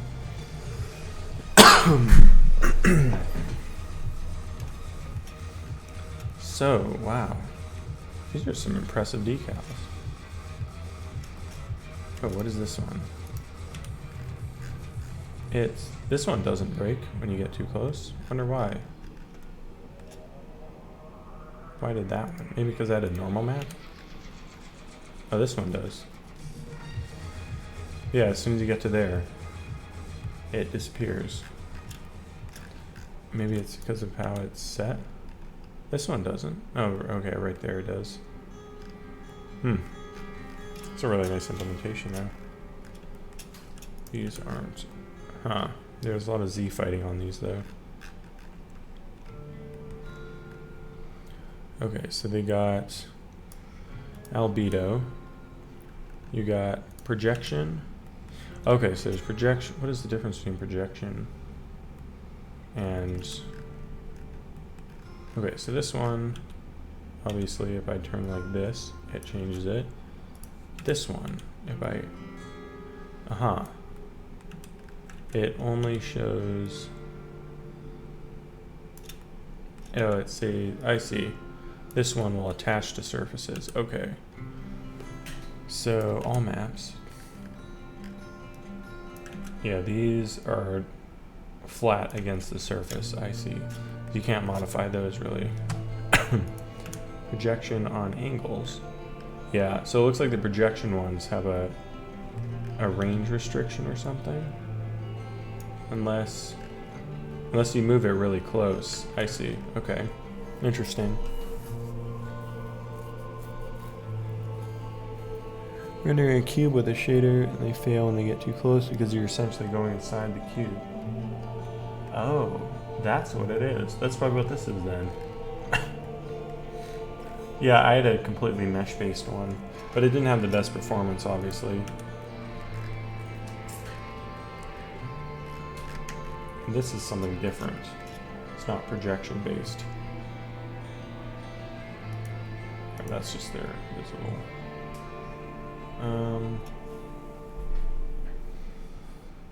Is there a different setting on these or something? It looks... Their settings are literally exactly the same. except for the tint. What's the difference? What determines whether one's a projection?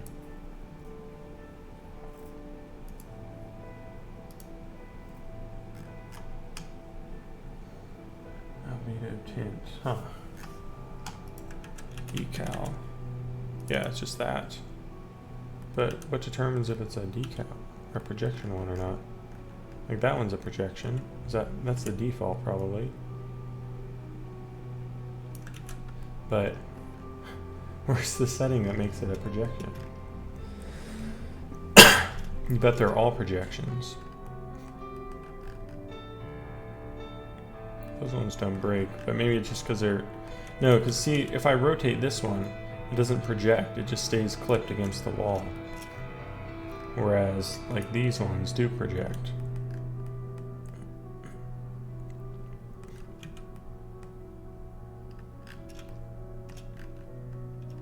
It's just a different kind of projection. But what determines that?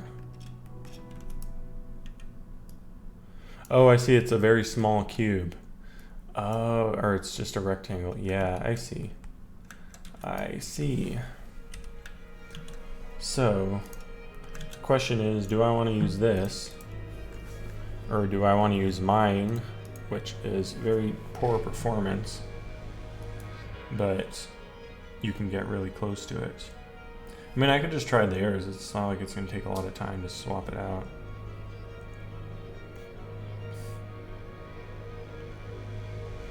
Also, mine goes through stuff when you hit them. Doesn't make like a... I don't know, does theirs? Let's see. Actually, it probably would go through stuff.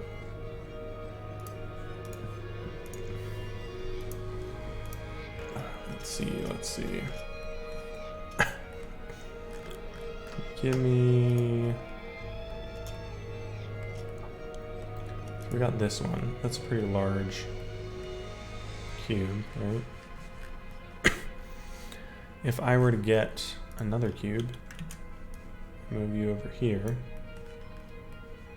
I need to scale you like that. Oh yeah, it does go through it. I guess that's just a limitation of decals. Yeah, it projects through. Mine doesn't do both sides. So I guess mine is better, but it doesn't, it's not projection based, it's just mesh based.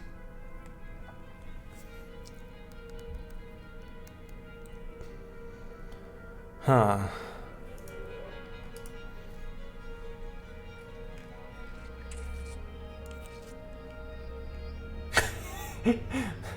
That guy. Oh man. He got upset that I unfollowed him on Twitter a while back.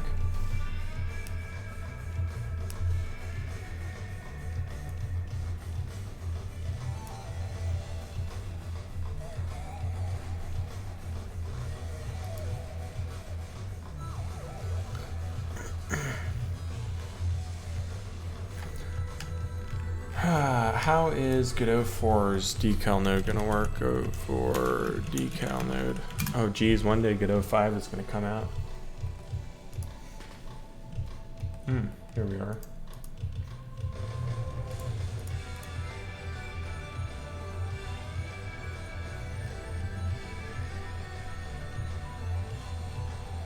What?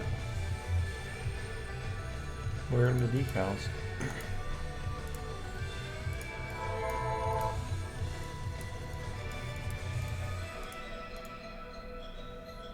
So, okay, so that's the new decal node. But is it like, okay, so those are the, I see. So is that a cube, is that a projection or what?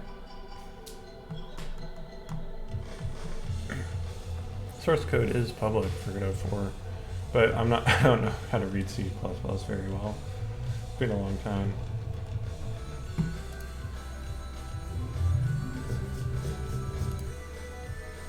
Node B. Edge detection. This means this decal is not flat anymore.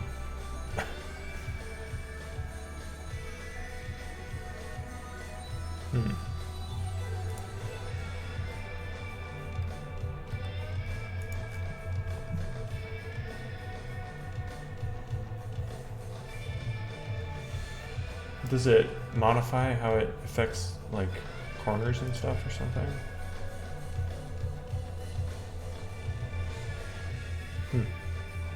Godot Engine 4. Wow. So this person's really messing a lot. Doing a lot of cool stuff with Godot 4. Damn.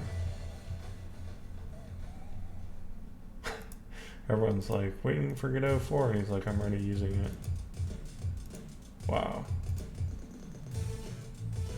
That's cool.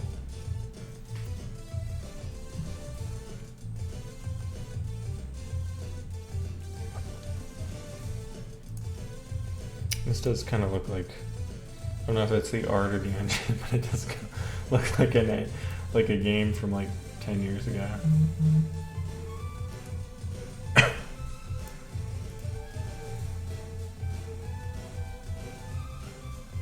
Screen space area. Whoa, whoa, whoa, whoa. What? 3D game, 250,000 views? What? When did Godot become popular? Oh, this looks pretty nice. Oh, wow.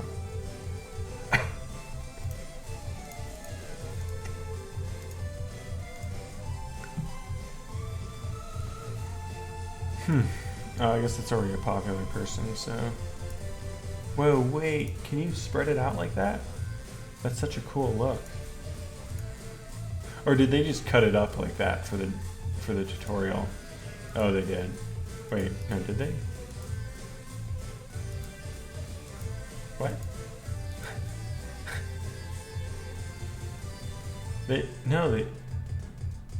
Did they cut it for the tutorial? No. No, they did, yeah. That's so weird. Oh, yeah, you can see how that mouse moves. Why did they cut it like that? It's so strange.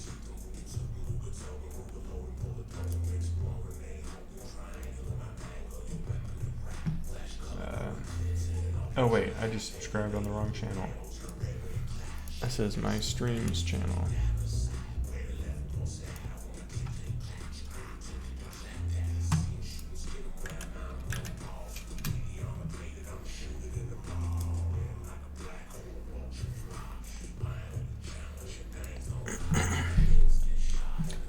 Alright, versus light mapping, okay. It's just music. Which is this? Which one's first? Which one's second?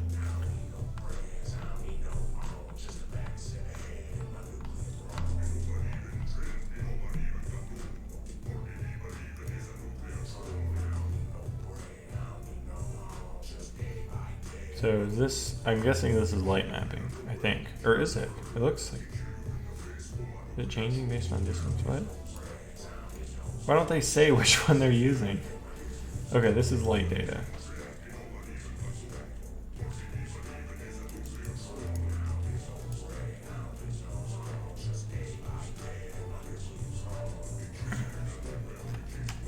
Which one is which? Okay. So they just start with something, and they don't tell you what it is. Oh, this is SDFGI. Okay. Okay. So this is SDFGI. Yeah, pretty sure. Scientist field goal. That sounds right. Looks pretty good. It looks really blurry for 1080p. Wow, this lighting looks really nice, actually. You can kind of see in the distance it's changing, though, as you move. But it's not noticeable if you move slow enough. Wow, this looks really nice. Like, what? Oh, wait. Did they... They just disabled it, and all that lighting stayed. Or maybe that's just the shadow. That's just a directional shadow. Okay. Okay, yeah, they just turned off bounce lighting with that. So that's all the bounce lighting. Wow. So that's all the bounce lighting. Do they have AO on? It looks like they kind of have AO on. Or ambient occlusion. Yeah. Okay, now this is light mapping. Yeah, that looks a lot better. But it is static. They build this to Blender and import. No, I'm just watching a video of somebody messing with the next version of Godot. See how the lighting looks. Wow.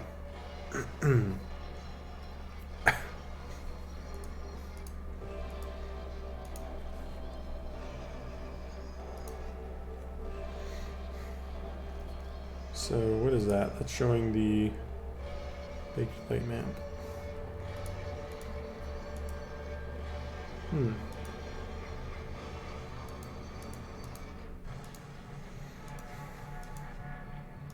Wow, that's pretty cool.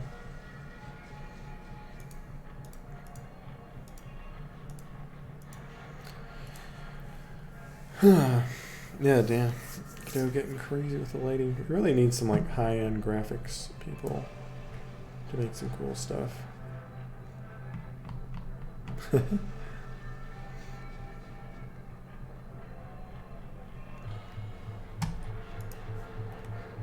Alright, so they're talking about this where I swear I saw a post, like Godot 4 decals. Like they made a blog post. Don't they? Maybe it's just this. This is talking about decal, really useful, and you can see if someone's looking for something. This is how it looks in editor. Okay, but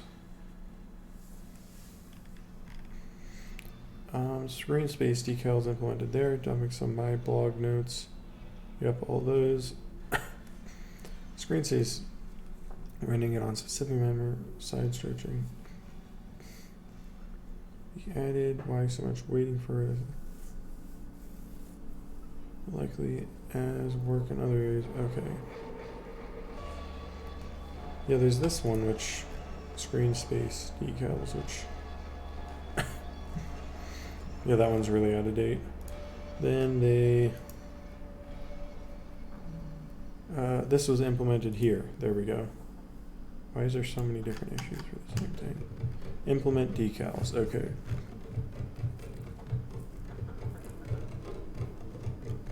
Also implement decal atlas, so projectors and other stuff can be added. This doesn't have projector? It looks like it does.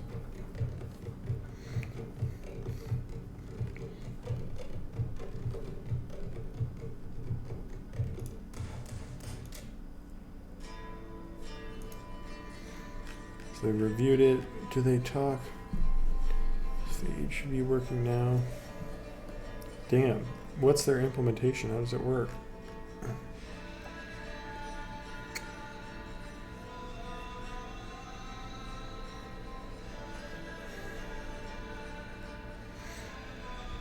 Decal Alice. They don't describe the implementation at all. Dang. I was kind of hoping for that.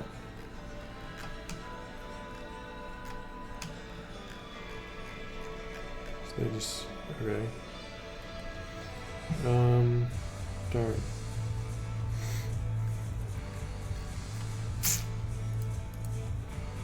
There's like no mention anywhere of like what it is. Okay. Well, that's a shame. That is nuclear throne. Hell yeah. Okay, so I'm gonna close this. I've got, let's see, how do I install this again? So I'm re-importing all this. Hog. Good song, yeah. Oh, I didn't keep track of the damn installation guide. Let's see, is it auto install? It is. Interesting. Clear you out. The thing is how do I tell it what not to hit, right? Why is this turning? Oh, I think this is being added. Yeah, okay, hang on. This, oh, it has, what? Oh, it's working. Okay. Fascinating. Okay. So it just hits literally everything. Oh, okay. So if I like did that, oh, but then there's, okay, but then I'm in the box. So obviously that's bad. I don't want to do that because then if I go inside it, it no longer works. So it seems like you want to do small decals, right? It's better to do a bunch of small ones. So if I put like a blood sprat, a bullet hole would be small. If I do like a blood splatter,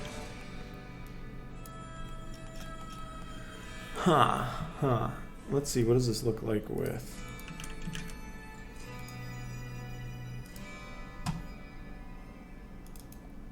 Source, icons, assets. I would like to see what this looks like.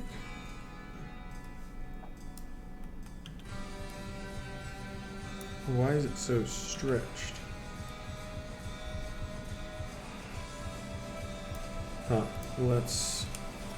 I'll just reset its scale. Oops, no, 0, 1.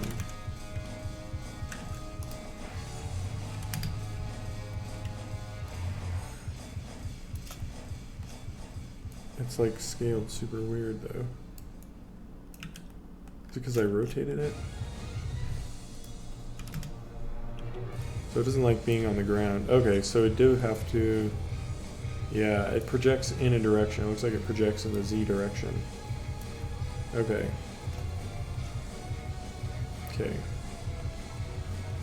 So I'm gonna have to get some kind of bullet hole thing. Oh wait, and now I need to see, can I restrict what layers it hits or something? I guess it just hits literally everything, so... actually that's not bad, actually.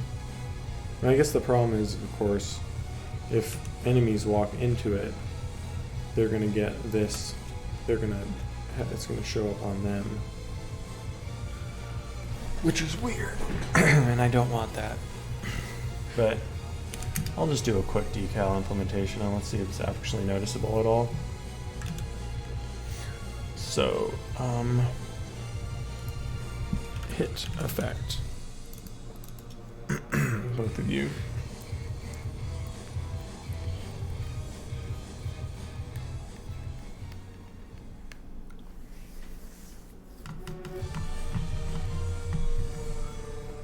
So we got this. Hit decal.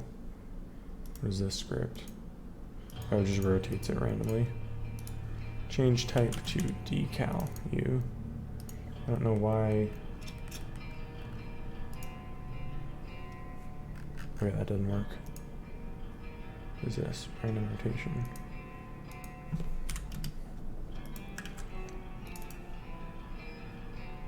Oh, and it's already got a script on it. Damn. Okay. I'll just copy this. So it's at the same spot, but I can shrink it down to like that. And I'll put on, need to rotate it there, and then I'll just put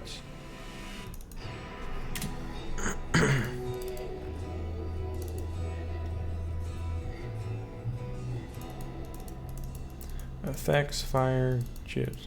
Where would decal be under? I guess effects, yeah.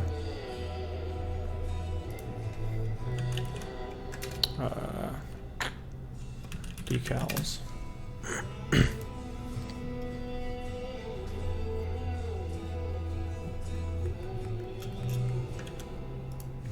Now I need to find a bullet hole decal.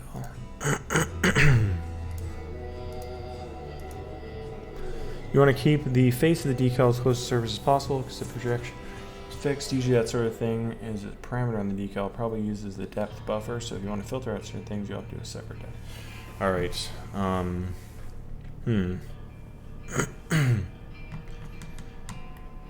Complicated. I'm just going to do a very simple implementation, and then I can see what it looks like, and I'll just ignore all its problems for now. And then in the future, when I decide to make things pretty, I'll go look into using maybe my mesh-based one, and I could put it on another thread or something. I could like instance that one as the quick way until the mesh-based one is done, and then swap them out. It's one thing I can do if the mesh-based one takes too long to render. But as long as it's on a separate thread, it shouldn't matter. Yeah, wait, what do I want? Bullet hole, no, textures.com.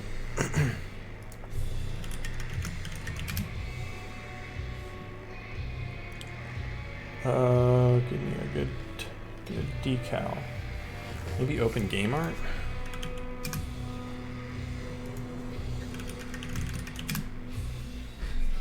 Bullet decal, Public domain. Where did they get it from though? Is that really public domain? That's my problem with open game art. It's like, I don't know if that's actually public domain though.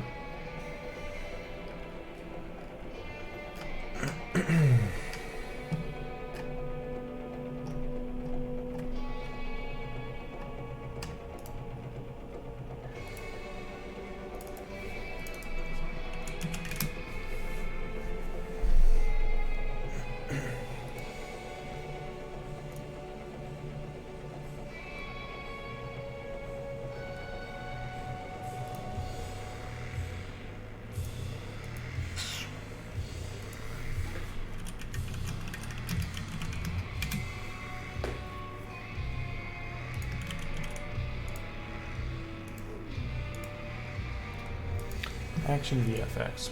Who are you? You're legitimate people? That's it. That's the only picture they have, right? Oh, 137. It's free. Best stock footage for visual effects. View products. Okay, so they seem to be a legitimate website.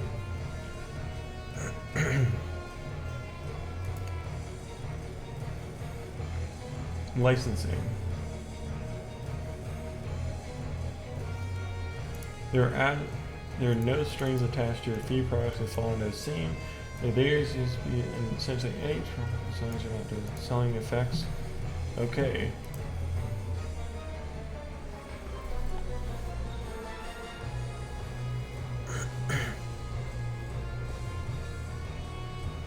Free product subjects, you're accepting the terms.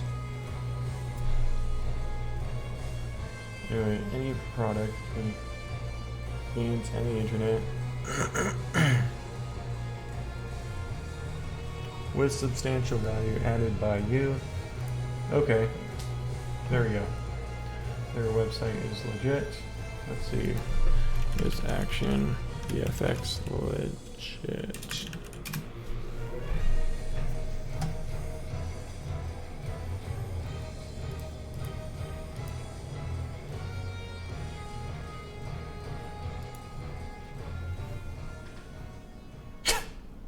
State is Humble Bundle. Oh no. Oh no.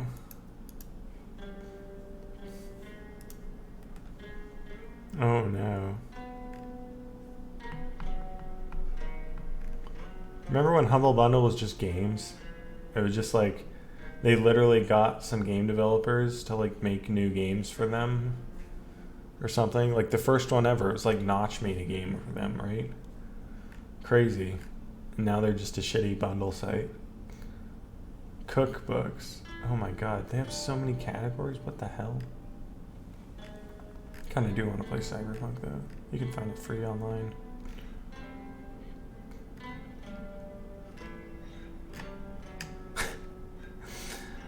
Oh my god.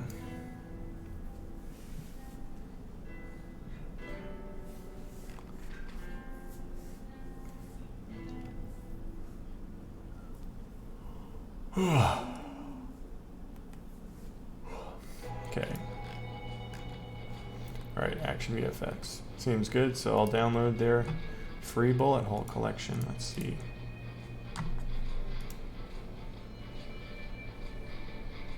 Why do I have to make an account? Okay, let's see. Temp email.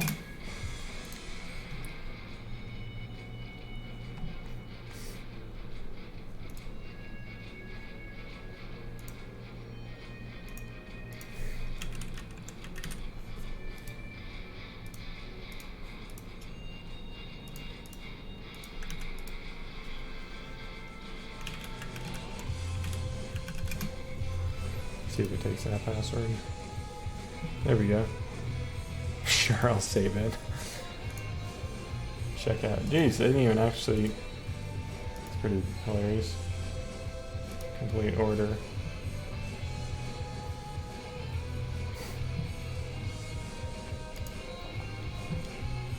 There we go. Alright. They didn't even have you check your inbox or anything. I could have just made up an email. Okay. Drag this. Oops. Oh, yeah. No one wants to pay for you anyway.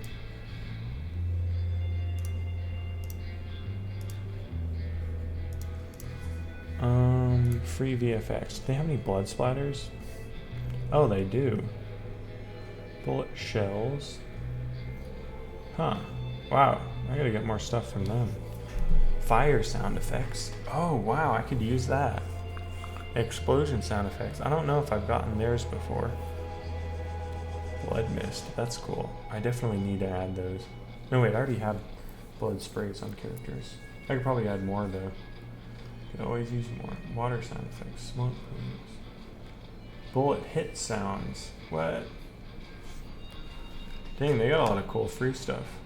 Bullet tracers. Huh. That's really cool.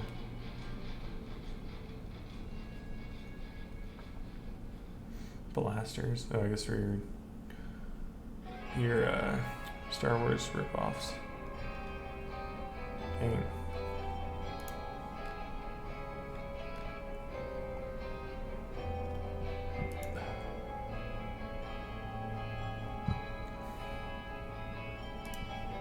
The 2.5K. Little do they know I'm using I'm gonna downsample it, everything to whatever, some tiny amount. That's cool. I'll download that. I'll download that.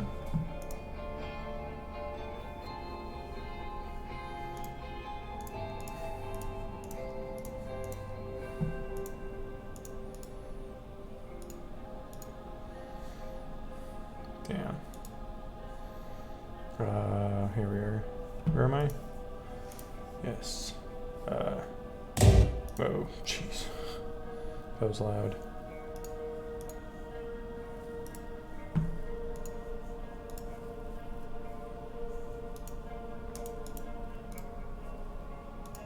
Is that everything? Oh, there's the bullet also. Yeah.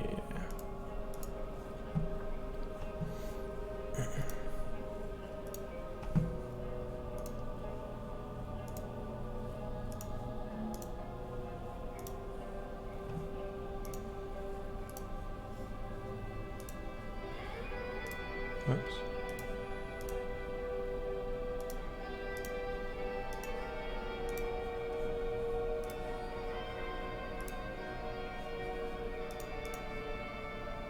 Wait, which one did I just export? That was explosions. This is also explosions. Make fire.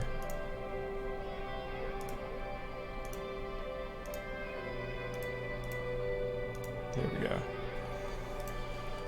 Alright, I like free stuff. That's legal. Now we need to find some bullet holes.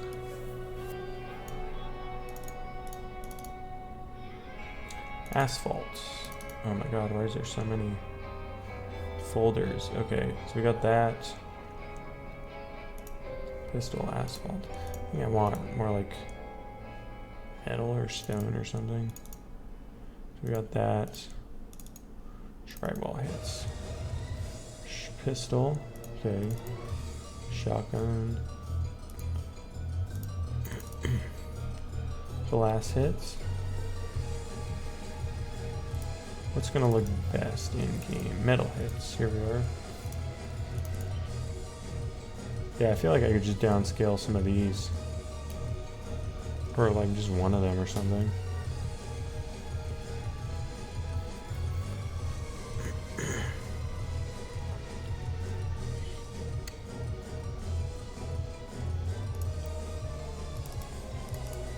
Oh damn, that looks pretty cool.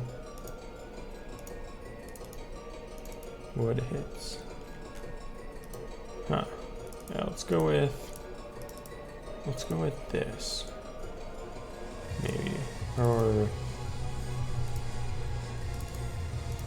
is it concrete or asphalt that I like?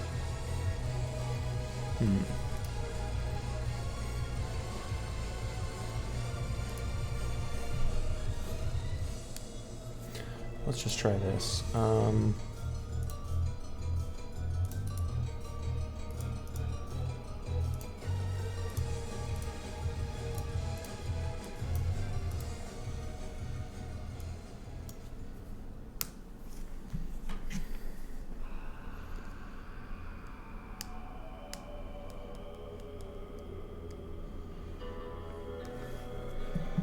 Open up. There we go. I think I need to like choose a random texture too. And I could like swap between them or something. Get more variety. Oops.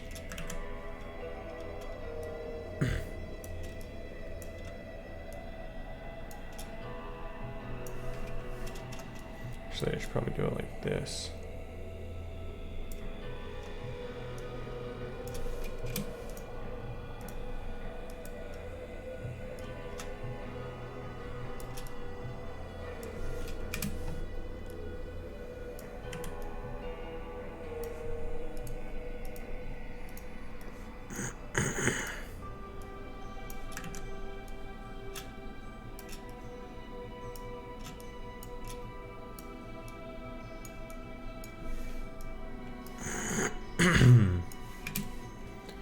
Alright, and then we scale. Scale me to 64.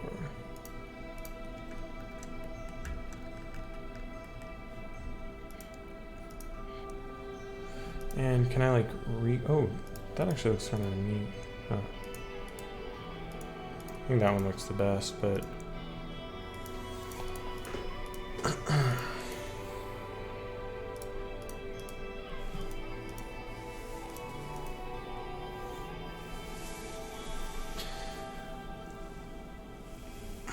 can I like, I know, I'll like auto contrast it or something. Wait, this one.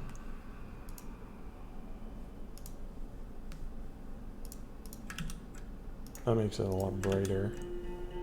Oh no, I don't think I want that. Let's try this. I'll just export these. Color tints maybe, slight hints of red or blue.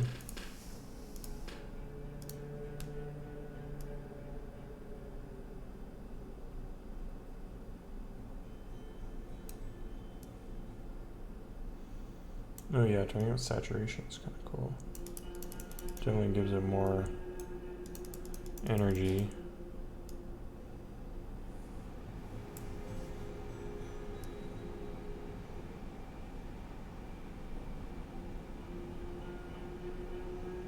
There, maybe turn it down to that.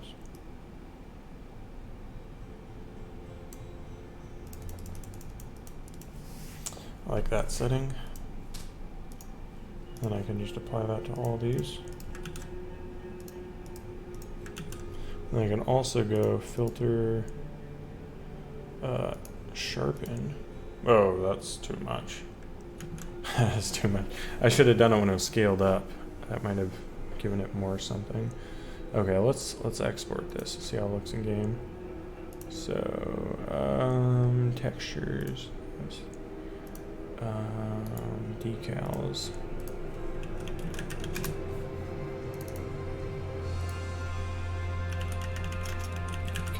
One.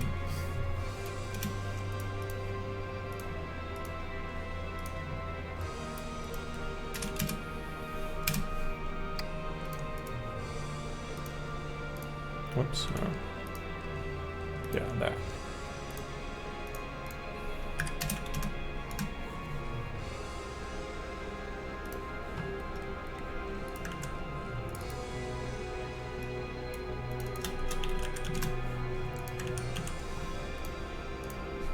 Oh, what was the random rotation script this had? Decals and instanced. There. This had a random rotation script, which I don't remember where it was. Was it in MISC or something? Utility? I think that was it. No, that wasn't it.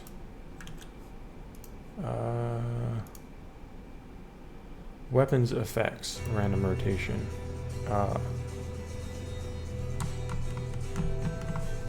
So it's where X random rotation, there you are.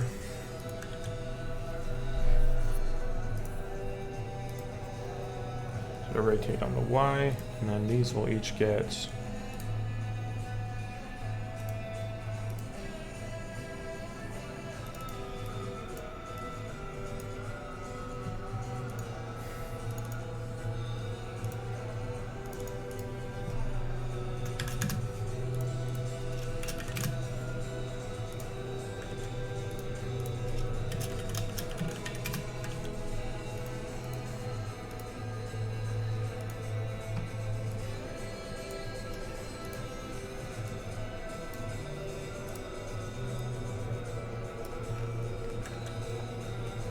and let's get a mesh instant. Why are all these errors? What's the point?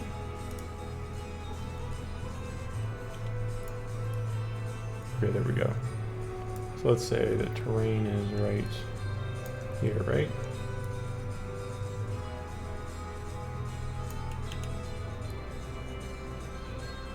Oh, they go pretty high. I don't need to go that far up. And shrink them all down to like there, right? Yeah, the other one was even smaller.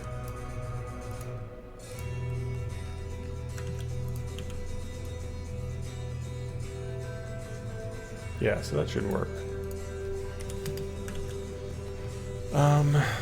And then I just set one of those, hit decal, and set one of these to be true.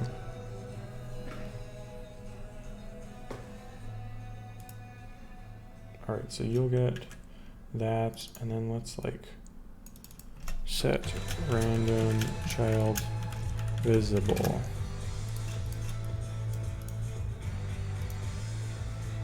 So go up to like utility.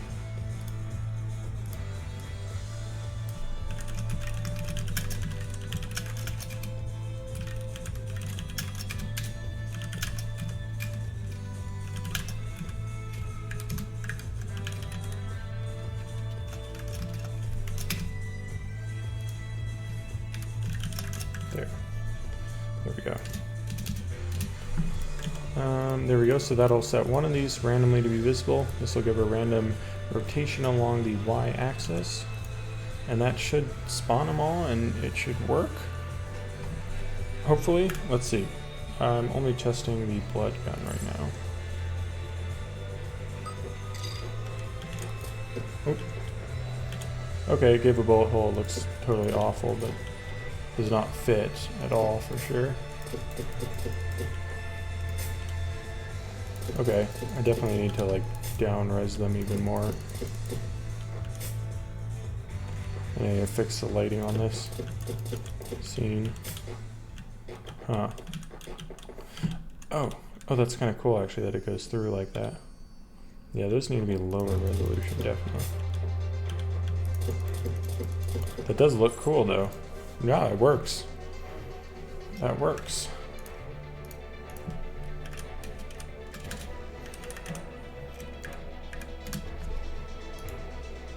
No.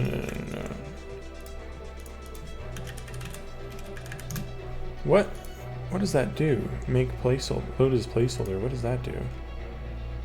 What's the point? So many like random little things I'll see. I'm like, I wonder what that does. And then it's like actually really useful, and I never knew.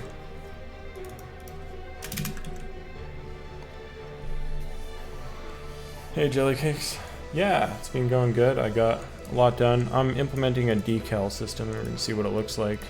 Just pulled it offline because I can't wait for Godot 4.0 to come out. I want to release in like April, which is gonna be, and Godot 4 is gonna come out in like, the beta is gonna be in mid-July, so that's too late for me.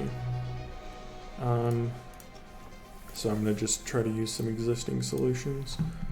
Let's scale this down to, let's try 32 on you. Whoops, wrong one. Scale. What if I just change that to 32? Yeah, and then let's export. Is that right? No, that was 3.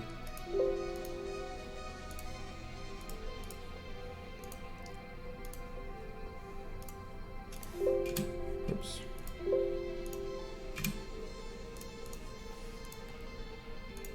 Need better shortcuts.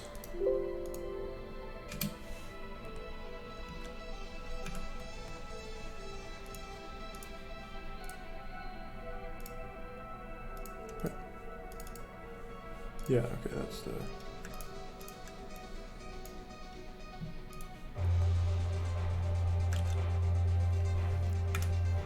Would have thought somebody would have wrote a decal system. You would try yourself OpenGL. I mean, yeah, I guess, I mean, people are writing them shader stuff, you know? But it does lag the first time you shoot it. Creates these. They still look too high resolution, you know? That's too high. I'm not sure I actually scaled this, did I? No, I did. Wow. Still just too high resolution. What if I scaled them up?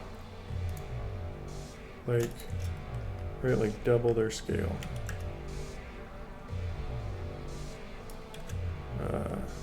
That work? These ones are, I don't know, I just pulled them off some Godot asset library. Somebody was explaining in chat that they work by, they create a cube with like a shader in them, on them, so it'll just render on everything it sees. Oh, that works. Whoa. They're a bit trippy. I don't know why it does that. But yeah, basically if you go right up next to them, if I were to get close enough, they would glitch out and wouldn't show. If I made the, like the decal size too much, it wouldn't work. Wow, that looks so cool though. Oh, I need to add one for explosions for sure. I think I have a limit on how long they last. Pretty sure.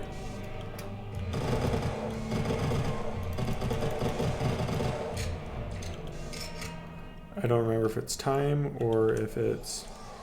Did they take shadows? I can't tell. Doesn't look like it. Ah, they can.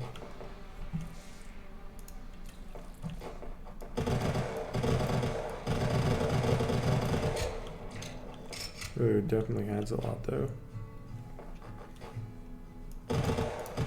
Those bullet holes look so much cooler than the other ones. And what's interesting is that they shine through like that. Or they will show up on both sides, you know?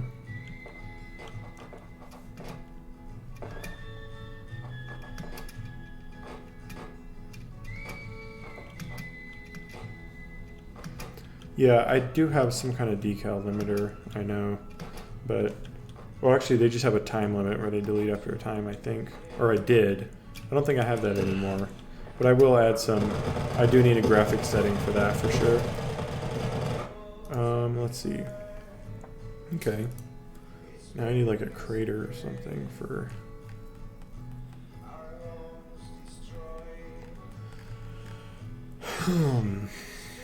Yeah, let's see. Let's see.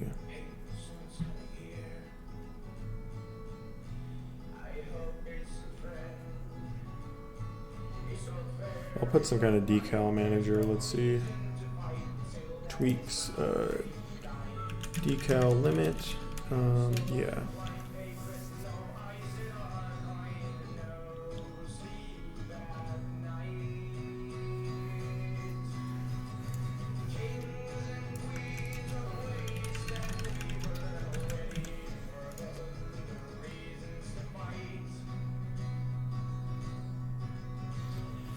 Fragment discard to make pseudo holes with the system. I think that's what Valve did with Left 4 Dead. I don't really care about doing that though, just extra work. It's not really part of the aesthetic, you know? Alright, let's make blood sprays. This is from Nuclear Throne.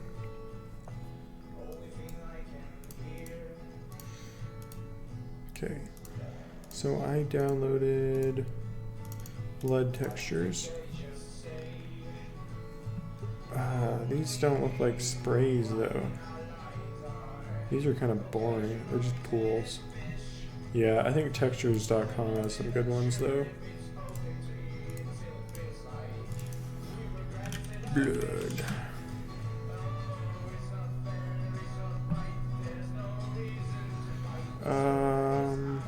I wonder if this is actually blood or it's probably just fake blood. They sprayed on some white walls.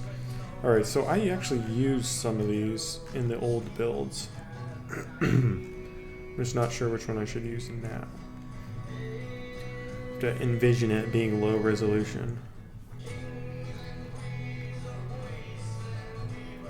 That one's pretty cool. But it's got the drips. I don't really want the drips. I just want spray.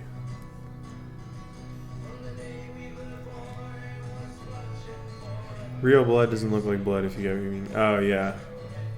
That would make sense. Some of it's cool. Reality is often disappointing. I guess we could try that. And that looks cool. Yeah, I think I've literally used these exact textures before.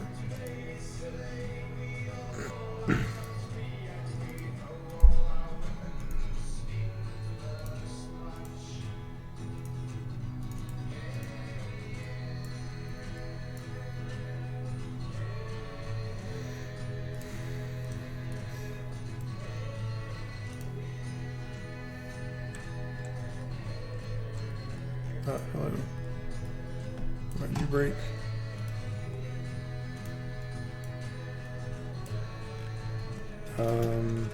Here's, oh, there we go. You're gonna like froze up. That was weird.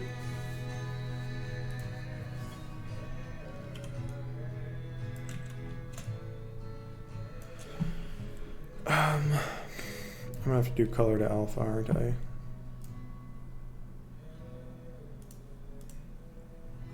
Oh, that was easy.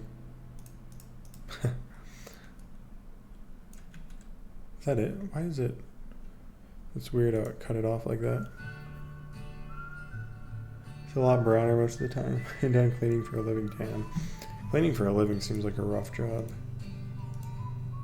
You just have to deal with a lot of weirdos, I feel like.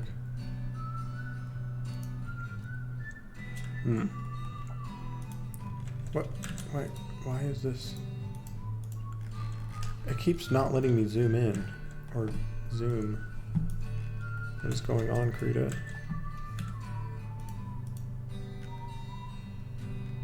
Yeah, what? Is one of my keys stuck?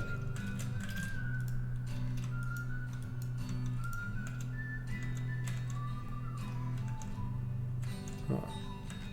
That's weird. It's like frozen.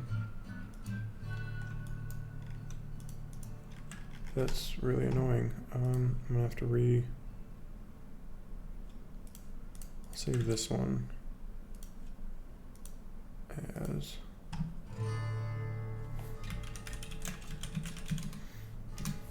what? No. Why do you make the default image types? I want it to be a Krita file.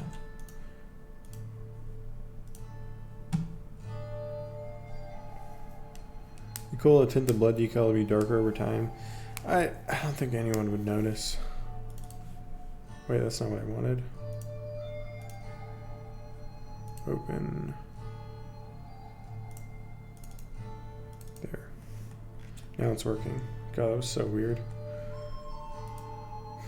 Alright, let's see. Image. Scale it. Let's try like, I just want to see how it looks at lower res. Like that looks pretty cool, right? I could just kind of trim around the ones that are cut off. Or maybe I'll just do that now. So that one looks fine. This one needs some work.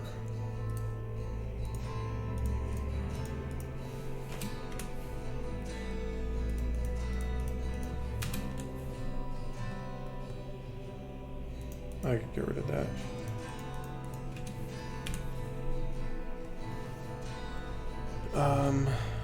Maybe it needs to be rounder though. Like, instead of, I don't know, I'll just see what it looks like in the game like this. Okay, I want to auto adjust the colors. Can I do that? What is auto contrast?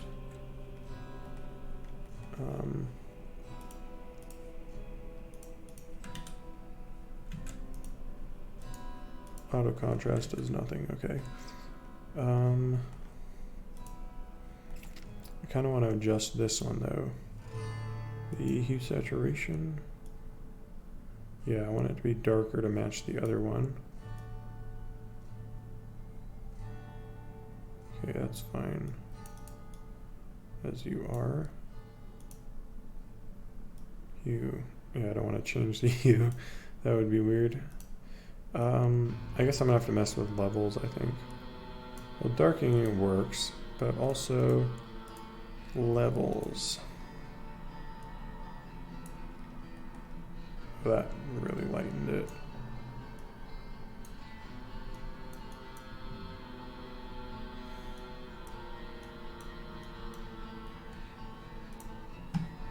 And I kind of want to apply same filter to that. Yeah. Also adjust this. Darken you a bit. There. Hopefully that's not too dark.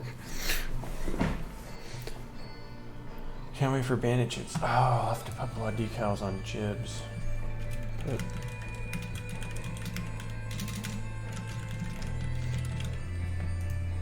that is true.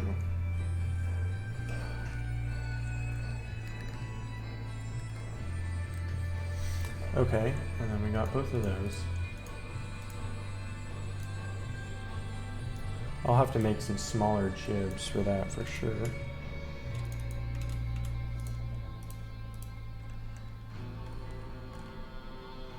What happens if I sharpen this? Whoa, that's kind of cool.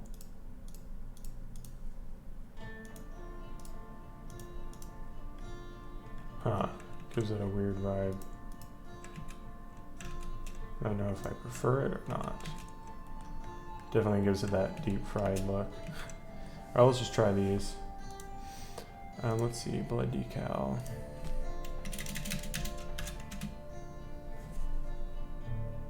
Did that work? Didn't ask me for confirmation. Oh, it saved it as a creator. Dumb fucking shit. 2.png. There.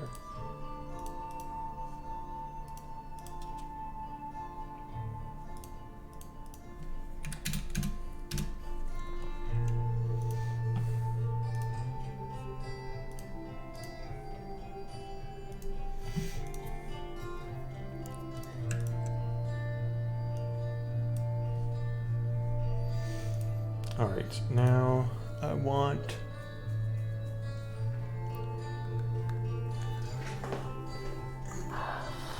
let's create 3D scene. Let's create a decal. Create two. Actually, here. This decal 2. One on you. One on you. Oh, and I can tint them too. I didn't think of that.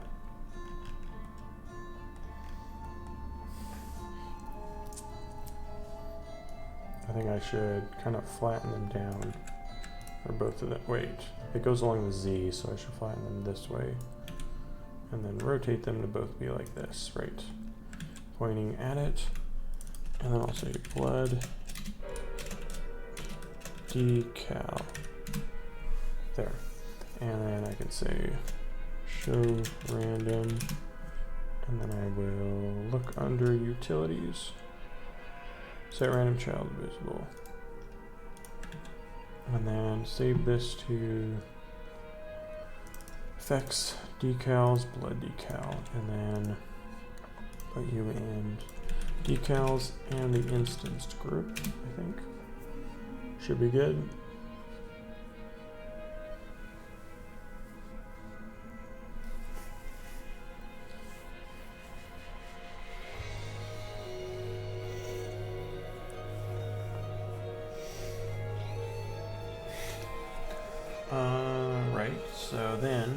I just have to blood hit effect. I know what I want.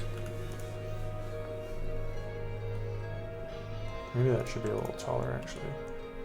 That's only 1 unit wide. You're definitely going to be standing above that. But why is it in the opposite? What? That's weird. Yeah, see, that way it goes the right way.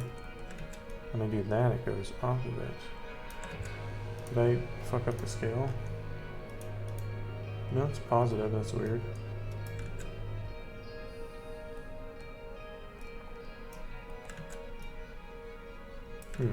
Oh, maybe I was looking at it the wrong way.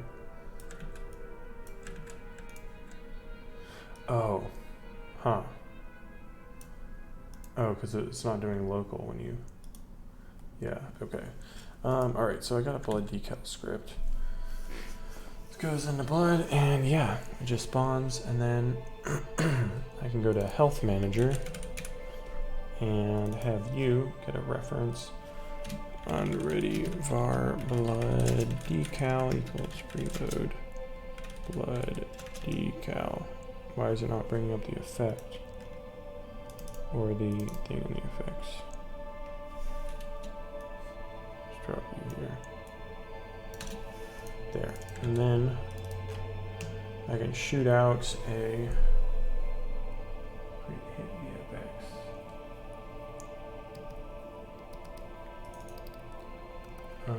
So that's saying created at us, right? Hit direction. So then I want to have a spawn function, spawn blood decal, and we'll have to get, let's see, arc position, let's see, the hit position. We want the hit position and hit position and the direction or something it faced in. Yeah, we want the hit position and the direction, I think.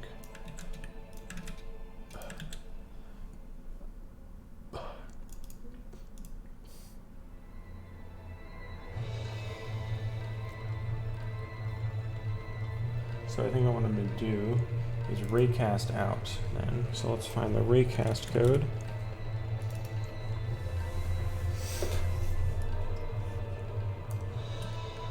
We will do this. We will shoot a raycast. Starting from position, going to dir position plus direction times 10 units, let's say. All right. Okay, and then bodies to exclude none, and we'll just have it on the environment layer. It's not going to hit anything else. I think it'll just hit physics bodies, no areas. Okay, so then if we hit something, then get the result dot position. So we'll spawn in a blood decal. Decal, instance that, shall set it to be at result dot position and result dot normal. Believe that'll work? Let's try.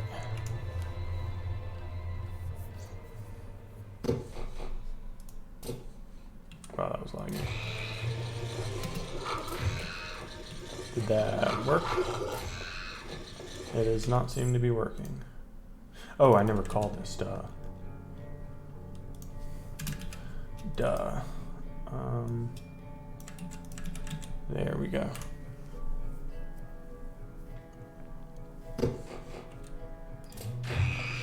Hey, it looks pretty stupid, but yeah, it's just a big square. The other spray looks a lot more interesting. I think I should maybe mix them. Right? Mix and distort and change them around and stuff. And definitely get rid of the size so it doesn't look so square. Oh, and also I could rotate it. Oh yeah, I didn't give this a random rotation. Child. And I could give this a random rotation on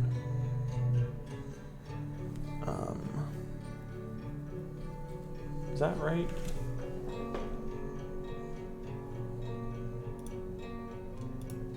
Yeah, let's add it to here.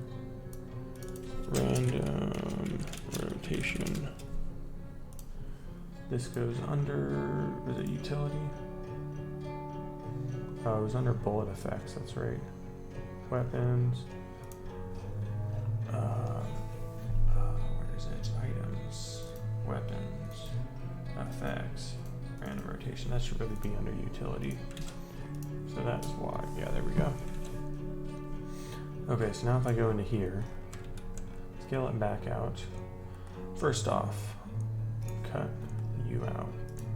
Give it more of a round shape. Oops.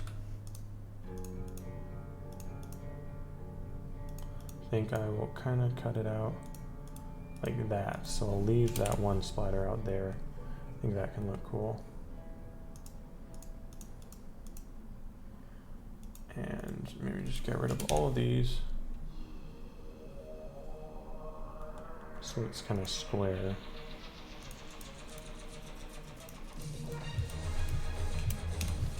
Now, that seems slightly better of a shape.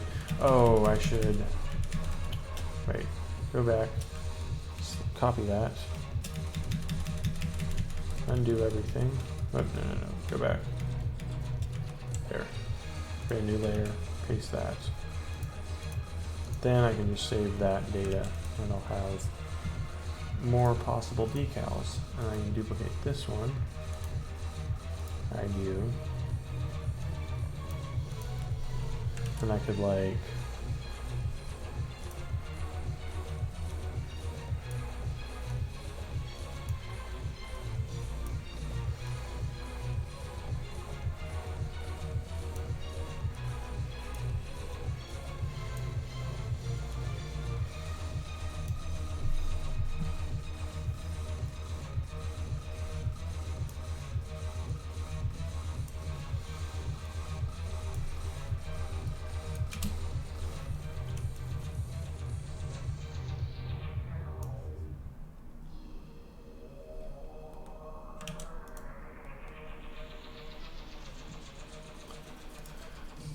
scale that down. I think I need to make it more blocky. Yeah, that's better.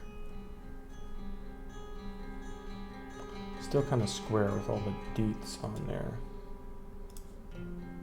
Little bits and stuff.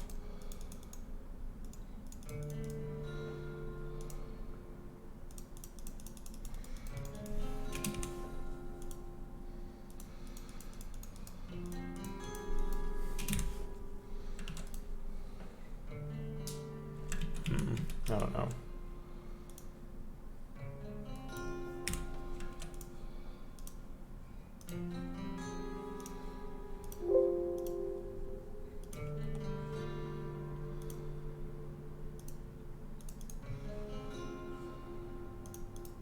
Oh, huh.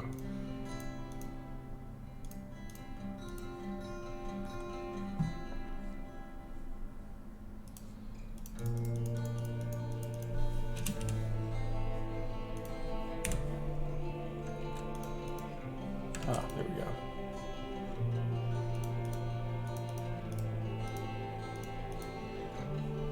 Wait, I have no idea which one I exported. Was it that? I think it was. Yeah, that looks like it matches. So this time I'll try this.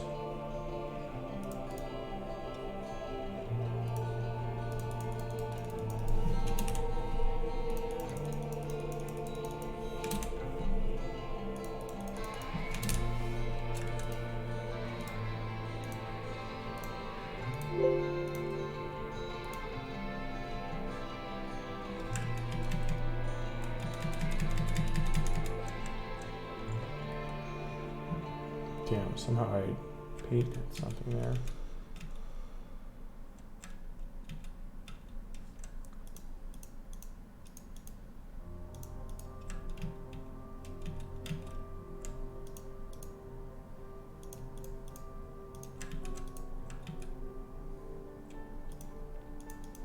No, it must have been a while ago.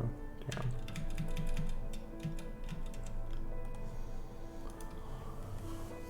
Alright. Well, let's do this and then maybe make them bigger.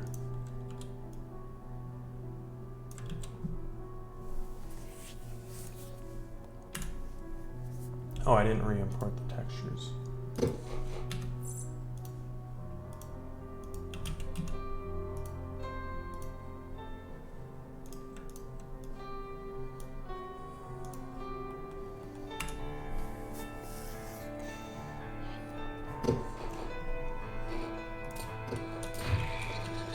Still looks pretty square.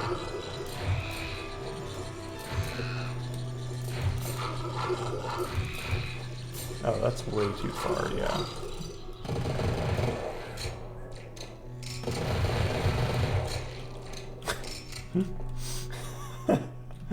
Oh, what's that? Why does it break at that angle? That's so weird. It breaks at certain angles. That's weird.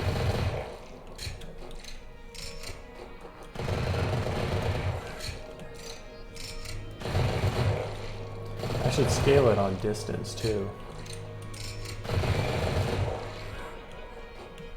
It's kind of cool, but except for the lighting glitches, what's up with that? Like what? Why does it get really white?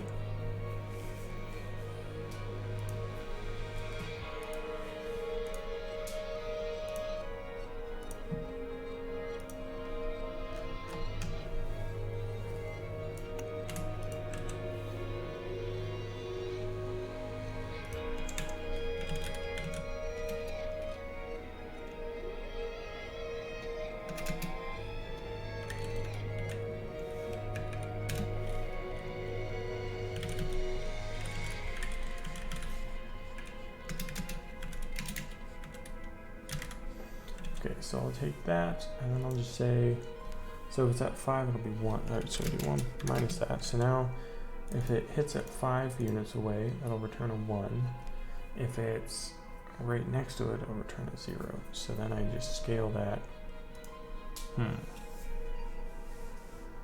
Alright, so that gives me a value of 0 to 1, based on the distance. And I could just say clamp that to 0.5, 2.0, or I could just say between 1.0, 2.0, 2 times that, right?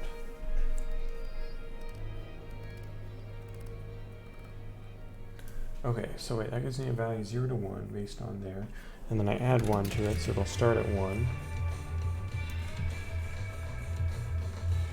Oh, that's all. Yeah, that's all I need. So it starts at 1 and it goes to 2, right? So that should modify its scale.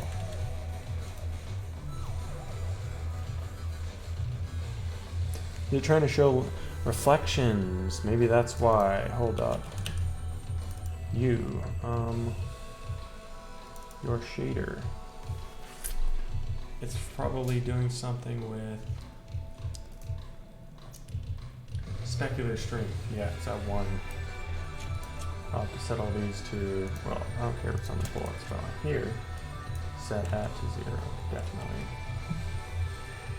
Okay, that's probably what it is. And let's check this.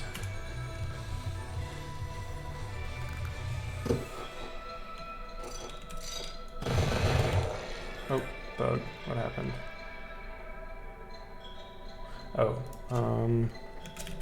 3.1 times that. Oh, and it sprays them in the direction. Maybe I should put it at 10 actually. Decal spray distance, let's see.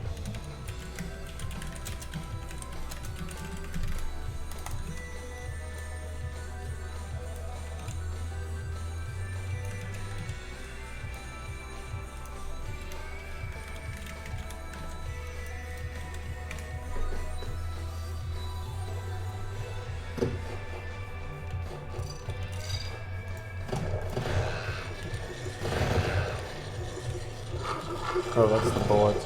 I definitely need to remove it from the bullets then. Okay.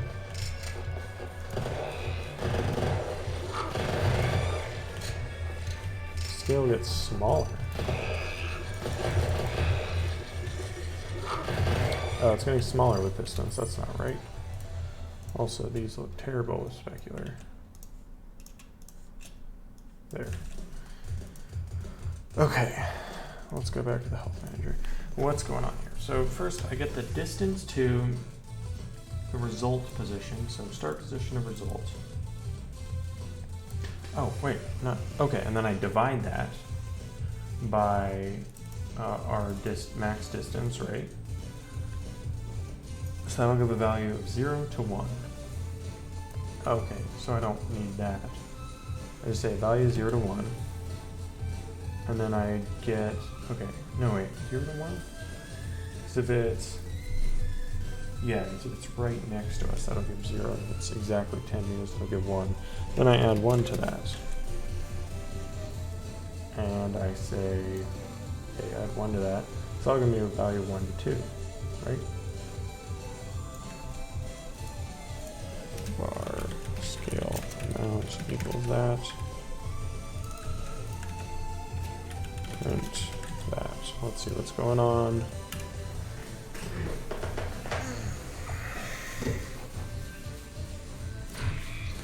That's 1.7.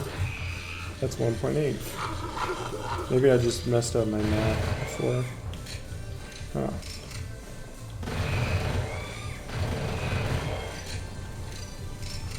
Huh.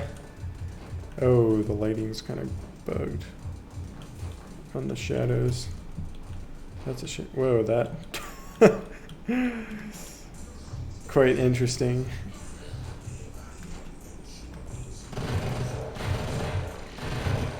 Maybe I should force it to kind of go downwards or something.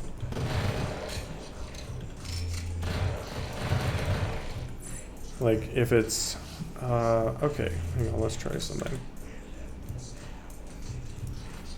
If dir dotted with vector 3 dot up is, let's see, so direction that is normalized, so I can say it's dotted up, so that means if it's going up, it'll return a positive value, and if it's, I want to do down. Okay, so if it's going down, it'll return a positive value. So let's say if it's less than 0.7 or something, then I want to have it go down or something. Can I do that? Ignoring the bug, that looked good. Yeah, it did. So I want to force it to like aim downwards. So right. So first what I'll do is if direction dot dotted with vector 3 dot down is less than 0, that means it's pointing up, direction times equals -1. So then we'll just have it point down. So that way blood sprays will always go down. Just a cheap hack, but I think that might work.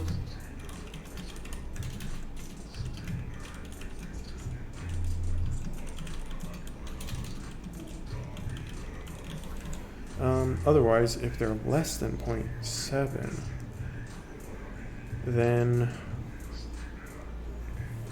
I could take the cross product, dir dot cross with vector 3 dot up. That'll give me a vector to the right, right? Then I could say dir dot rotated by that dot normalized by like, I don't know, degrees, 2 radians, 30 degrees, let's say. Let's see what that looks like. Be interesting. Cheap hack, that's what we do best here. Hell yeah. Why did that work?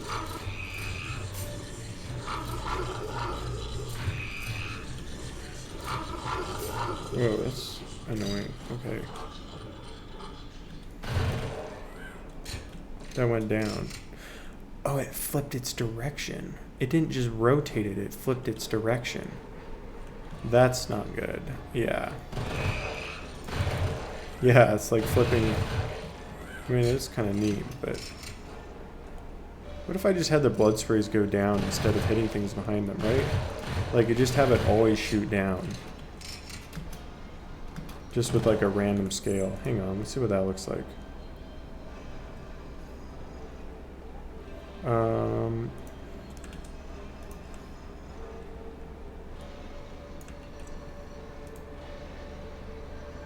And just say position dot down.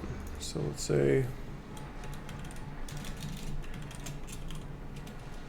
origin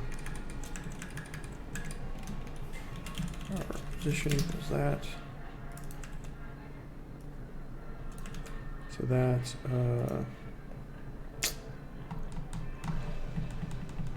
I'll just say the hit position, it's simpler. Position, and then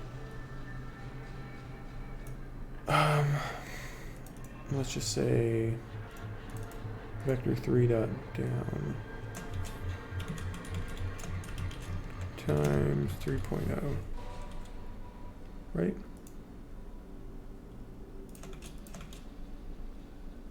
What? Oh, I need space state. Right.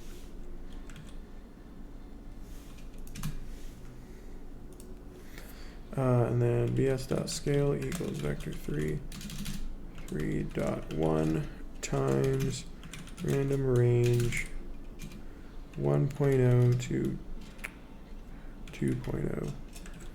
Let's say something like that. That is local, isn't it? So I could just say keep its y scale. Or bs y scale equals bs.scale.y.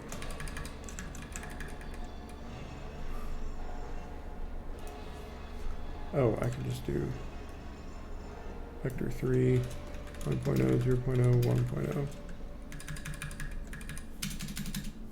There. There, and then it won't affect the y. What's up, San Jacobs? Why isn't it going down? Come on, man. Why aren't you going down? What?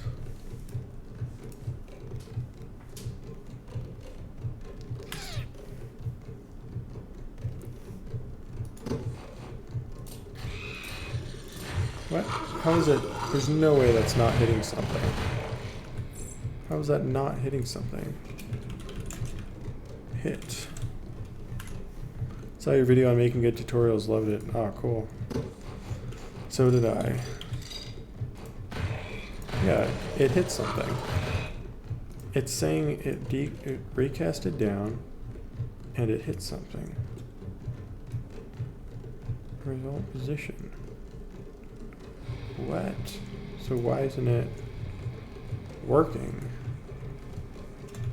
Maybe it's that? Is it the scale code that's breaking it? Now it works. Something to do with the scale code. Oh, right. Scale amount. I was setting the Y to be 0, so of course it wouldn't show. What was this?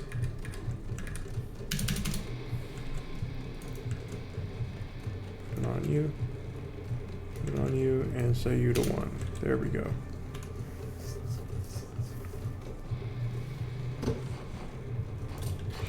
It was clipping through before, I just was at the wrong settings for scale. There we go. So that's, I kind of like that. It's not as realistic, I guess, you know, like you're not shooting and it's like hitting, but it works and it's like less buggy, you know, I feel like. And it looks cool. It looks like they're swimming in blood. Are you mentally insane? And are you aiming to release on anything other than itch? Hopefully Steam. I mean, they still have a little hatred on there, or whatever it was called. Okay, so it seems to lag a lot. So the first time you spawn a decal or something. Yeah, it won't look as bad with enemies moving. So let's try that out.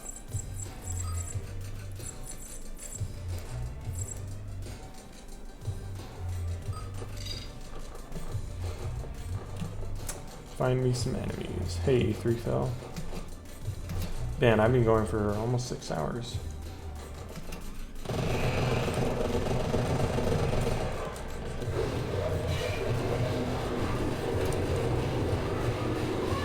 Yeah, that works. That works. That definitely works. Oh, I died. Let's try some other gun loadouts. Do I have? Let's see what the grenade launcher looks like, actually. It's on GOG, can't get enough of these Quake style games. Yeah, I can release on GOG. I've never done a release there. Whoops.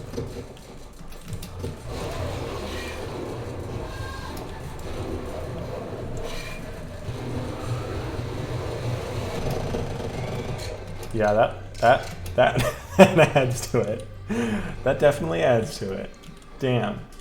And I could definitely do the same setup for, yeah, it's kind of weird how you see it, like, dip in the blood, but, yeah, who cares?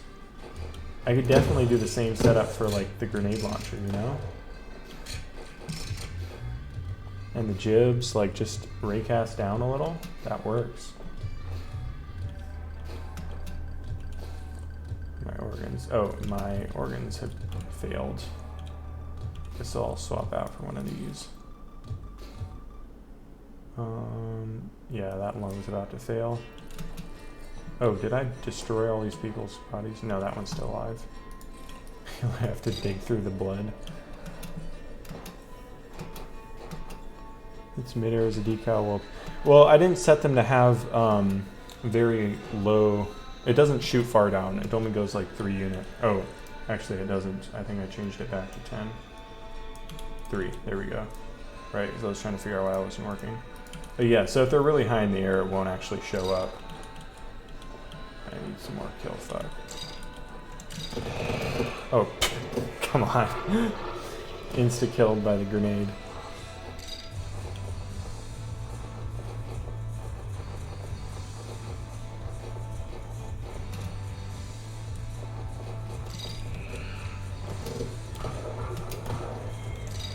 Oh, hell yeah. Did you see that?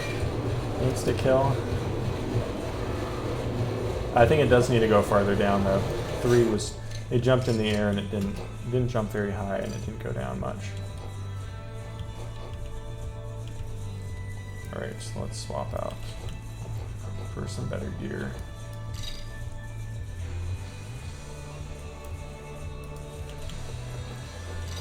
Let's try out this.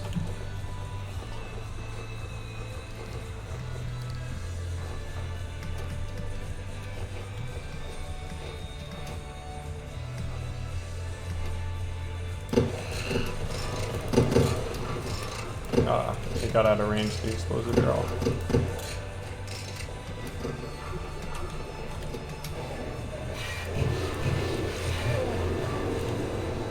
Oh, still alive.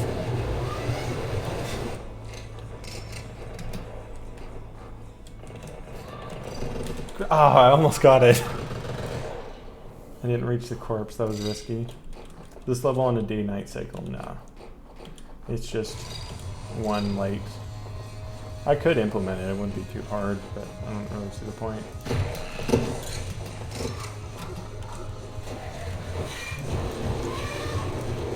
Nice. Oh, I really should like spray them out too. Should like spray out decals on surrounding things. I guess that would work for... I could definitely increase the scale on this. And just as I put jib, I'll add like slight amounts of blood to decals to some of the jibs maybe. When they bounce, like you can put blood right where they land.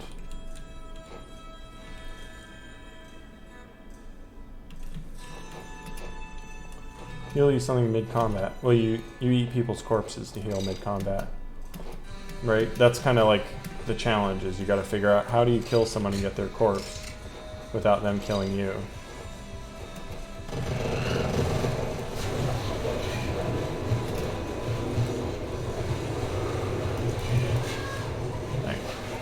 Right? Oh shit. Did you see that? I never even considered that could happen.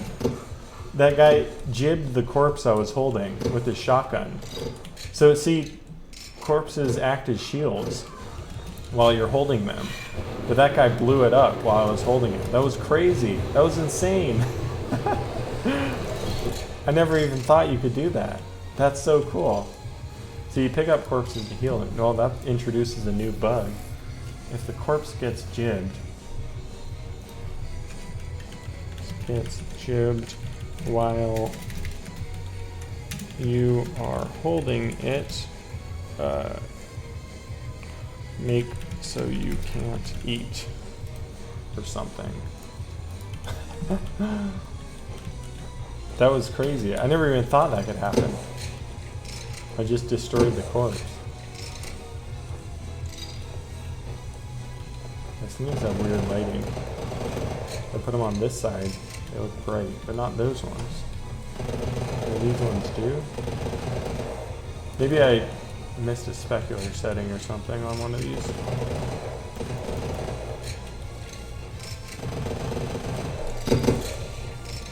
Oh, that. It just looks cool. Good decals really make a difference. But it is definitely lowering performance. I'll have to put, yeah, something in for managing that. Okay, let's see. I'll change this to be like 8 maybe. Okay. Blood, basic blood decals.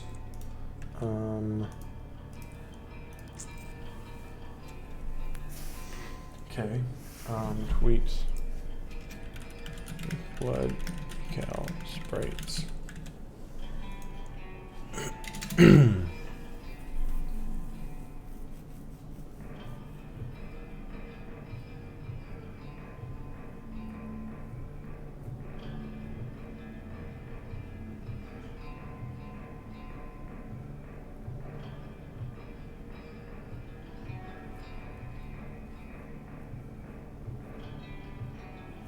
All right, I think I'm gonna stop there. I've been going for almost 6 hours. I already did bullet holes, that's done. So I can back this up. I don't think I'll put a new demo up today because I don't have, mostly it was just bug fixes. I haven't really made any gameplay changes.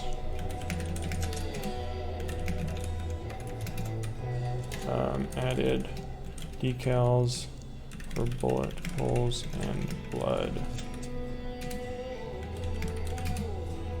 And let's put in, add in for explosion craters.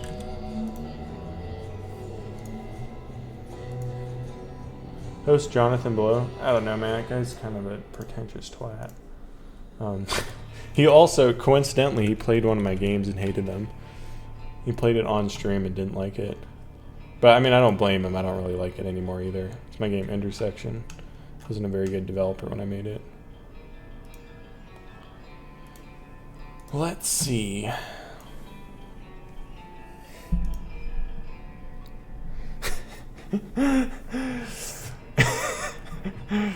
Yeah, I'm not like a big, I like his game design, but I'm not really like a big fan of him as a person. Anyone cool on? All these people with like 1 viewer. Man, science and technology is so dead. I guess if I take off, oh, there's somebody building a PC, I guess. And then there's bot channels. This is game development. There's only like 20 game developers on.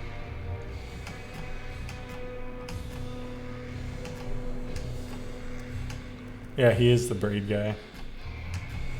We'd love to have Sean blow one of you. I wonder if there's a stream archives. It was just kind of painful for me to watch because I was watching him play these horribly designed levels. They're just kind of boring levels. He's like criticizing everything in the game. Sure, this person.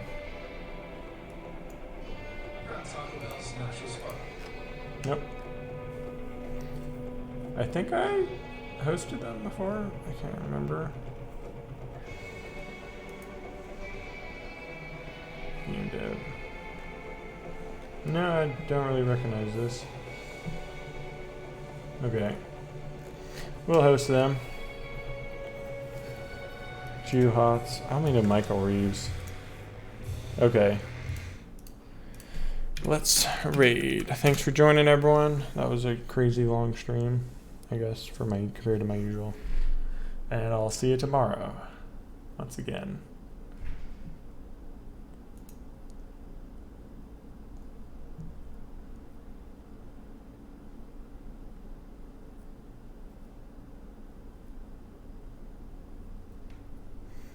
Oh. It is. Thank you so much for the raid. Welcome.